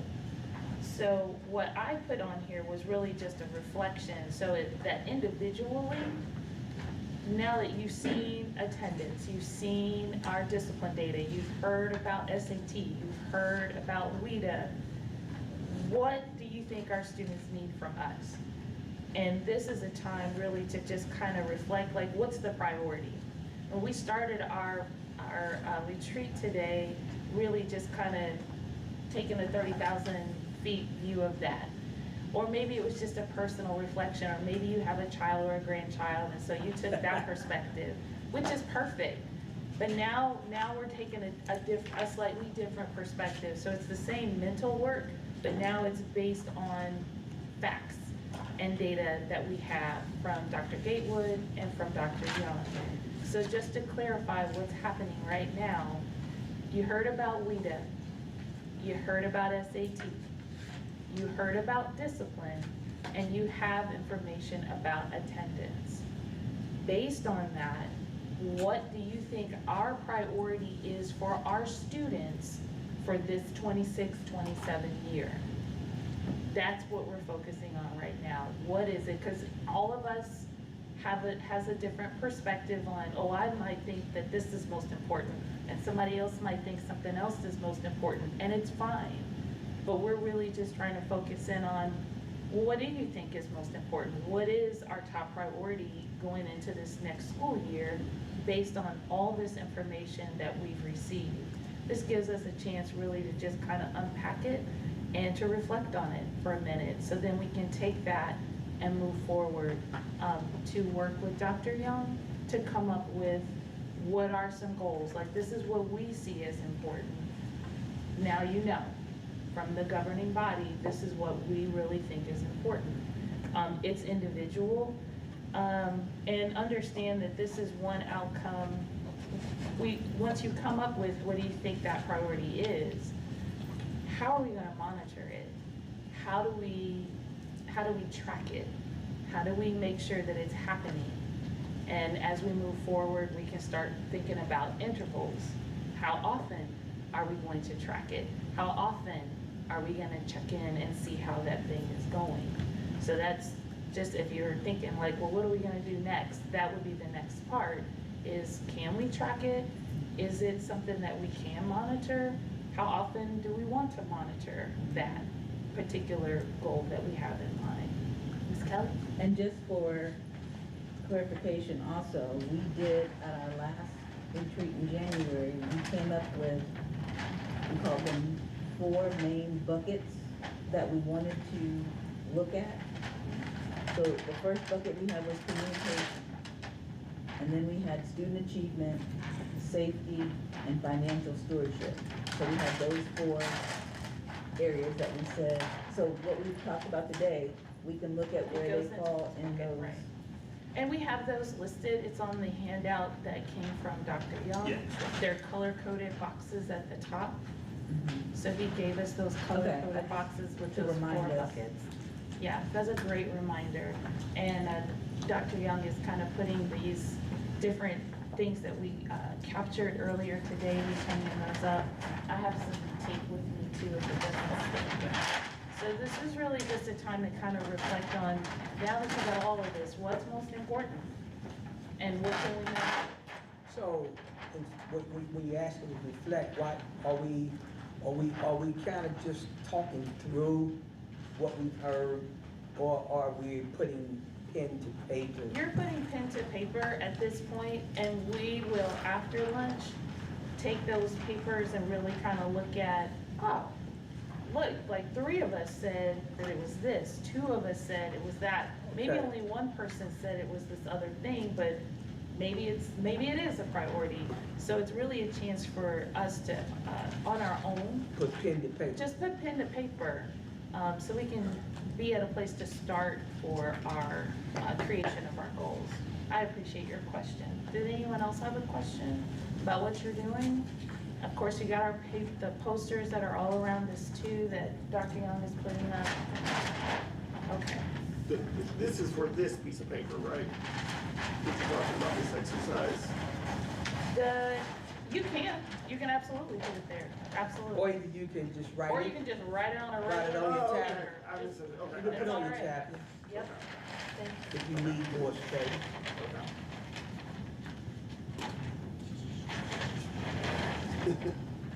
You said that, you gave us a color-coded paper.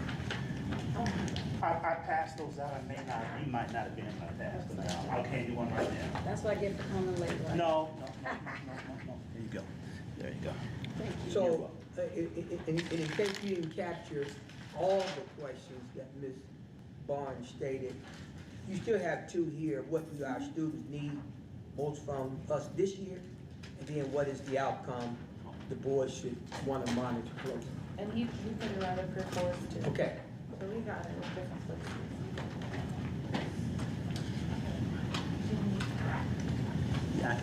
Yeah, thanks, that'd be perfect. I'll take it. So I put the SAT notes up here, discipline, monitoring, and then the WIDA stuff is back in the back. We said that we won't focus on the side what priority. We have the areas, but what priority are we going to focus on? That's what I think we need to. Prioritize, yeah.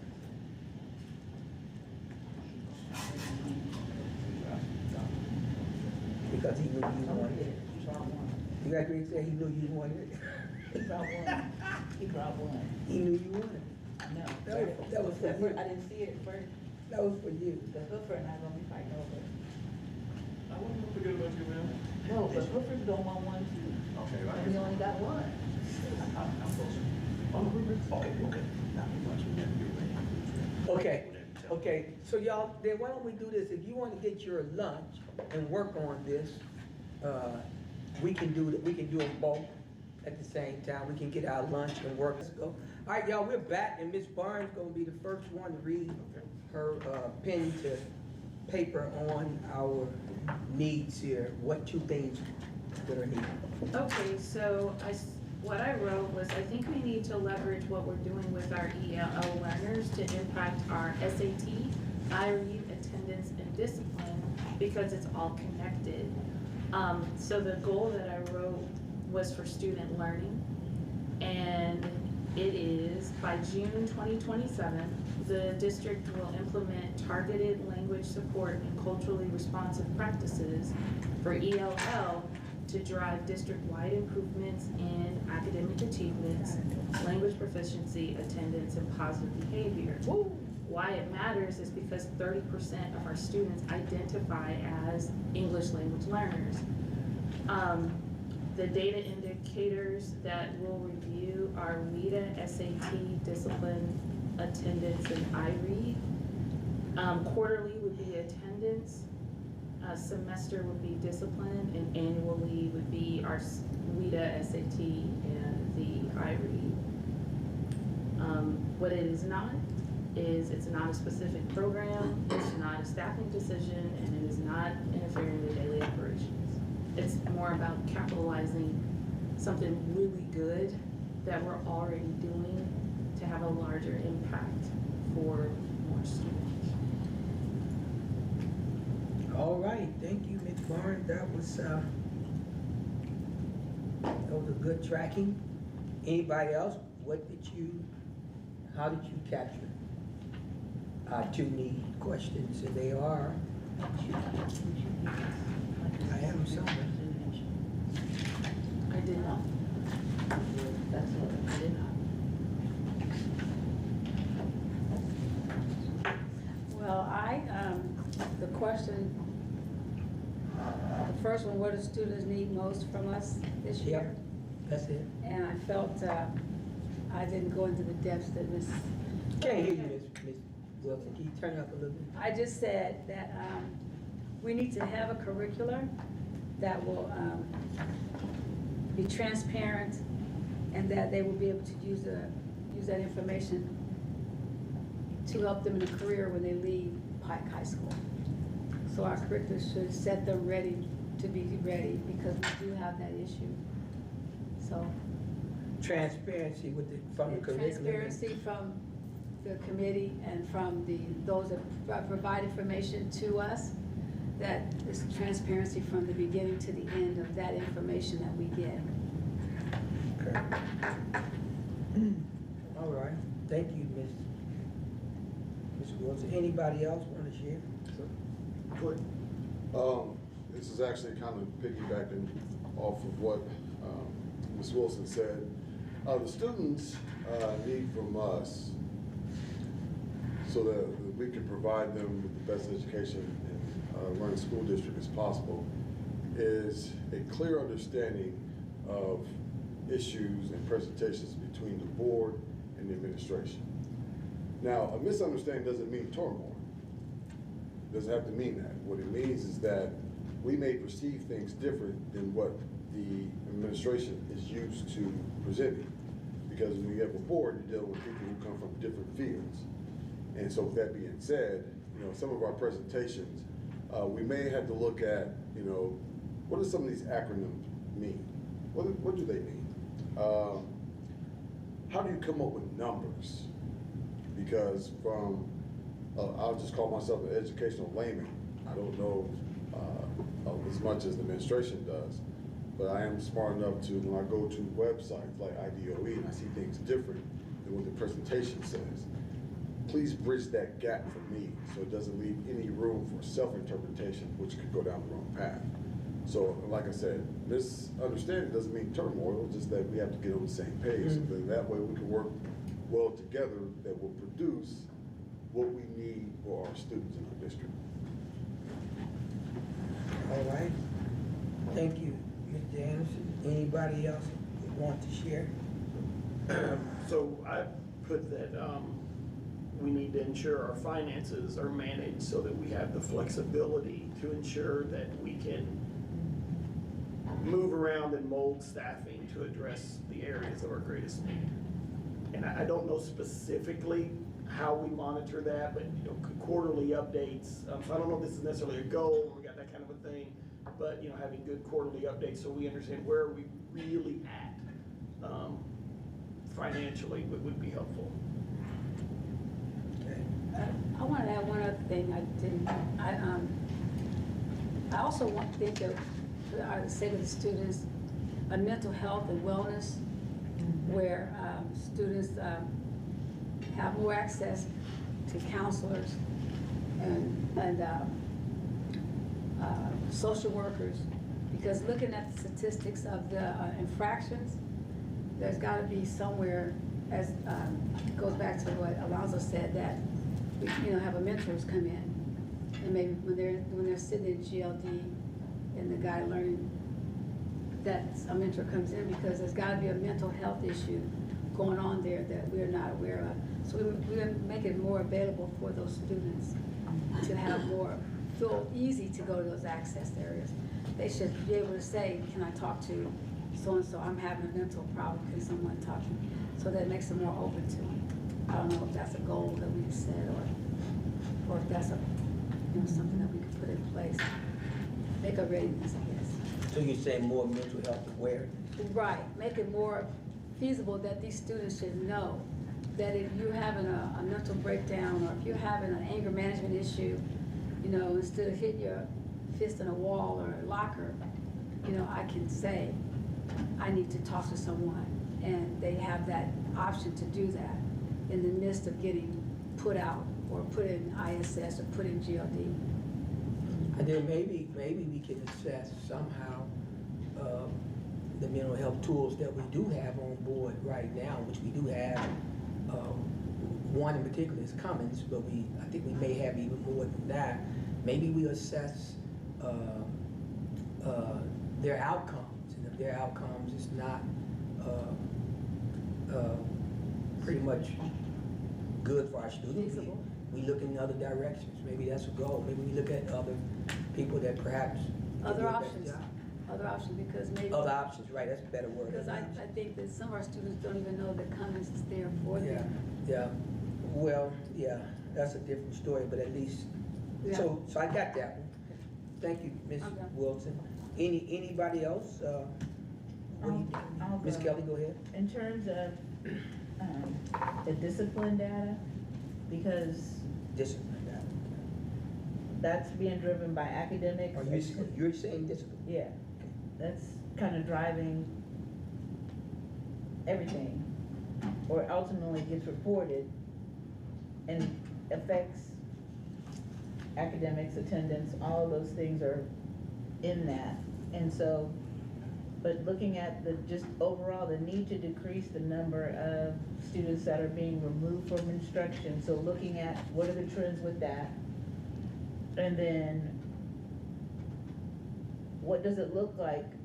What does the discipline process look like in each building? And then is there a way for us to standardize that across the district? Like, it may look different in elementary, it may look different in middle school, and then at the high school, at each level, do we have some standardized things that we can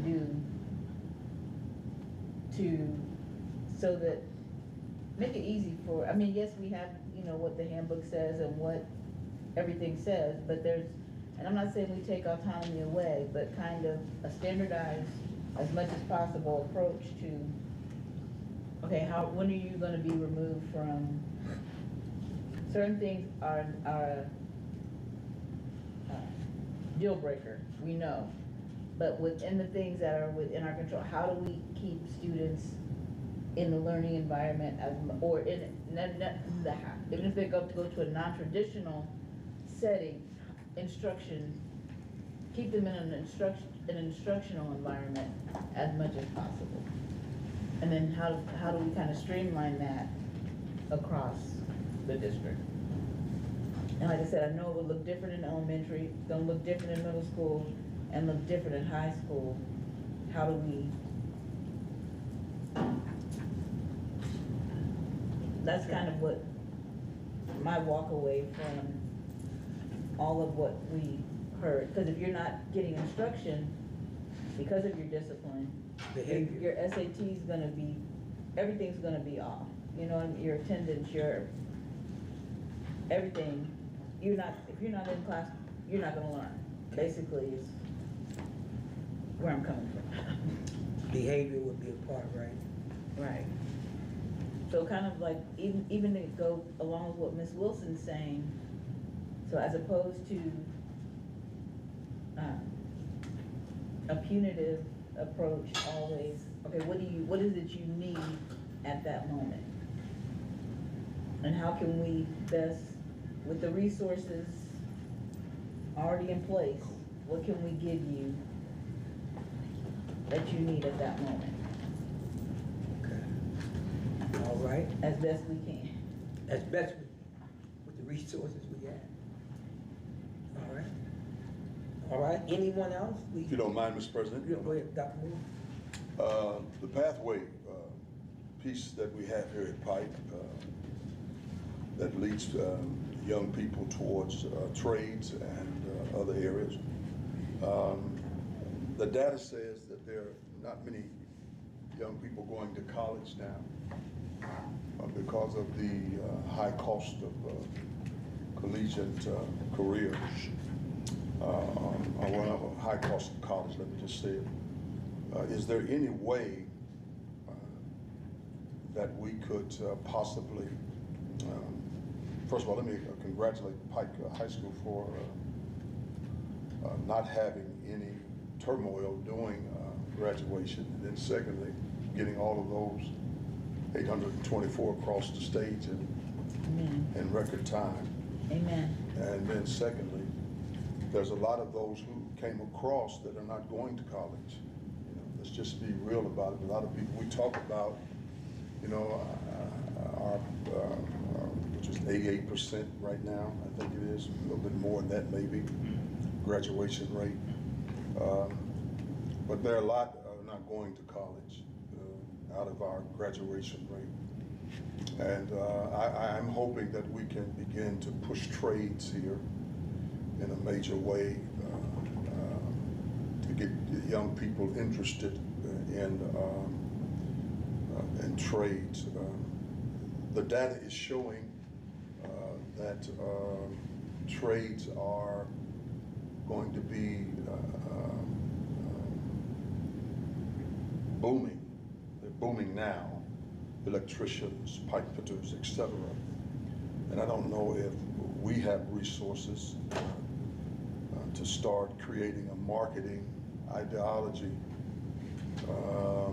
within our website, which we're waiting to be overhauled. I haven't seen all of it. to start pushing trades on the mindsets of young people who are not liberal arts, who don't feel that they're liberal arts students. You know, you can make $35, $40 an hour becoming a welder, pipe fitter, etc. You can make 6 figures doing trades, and you can become an entrepreneur doing that as well. So I was just wondering if that's something we could start pushing a little bit more than what we do push, because a lot of our young people are just not finding jobs. Those who do not have the desire to do liberal arts and do other, you know, college education. Maybe we can start doing something no other district does by creating something for trades in a marketing fashion. I don't know if that would be good. And create a marketing curriculum type of situation that would be attractive to a young man or a young woman, and just put our trades curriculum out there in a way to where somebody could get on track to go into that particular area. Thank you, Dr. Moore. One of the things I put along that line is creating a better opportunity to tell Pike's story. And that's what I put along. And what that meant is, and I do agree, we did a Pentagon last year, a year and a half Pentagon discussion on education with Indiana and the Pentagon. And one of the things that did come to the top with the education, higher education ed, is that colleges are down in enrollment because their students are not going to college at a record rate. And the interesting one was young black men are certainly not enrolling, not just young black men, young males, period, are declining in enrollment in college.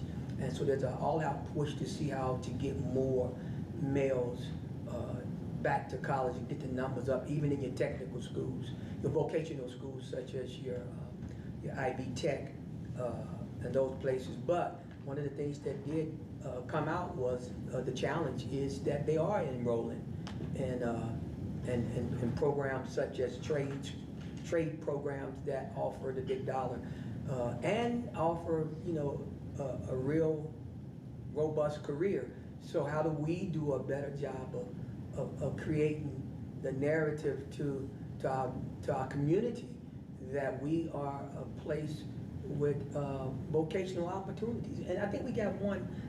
Don't we have a new one coming on with the construction piece? Is that a new one? Yeah, actually there's three new programs we're looking at adding, and that was one of the drivers even behind the new facility with the Lillian Down. So you've got welding, carpentry. Okay. May have been carpentry, but they're also dental hygienists. Okay, that's what I'm thinking about. Oh, absolutely. But then also we through the work-based learning, so that's the upper level.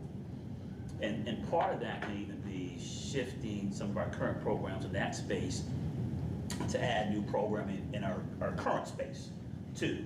But then the other part is the work-based learning. So that may not necessarily be a certificate, but it can still be an opportunity for me to, as a student, get credit hours towards graduation working alongside professionals. Like, for example, my son, my youngest one, wants to go into medicine and likes the orthopedic side. He just heard this past week through HealthPlex that he'll be able to get work-based hours and stay after school and work with our trainers. And that counts towards his class and coursework towards graduation. So create space for that to happen. Yeah. Yeah. And how to do a better job of telling that. Yes, Doc. You don't, thank you.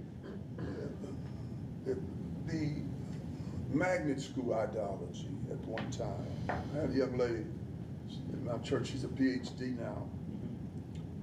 She left high school and only had to do 2 years of undergrad.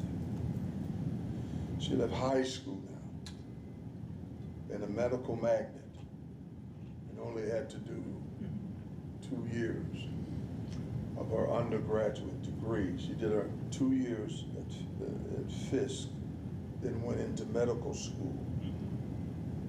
I think she did, and she ended up at the Einstein School in New York, 7 years.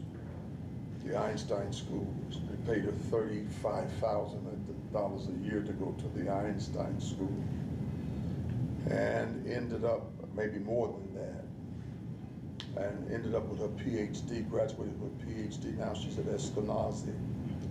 What I'm saying in that context is, what you just said about your son, is there any way that in your mindset and creativity, that you could create that type of, not a magnet ideology, but to where college credit hours are merged with Ivy Tech and all of these technical, Lincoln Tech and all of these technical, you have the curriculum queen back here,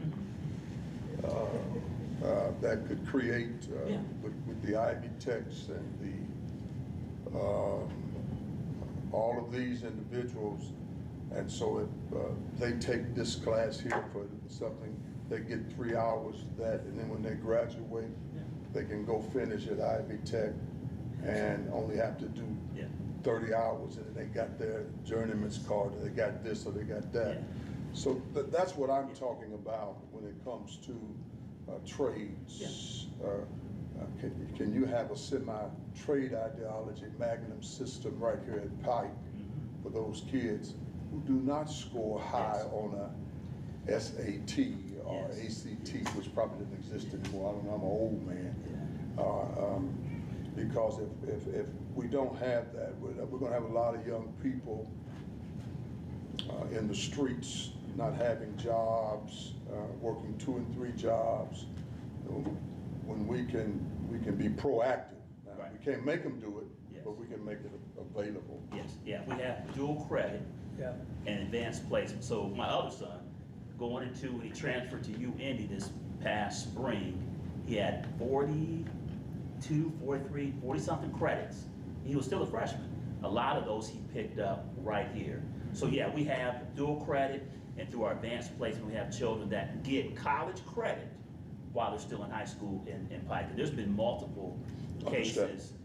I've heard people whose kids got way more credits than my son did, who basically would enter into college if they want to do the work as like a sophomore, junior. So I am familiar with our HVAC program. We know we get dual credit for that because Ivy Tech takes those credits. I'm familiar with our nursing program because my granddaughter went through that and got Ivy Tech credits for it. So we're familiar. We just, with these new ones that's coming on, how do we create that track for them too? So that could be a goal of ours. And I think that's what I'm talking about, is that Pike be innovative in that space. To where we're going to grab the space of being vocational in a I will say in public school setting. We're going to be vocational, and because we have the tracks here, and I think we just need to. That's just me, because all students are not They ain't liberal going arts. to college. They ain't going to college. The college going rate, I believe, I was trying to pull up an article, it's declined every year. This was the first year that it didn't decline since either 2014 or 2017. Now, I'll pull up an article here, but it had declined, I think, for 10 years. And while you talk, and there's a major concern about that. I mean, they're meeting and discussing that. And this was the first year, and then it's not like it jumped up, it was like a slight increase, but the celebration was that it didn't decline. You know, one of the things I think as superintendent I really want is to have every child exposed to the opportunities for college. What you choose is up to you. I know there's some people who, if I didn't go to college, my parents didn't go to college, grandparents, or the people in my circle, I may not see that for myself. I just want you to see it. Yeah. And then you make a decision, and we support you in that decision. But we definitely want you to be exposed. From what I took from being involved in these conversations around the state, from what I took away is, because college, you got Purdue, you got IU, you got all of the Indiana colleges for sure at the tables. But what I took away is that, how do I want to say this? What I took away is that the colleges themselves feel that the vocational road is certainly a competition for them in the colleges, and they really lean more toward, hey, make sure that you push your child to school versus to college versus. So I took that away, but I also knew that, hey man, it takes both, because some people just don't want to do a 4-year sit down, period. So let's have something for them so they can strive towards. So that's y'all's. That's y'all's tug. How do you get that done? If I can piggyback one thing on that, so, because I 100% agree, my family is a perfect example. Not every person is, you know, that's just not the right path for them going to college. And for those, when they're trying to decide, do I not, I know we've got now the requirement to do the like basic financial literacy, you know, that kind of stuff. I don't know if it's part of that or not, but understanding paying for college and the options that are out there and what are good, what are bad, the risk you take when you do some, you know, if I take out a student loan and I then only go to 2 years of college, I still gotta pay back that $60,000 that I borrowed, and I don't have that piece of paper to go with it. Like, you know, be wise about those things. I can go to this college and it's only gonna cost me this much. This may be my holy grail college, but I'm gonna pay 4 times, you know, the amount. Like just that basic, so our kids our students, don't get themselves in financial straits because somebody has told them you should go, or you know, just because that's just, I've been on phone calls with people in that scenario. It's just heartbreaking whenever you bury yourself in debt and then have nothing on the other side. Absolutely. That's really one of the genesis of me bringing back the, you've heard me talk about the status meetings, oftentimes senior status, junior status, where we actually bring our counselors in and we go through every single student. Okay. And a lot of these are students that are going to graduate, but did you know, because we have all these experts, did you know that Ivy Tech has that program? Did you know that because that student, they're undocumented, if they went to this college, they can still get money? So what we do is we try to equip the counselors on how they can support all the kids around that round table. So you got all these experts, you have the counselor, we go through all the students, then they go and can meet with the students, which they can provide that advice. So that's the structure that we currently follow. Okay, good. And I kind of kicked myself after I talked about what I said before, and you made me think about it. It's not just to expose children to college, but we also want children to know that it's attainable for them.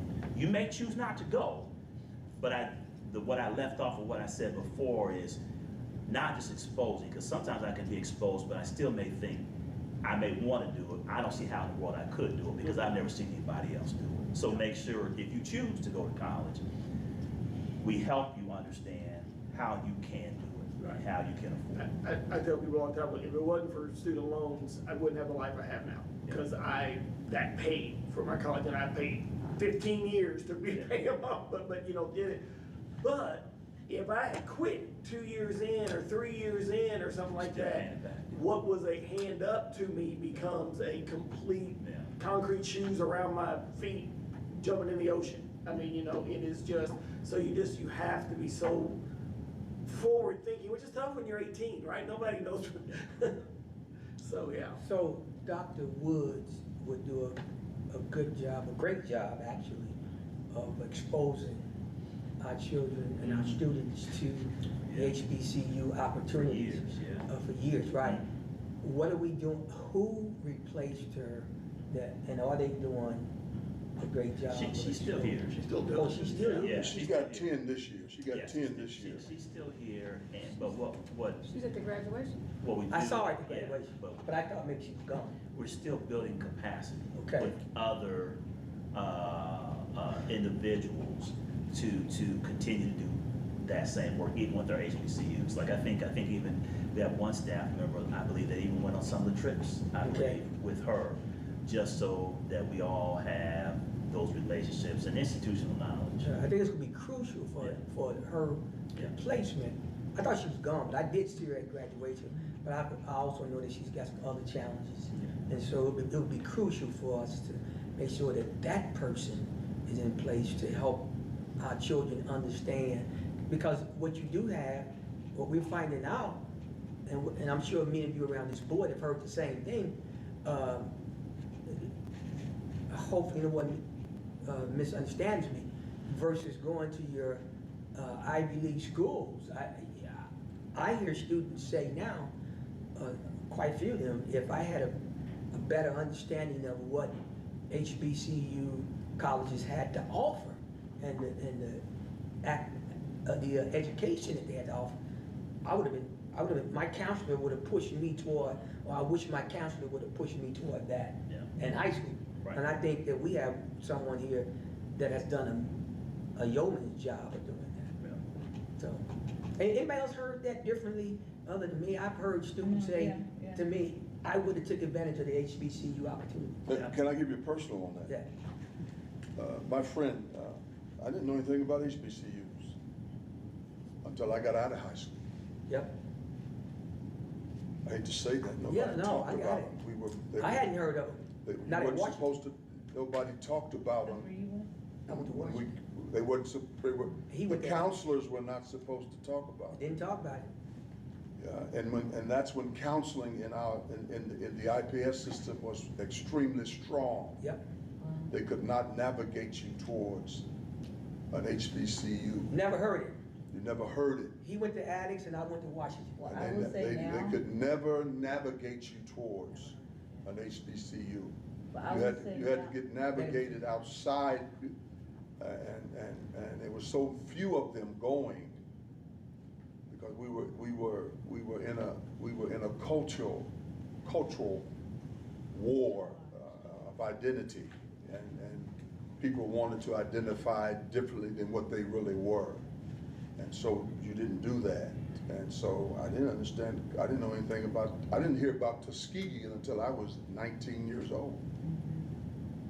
Yep. And I sometimes I sit and cry about that. And I think we got a great opportunity here to promote the HBCUs. I would say two things. One, districts across the state are in the process of revamping their whole counseling departments, and we're all coming under a new umbrella that is American School Counselor Association. Like, they're doing trainings statewide for all counselors. And I've seen our Pike counselors there when I go, because that's, now that I'm in that role at my school, we're both every district is redoing the way they are approaching counseling. Yeah, yeah. For those very reasons, students are not getting all the opportunities. And also to connect, we're talking about mental health and all the different things. How does all of that support the academic goals that are, so now we're having, as counselors, we're having to say, how are you helping that district meet that academic goal? Okay. To justify your spot in all of this pot of money, how are you justifying why you're doing, you're talking about the mushy, the SEL but how does those outcomes, how do they go hand in hand? It's kind of so ironic. My middle girl did Kentucky State, but she ended up doing IU. She graduated from IU. She did Kentucky State. In the daytime, it was an HBCU. At night, it was a PWC. What's PWC? Predominantly white. Okay. college. Yeah. So- My baby daughter, I wanted her to go to Indiana State, and she said, I would rather go to McDonald's and work than go to a PWC. So she ended up going to Tennessee State University. And it was HBCU at daytime.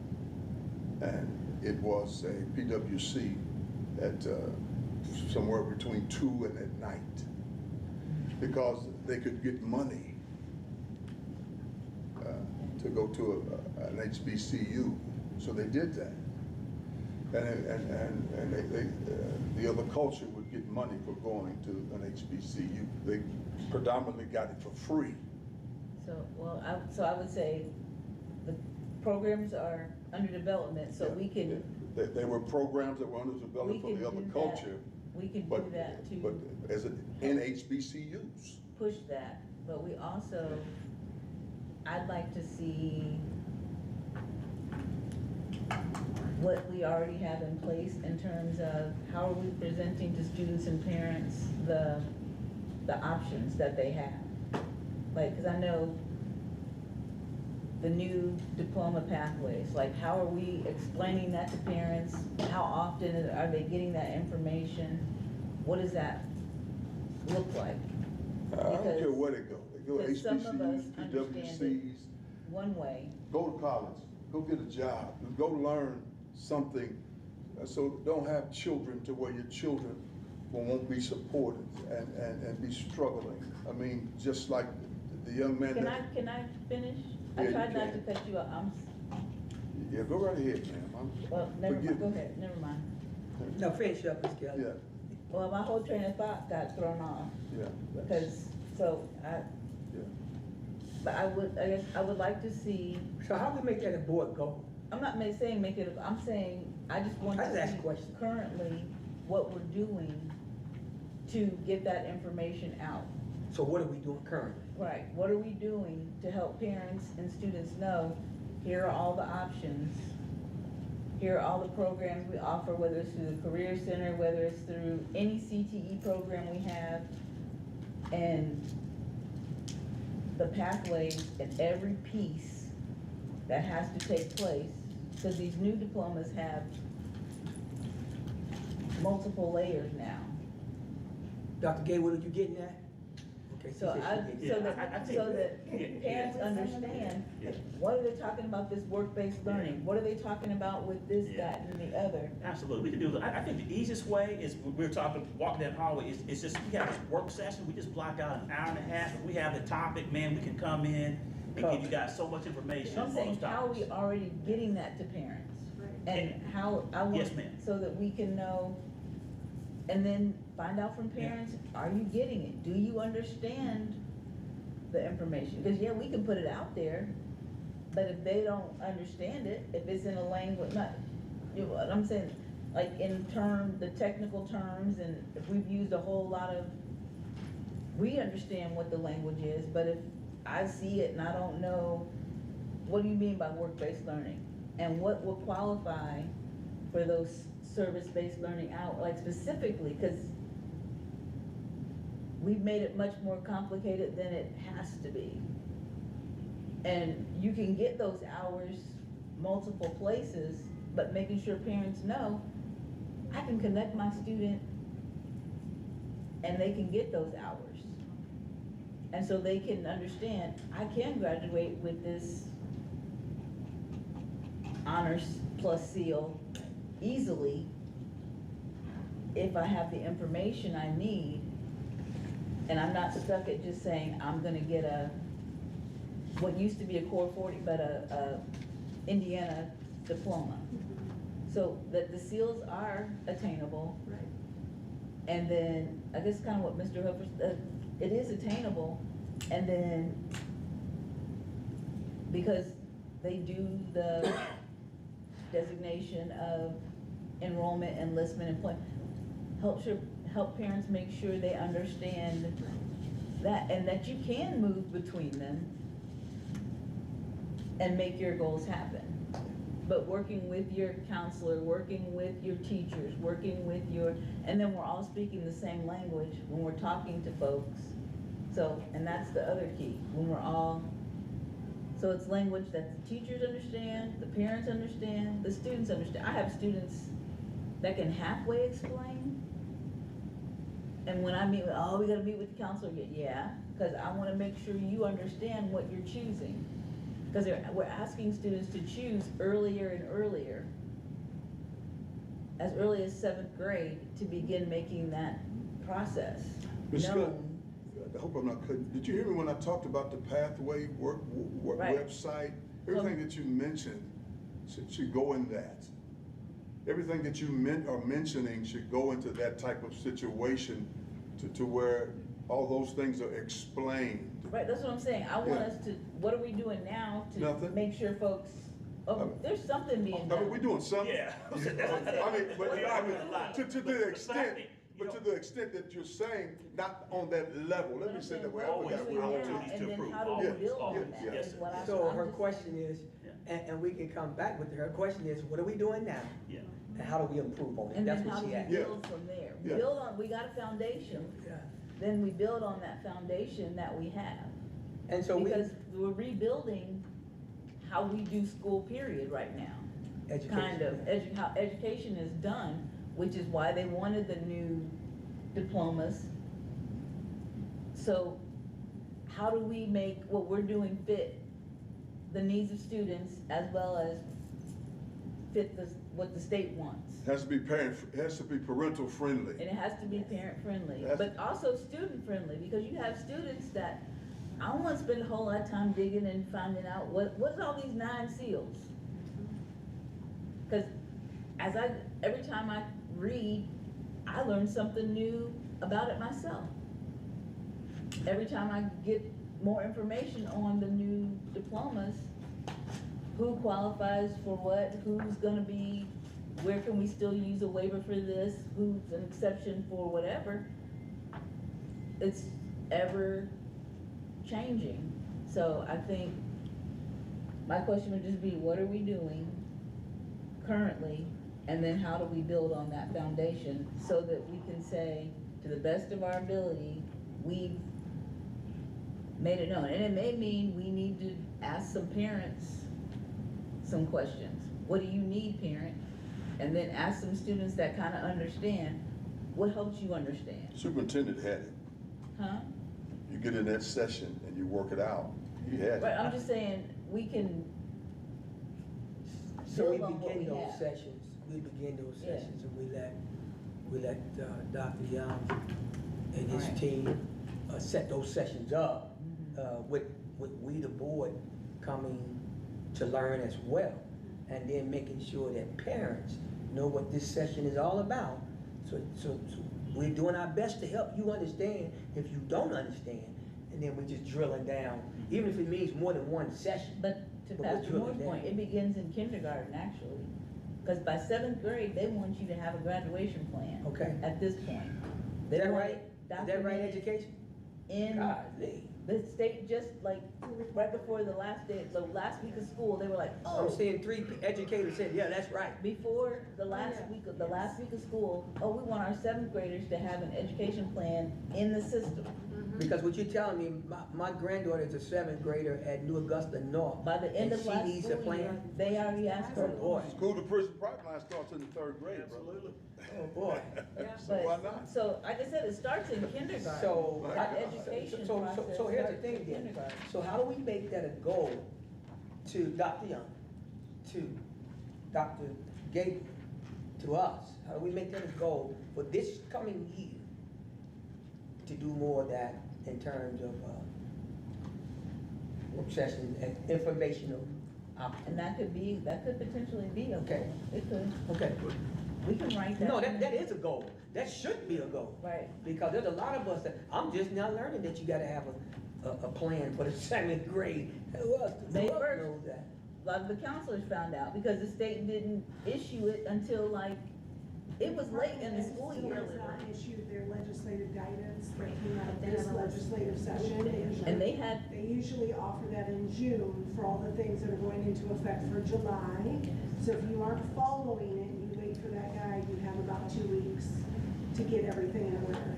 Luckily here, we follow it, and we've already started that. Okay. Ms. Seidella sent me an email, and I've been fortunate enough to still have some friends at DOE, so we send text messages and emails and all the things to get the information we need so that we're ready here. Okay, so I got a seventh grader looking at me like, so we can make that a goal. What? Ms. Kelly, how do you want to craft that? We'll let you craft that as a goal, and then we can, get it around to us. And then we'll make it as a goal. Okay? Thank you. Pathway. All right, so I think Ms. Barnes, did we hit the mark on what you wanted on this? I'm sorry, I didn't I mean think to. so. to- I don't, I'm not sure how you perceived it as our president, but we certainly had goals for each of our 4 buckets. It would be a lot. I'm not sure that that's the best path for us to have a whole bunch of goals. No. Rather than to just really kind of boil About 2 or it down 3. to 2 or 3. 2 or 3. That's certainly a good place for us to start. Under your leadership, it's really based on what you heard. Where do you think we need to stick for the 3? Well, I put some numbers down here, but I certainly like what Ms. Kelly stated here. But I scored 2 or 3 times. Let me get back to that, what I heard coming from you all. So I heard transparency for education twice and understanding that. So I heard that. The transparency of, and I guess the transparency of education also can simply mean what we just, all that we heard with Ms. Kelly. Covers a lot of stuff. Yeah, but that would come under the transparency of education. So we heard that twice, so that would certainly be a goal of ours or that should be. And then the financial budget, that's always our wheelhouse, financial management, and what we're looking like there with financial management, show the pros and cons, where we at with buckets and that type of thing. So I think those 2 are certainly good, and then everything else, I heard mental behavior wants, I heard discipline and effective behavior, I heard that twice, well, actually once. So I think 2 things that I would take away from us is the transparency for the education and the understanding of all of it, your acronyms, and just simply a better, a deeper understanding of it. And then the financial management, where are we with things coming down the pipe, resources that could affect us, where are we physically, and how solid are we? That those are 2 things that I think we certainly should make go. Okay? With your permission, I'd like to try to go ahead and craft something rough. Okay. If you're okay with that. And I'm just using the board goal template Okay. as my guide. If everyone's And then get it cool. to us. Can I just say it or? Yeah, if you want to craft something rough, go ahead. Help us That's out. rough. We're good. So. Yeah, go ahead, Don. Yeah. All right. Anybody else that need to take off for the Yeah, back? I'll craft and, yeah. Okay, let's take a break in 5 minutes, and then Ms. Barnes will be working on that, and then I'll take 5 minutes myself. Anybody want to take 5 minutes?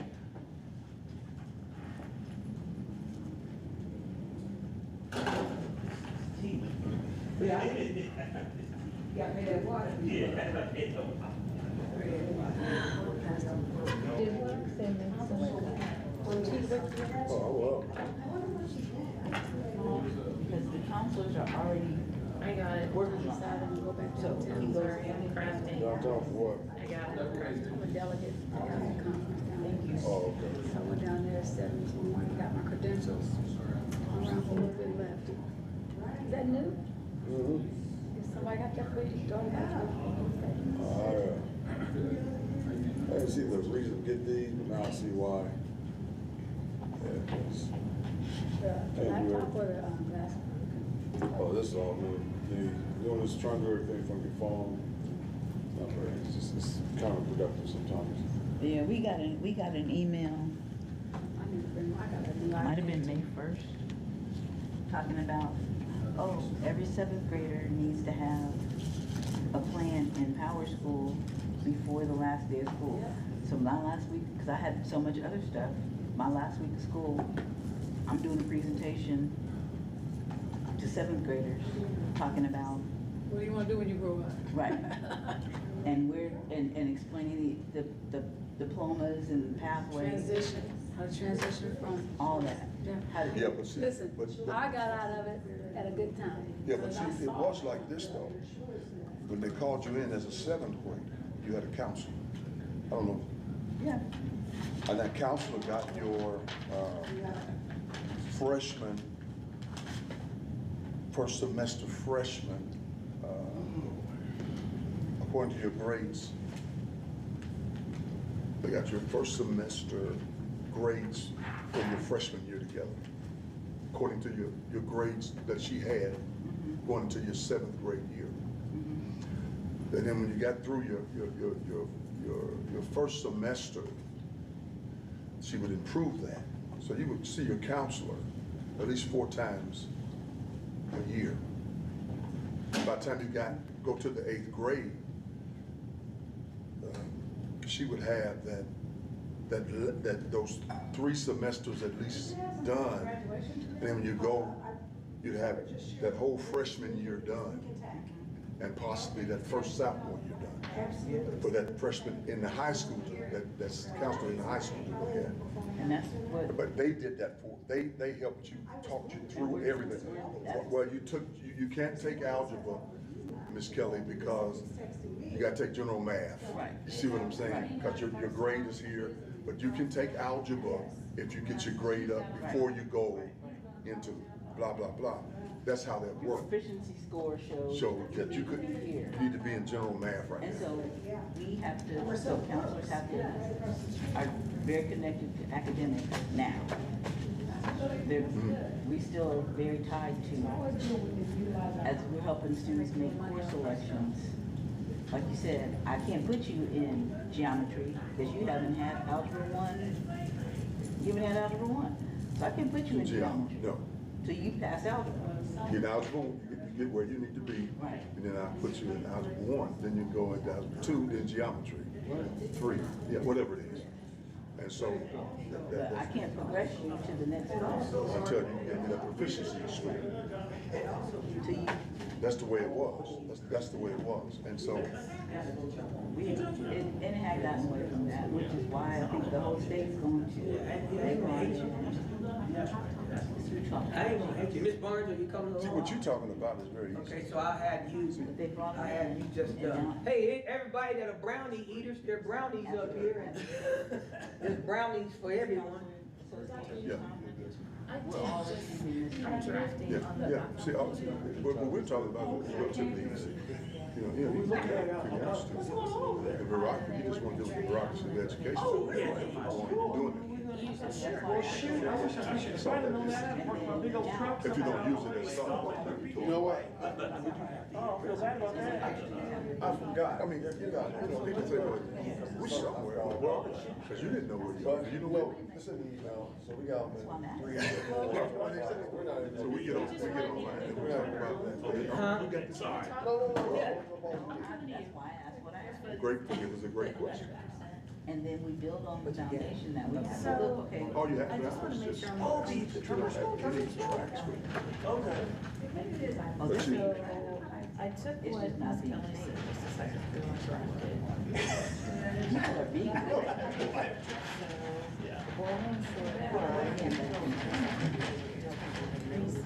Transparency and communication. Just like now, what we're talking about is probably not on there.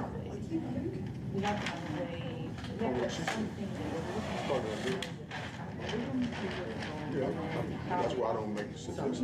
And then some kind of measure for the board, are we looking at transfer messages, are we looking at, what are we looking at, trying to find out? And then how frequently Mine is not a are we looking at No, that? I'm saying they want to make a goal, so where's the The goal? goal should be that we don't create Whatever the goal is.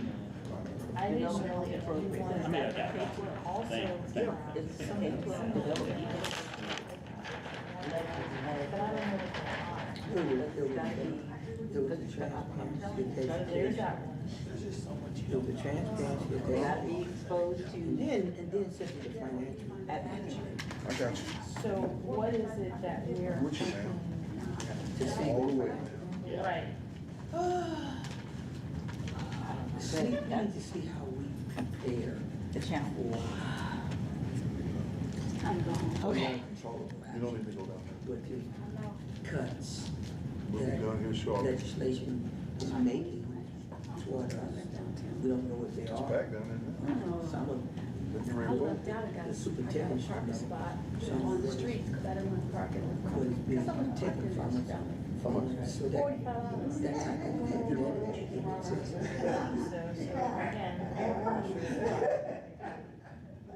that us, Every time it's that twenty. well, we don't wanna look, we really just wanna make sure that They're we making good money have down the there today.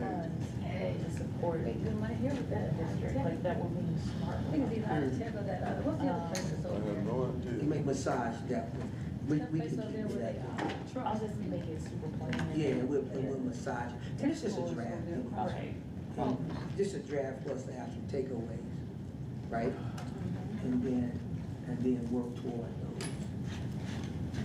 And I hope I brought the important charge for this joint. Stewardship, financial stewardship, the board. I did it. I did.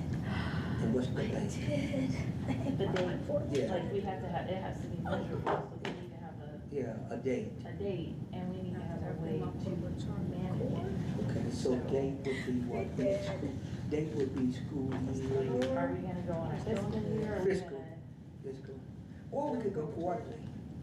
Well, the monitoring can be Quarterly. quarterly. Okay, okay, you got that right there, okay. Sorry, this. Oh, yeah, she's fully charged. I'm not like my daughter, she let her go it down to 1%. It drives me so nuts. I get to 30 and I start.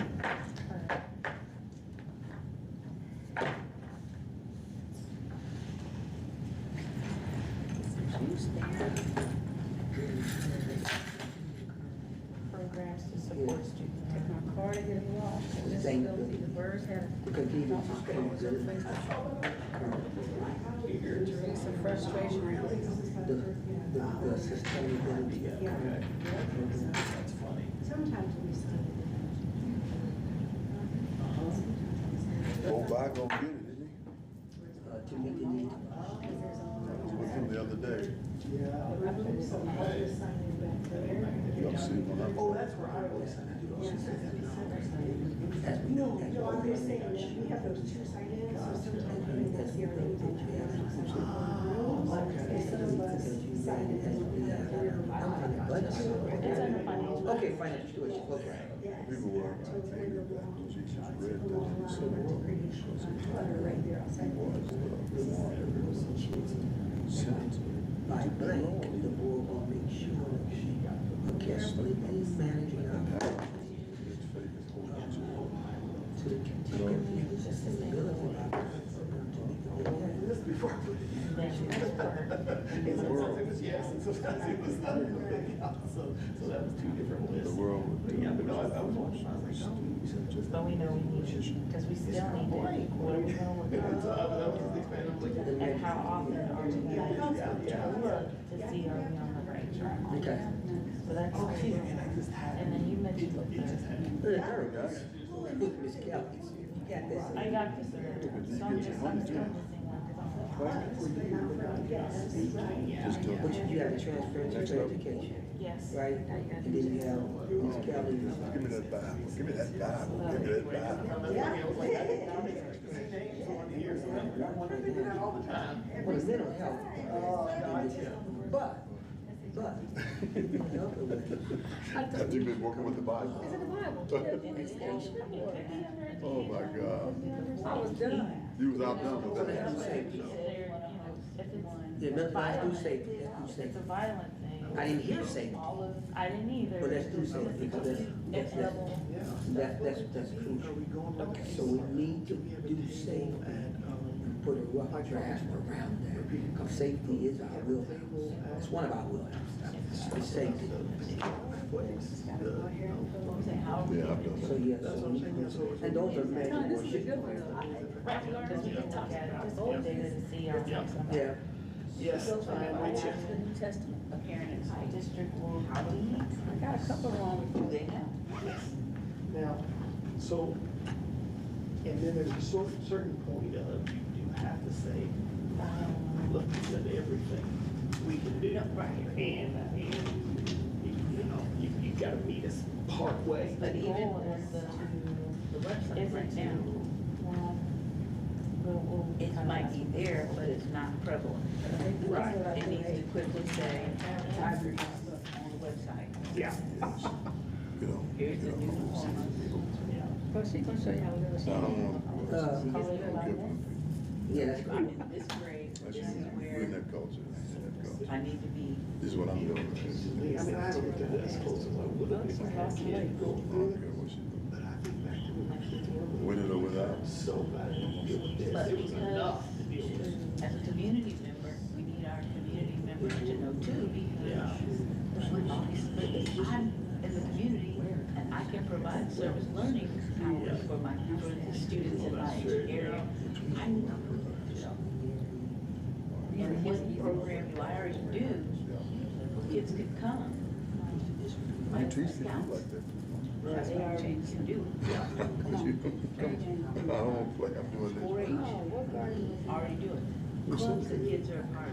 Yeah. They're already meetings. Oh, Adam, yeah. And if I'm employing teenagers, I need to know, like the law, I thought you were talking about Jesus. they had to learn, okay, now they don't need the work permits anymore. That was a whole, I know God. took me, So that's how This it is works. that's right here. when I was teaching CTE, I was still teaching, oh, you need it Go until. back, go to the top. So I was like, nope. Yeah. Communication, we have So I had to take that off my quiz. Okay.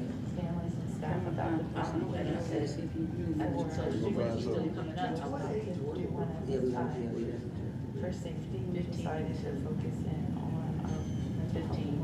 So you didn't need it after 16. Okay, I was gonna say, It's just those kids that were, at one entry were put in a the board will ensure that and then, we're carefully managing our finances. but then. and these are major, we We can do decided that. to fill in Depending on those what. blanks. Okay. Do we need to fill them in with each? Determines how many of those hours are. What do we use, which is to measure our success? Work How tonight? often are we?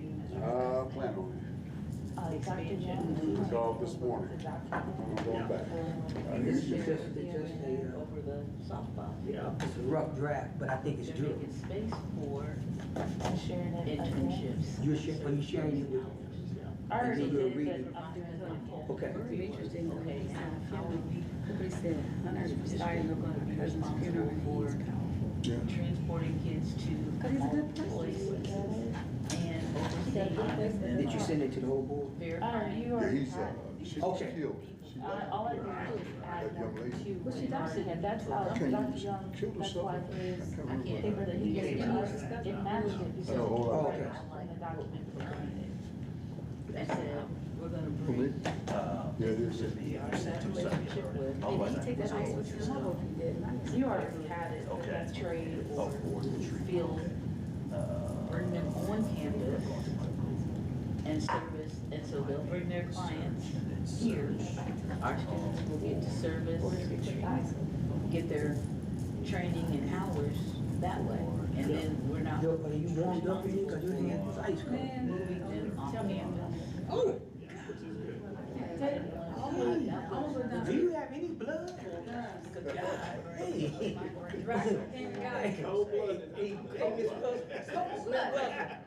Vampire that sucked everything out of Hey, it. man, I need to Well, tell look, y'all, we're working on coming to the end here. Come on. I promised to get us out by 2.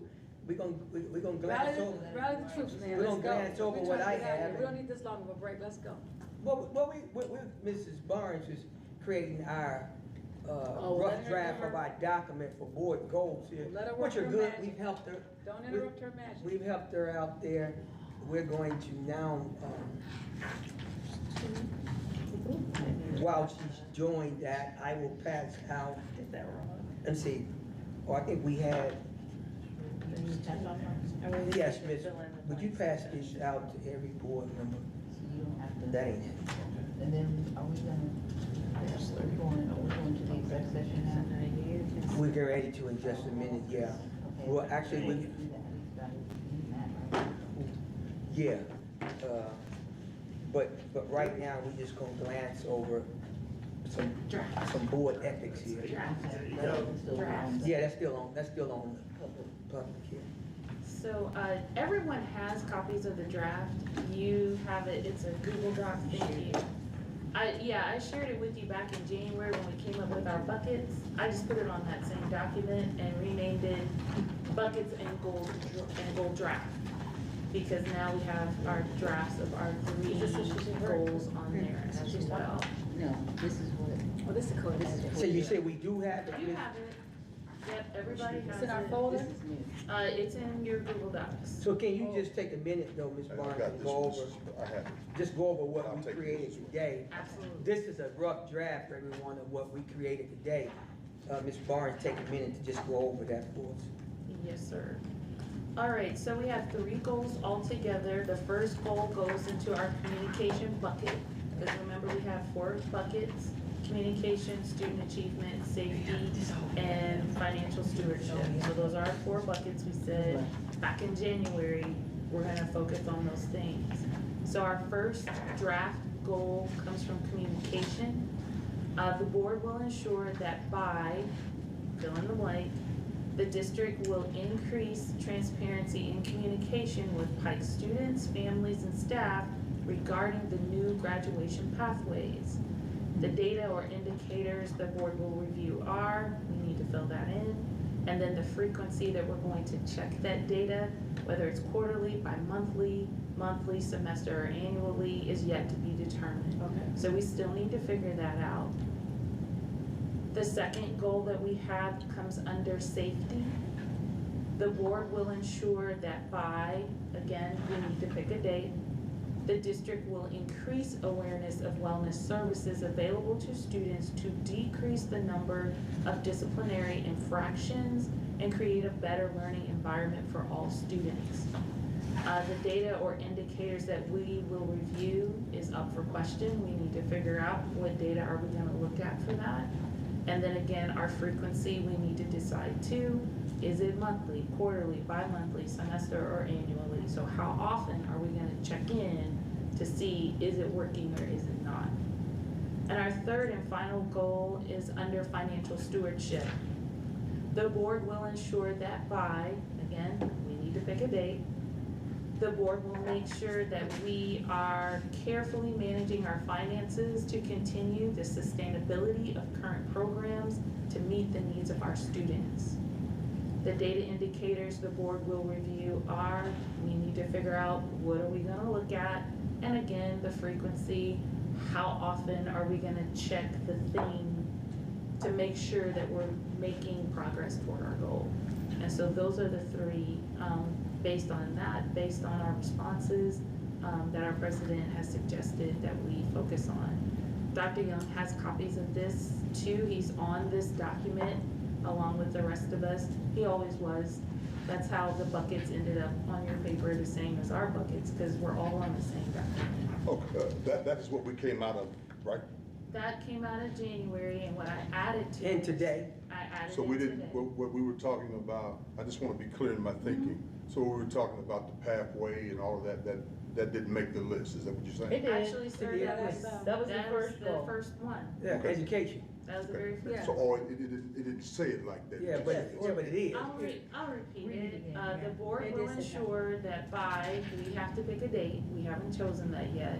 The district will increase transparency and communication with Pike students, families, and staff regarding the new graduation pathways.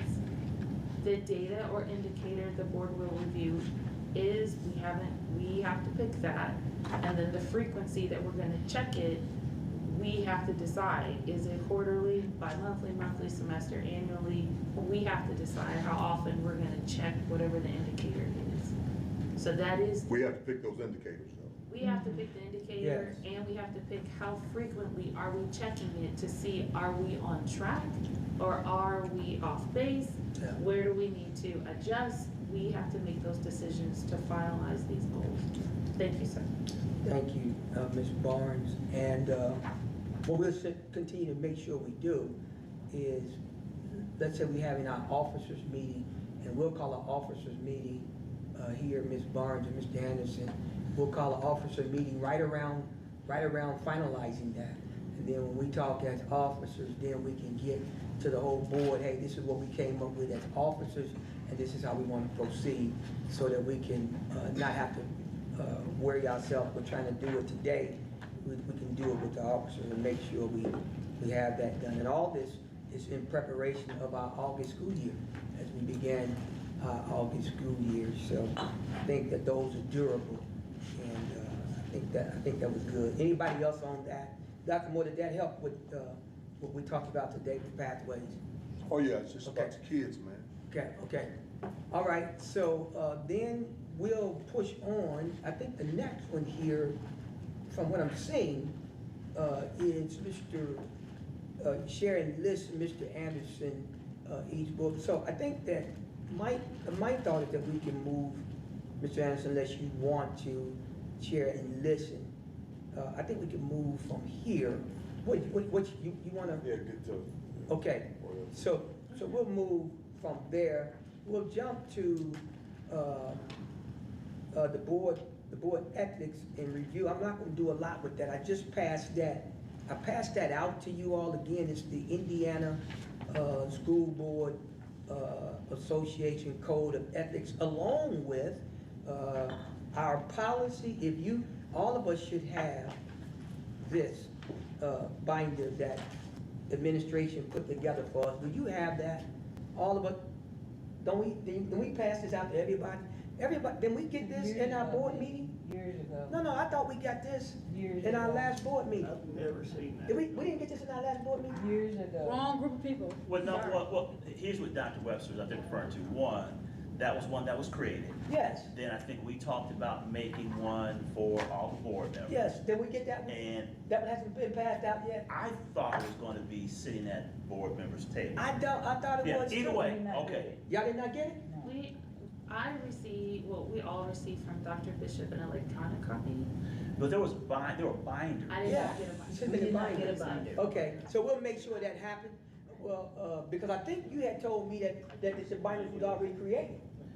I definitely said we were gonna create them. Okay. And I thought If they not, we'll was just- created, yeah, well, but if they not, were we'll sitting do at it. your tables when you guys got I it. did too. I thought that's what was sitting at the table. Yeah. So what was sitting at our We didn't table? get a binder. Question, No Leon. binders. What was Which sitting table? at our table? Nothing. We had the electronic document. But That's no what was binder. sent to us. How long Yeah. ago and when? It's only been. Last board about a meeting, month or should so. have been the last board I meeting. wasn't there at the last. So, Yeah, okay. okay, so, well, I'm sorry. So what happened, let me just help us. So what happened is, this is a created, copy of our bylaws and policies Oh, yeah, I didn't from get our that. board. And we'll see to it that every board member, Dr. Young, gets Yeah, this. absolutely.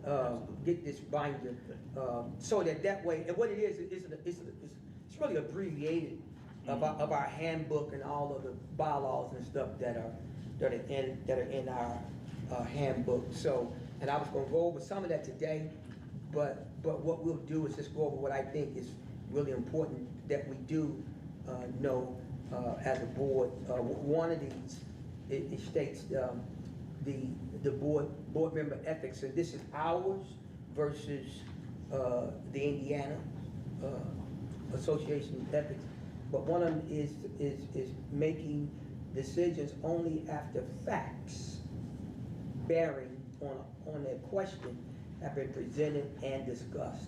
So that's one of our board ethics, is making decisions after facts have been presented and discussed. And one of the things we have the responsibility is to make sure that all facts are presented on a matter before we and discussed before we make a conscious decision or vote. And that's in our policies and ethics. And here's another one.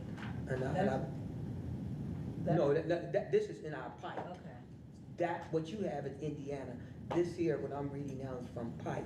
So, and one of the, these are ours, and then it's to making decisions only after facts bearing on a question have been presented and discussed. So that, I wanted to highlight that, is that we make all of our decisions based on fact bearing and discussion. Here's another one, board ethic. A board member shall maintain desirable relationships with the superintendent of the school that he or she serves. And one of the things is by striving to, and this is how we help superintendents, striving to procure, when the vacancy exists, the best professional leader available for the head administrative post. So whatever our administrative is posting, we want to try to make sure that the best professional leader is available to get that done. And so all of this is in our policies. So I would hope that He's referring to an email Dr. Bishop sent us in February. Yes, thank you. And that was from y'all, Neola, right? Yes. Yes. I think it's two different things, because she sent you guys an electronic copy. Yes. She created a binder. I gave it This to one Dr. here, Webster. this is what she Yeah, did. kind So of. it's different than the electronic? It's different. It's modified a little bit. And I said, hey, Dr. Webster, would this be something that the board would want? And I can make copies. We'll make sure. And he said yes. So I kind of thought that if we had gotten it out, so now I gotta go figure out what these binders are. But what's the difference between? This is modified. I think the one Dr. Bishop gave you is gonna be it's gonna have way more information. Yeah. This is just gonna be some critical stuff that I think new board members should have, and that I think will be more at the forefront of the work you guys do every day. It's less than the 760 pages? Yes. Yes, It's it's less less than than that. 760 Yeah. pages. There we go. Just to add a little clarity. Modification. The board member ethics that Dr. Webster is referring to is 0144.2. Also, he mentioned, 2. No, that's not it, sorry. The professional relationship one, that's also from that same section, but it's 10.10 on that one. Just for anyone who wanted to. Who wants to follow it. reference it later. Right. So- Repeat those numbers again? Sure. 144.2. It's 1442 is what it Right, is. 1442, 0, but it starts with 0. Yeah, all of it is zero, Okay. but it's But it's 1442. And then the subsets are in that particular section. I have a question, because, sometimes things can be kind of open to interpretation, and so whatever the number is you just said, I think the last one that you said, Dr. Webster, is also on the Indiana School Board. Yes. One. Some of these actually are taken from. Taken from the- As you see, some of this is Yeah. taken from Yeah. Indiana. So on that first bullet, so under a school board member should maintain desirable relationships with superintendent and staff, by striving to procure, when the vacancy exists, the best professional leader for the head administrative post. I interpreted that as meaning when a superintendent position is vacant, that we strive to help find the best potential leader for that post, for the superintendent post. Is that how everyone else interprets that, or is there a different? I want to make sure I'm not missing the mark there. No, well, you got superintendent up at the top, a board member shall maintain desirable relationship with the superintendent of the schools and his or her staff by. So when he say with the superintendent, that means to me, superintendent's in place. And that we should perhaps strive to make sure we have a good relationship. And if possible, as much as possible, not make a decision, so to speak, but as much as possible, work with the superintendent on getting the best professional leader available for the post. That's where I interpret it. You're saying for any administrative post? For any administrative post, such as your CFO Okay, or so- your CFO but that's not what you're taking. That's just what I was taking. Yeah, well, because it says for the head administrative post. So the CFO would be the head of their department. And that's why I was asking the interpretation, are we talking? That's just, I don't know how the this is head, well, the head post to me is the superintendent. I got that post. Yeah. But I don't, but I take that we should work together also with the superintendent to make, let's say the CFO in our case, which CFO is Yes, I open. know that's coming. Do we not work with the superintendent to provide the best person that the superintendent comes up with, other than voting for someone that the superintendent brings us? Do we not work with them to provide the best CFO leadership capability that's available? Again, that's where I'm asking about interpretation, because the one below it says, by giving the superintendent full administrative authority to properly discharge his professional duties and also holding him accountable for the results, and by acting only upon recommendations of the superintendent in matters of employment or dismissal of school personnel. So that to me draws a little bit in question, how much are we involved in those decisions of hiring or that kind of stuff, and how much are we, I don't want to use the wrong word there, but only acting, I'll just use the words they're saying, only acting upon his recommendation. When you talk about management, let's go back again, management and governing. Two different things, yeah. When you talk about managing and governing, the board gives the superintendent the role of hiring, managing, and then the superintendent, of course, have their principals, who does their hiring. So the board never makes a recommendation to the management for hire. That's the management's responsibility, but the board should work with management to see to it that the best possible applicant out there is recommended. So the board should do that. And then the board have to vote up or down whether they want the recommendation. So the board never makes a recommendation on hiring or firing unless it is the superintendent. Right. But the board should work also, and the superintendent should work also with the board to see to it that the best possible candidate is recommended. Also, as you see, let's go back, and I highlighted that. Making decisions only after facts bearing on questions have been presented and discussed. How can we make a decision to vote up or down if facts have been left out or have not been discussed?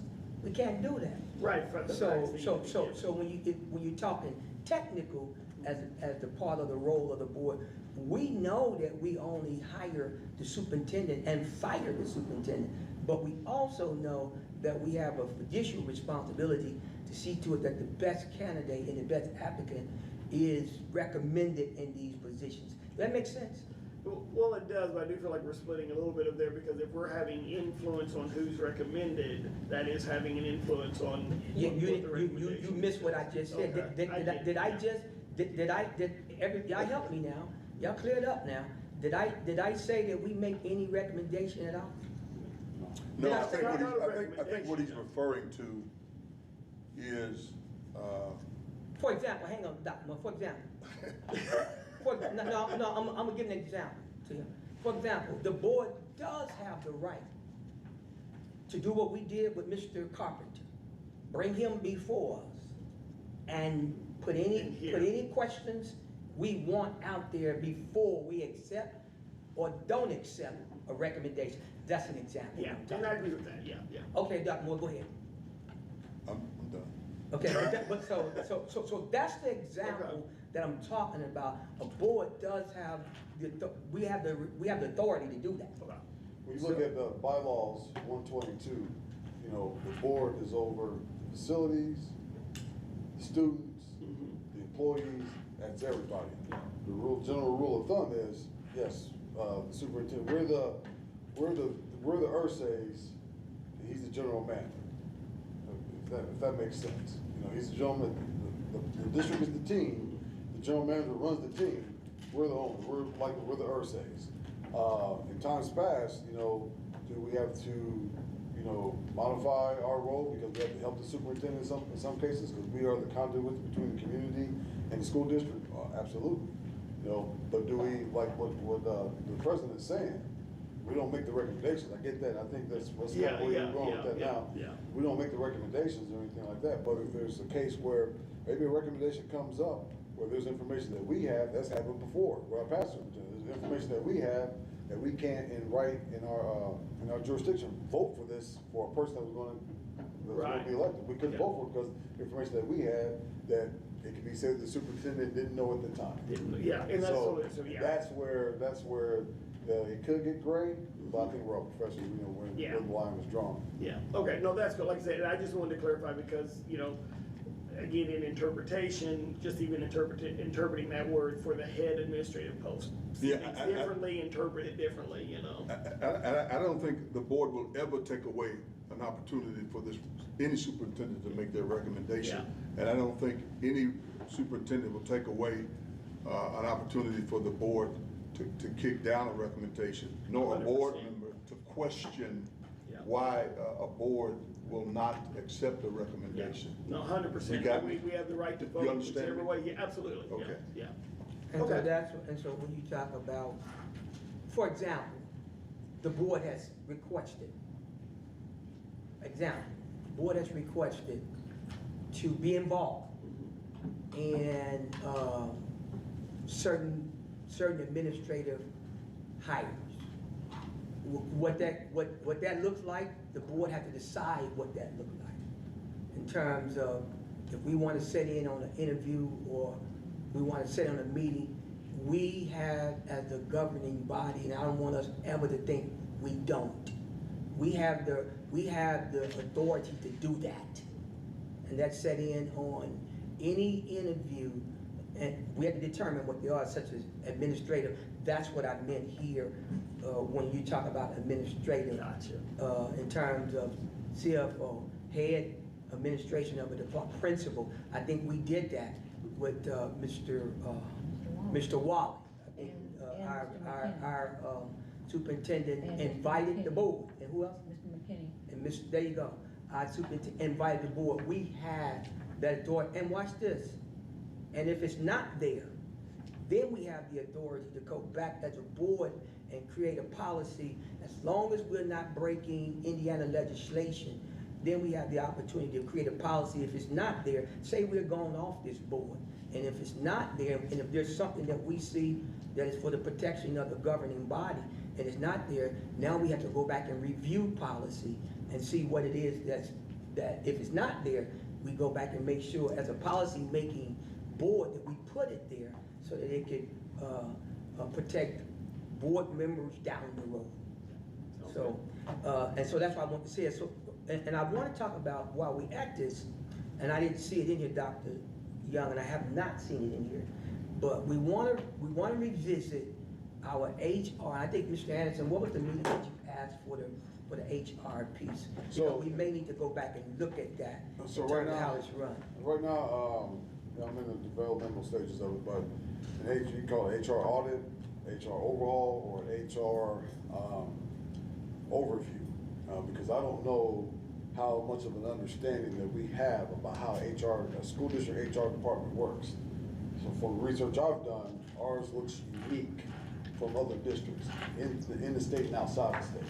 So I think the best thing to do is just we'll have an executive session, have a consultant come in and just give us something to compare, compare what we have. So that way, when we come across HR decisions, we're just not shooting off the cuff.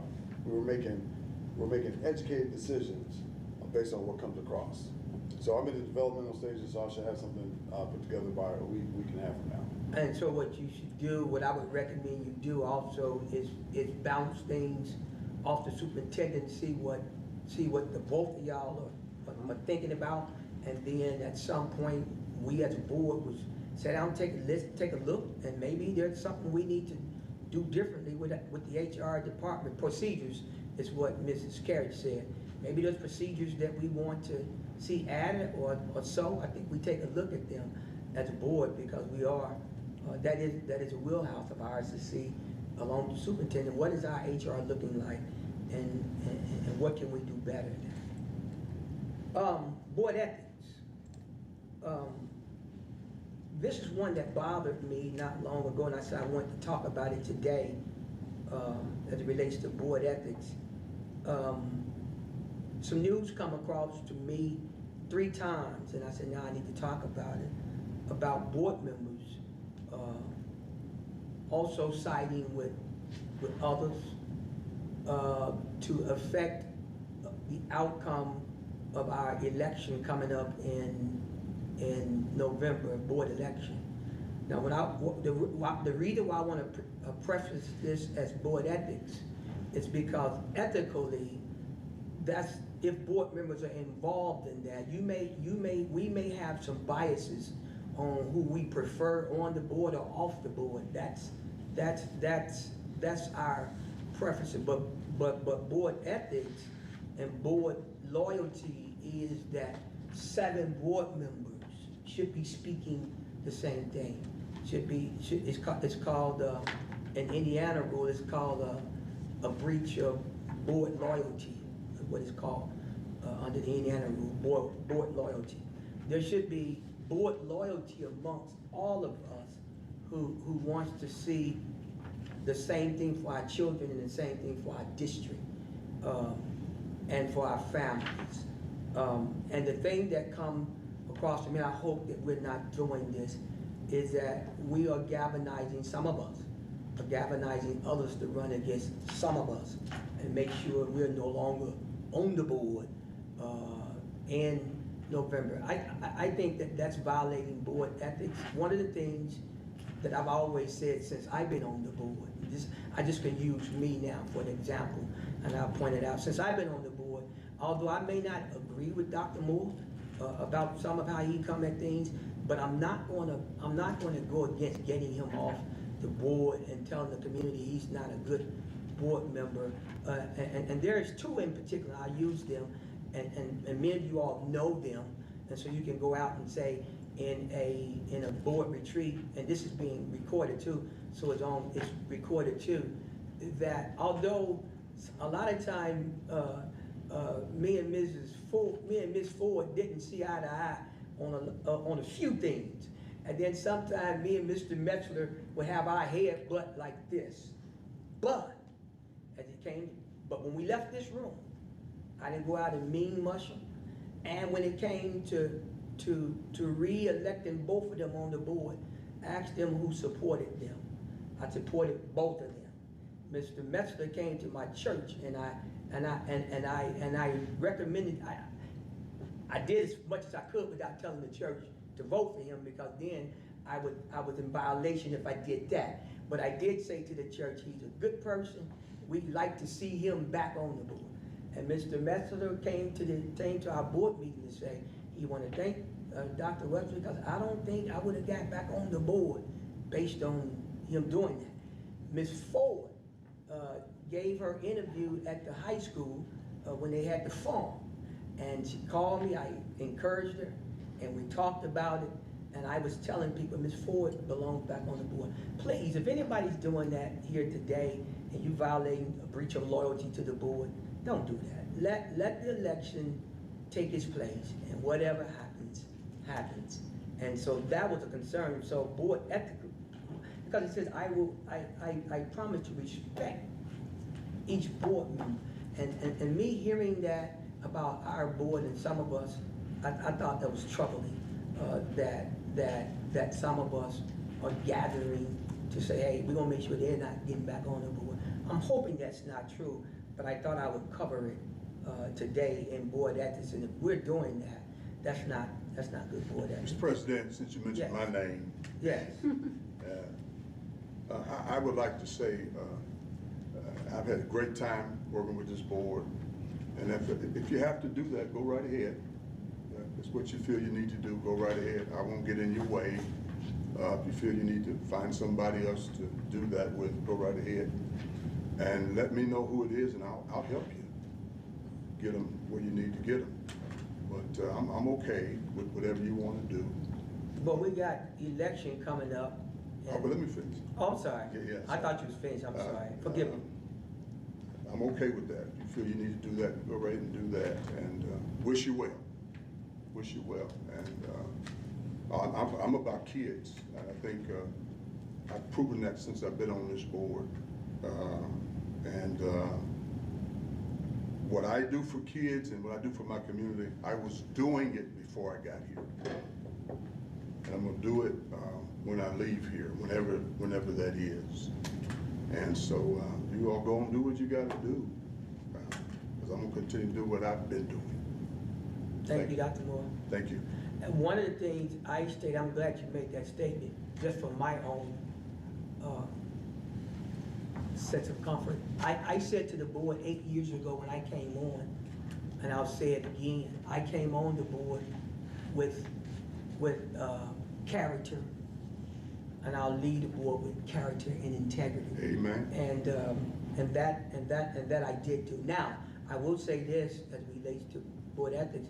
We will determine probably by next week.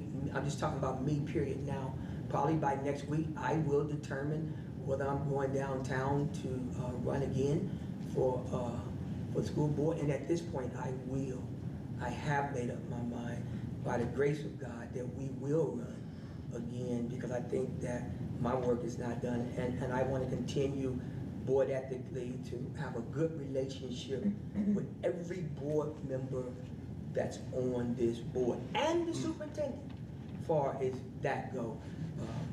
I want to continue to do that. All right, so that's my spiel on board ethics. Anybody got anything else? And please pay attention to these board ethics. Read them, take them to heart. I think when you read them, and then read policy too, and then read how far the board's authority stretch.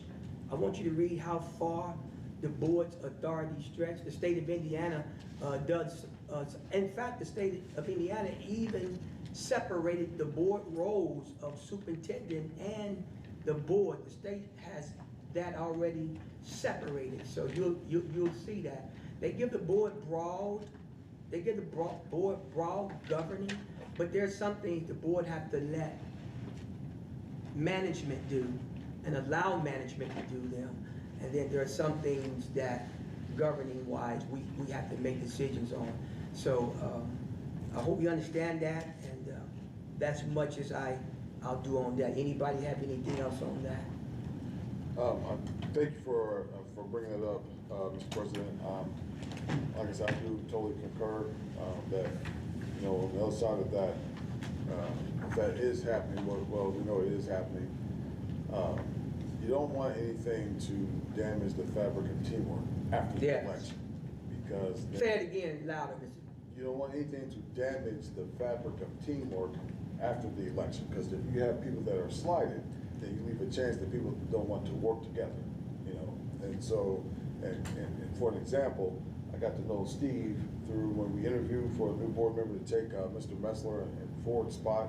But during the election, even though I thought you did well during the election, I had to support, while we're out there standing next to you, I had to support, Ms. Barnes, I had to support Nicole, and I had to support Mr. Hopp. And I explained that. I said, well, if you get on, great. Then if you get on, then we'll, in the short term, we'll have to support you, but have to be loyal to the board members and do that. So that's why, that's the perfect example why it's so important. Good example. To follow that, because if you have, we all know division never works since the beginning of time. When you got division, things fall apart. So that's what we want to keep out of our board loyalty. And when it comes to you having to hear from teachers now, and certain names just come up, actually. Certain names come up, hey, I heard that, and this is coming from the high school. Hey, I heard that so-and-so is working to get board. Some of us are classified as board problems for the superintendent. I've gotten that one. Some of us are board problems for the superintendent. And I would hope that amongst this group of 7, that we're not, as a group of 7, saying to teachers, coaches, community folk, and recruiting them. I would hope that we're not doing that. In fact, when you look at board member ethics, it even narrows down to the fact that we shouldn't even be having board business discussions with our wives and husbands. When you see that, you'll see that. You'll see that what's done on the board level should not even be taken out of the board room. And so when you look at that, some of us may have to say, as if we was in Sunday school, Lord, forgive me, and then make sure that I'm not breaking board ethics again. That is if you're really true to looking at all the board ethics, and then you let the Spirit convict you on, hey, have I broken some of these? I gotta admit I have, and I have to ask the Lord, forgive me for breaking some of these board ethics, because I remember, Dr. Moore, that I stood on the first day of January when I came on the board, and I took an oath that I would do A, B, C, D, and so if I violated my oath, I had to ask the Lord forgive me, then get back on track with seeing to it that I'm being. And I said to Mr. Anderson, and I don't mind saying this about board, I said, getting back on the board, should I run again? I said, I will govern as a board member myself a whole lot different than I did what? The first time, yeah. The first time around, because of what you know, what you learn and what you know. And as I was saying, if you learn, then you do what? Better. You do better. And if you don't know, then you perish because of ignorance. So take a look, board members, at these ethics and look at our policy, and let's just make sure we're adhering to them to keep good continuity on our board. All right? We move on, and now we move to our exec session.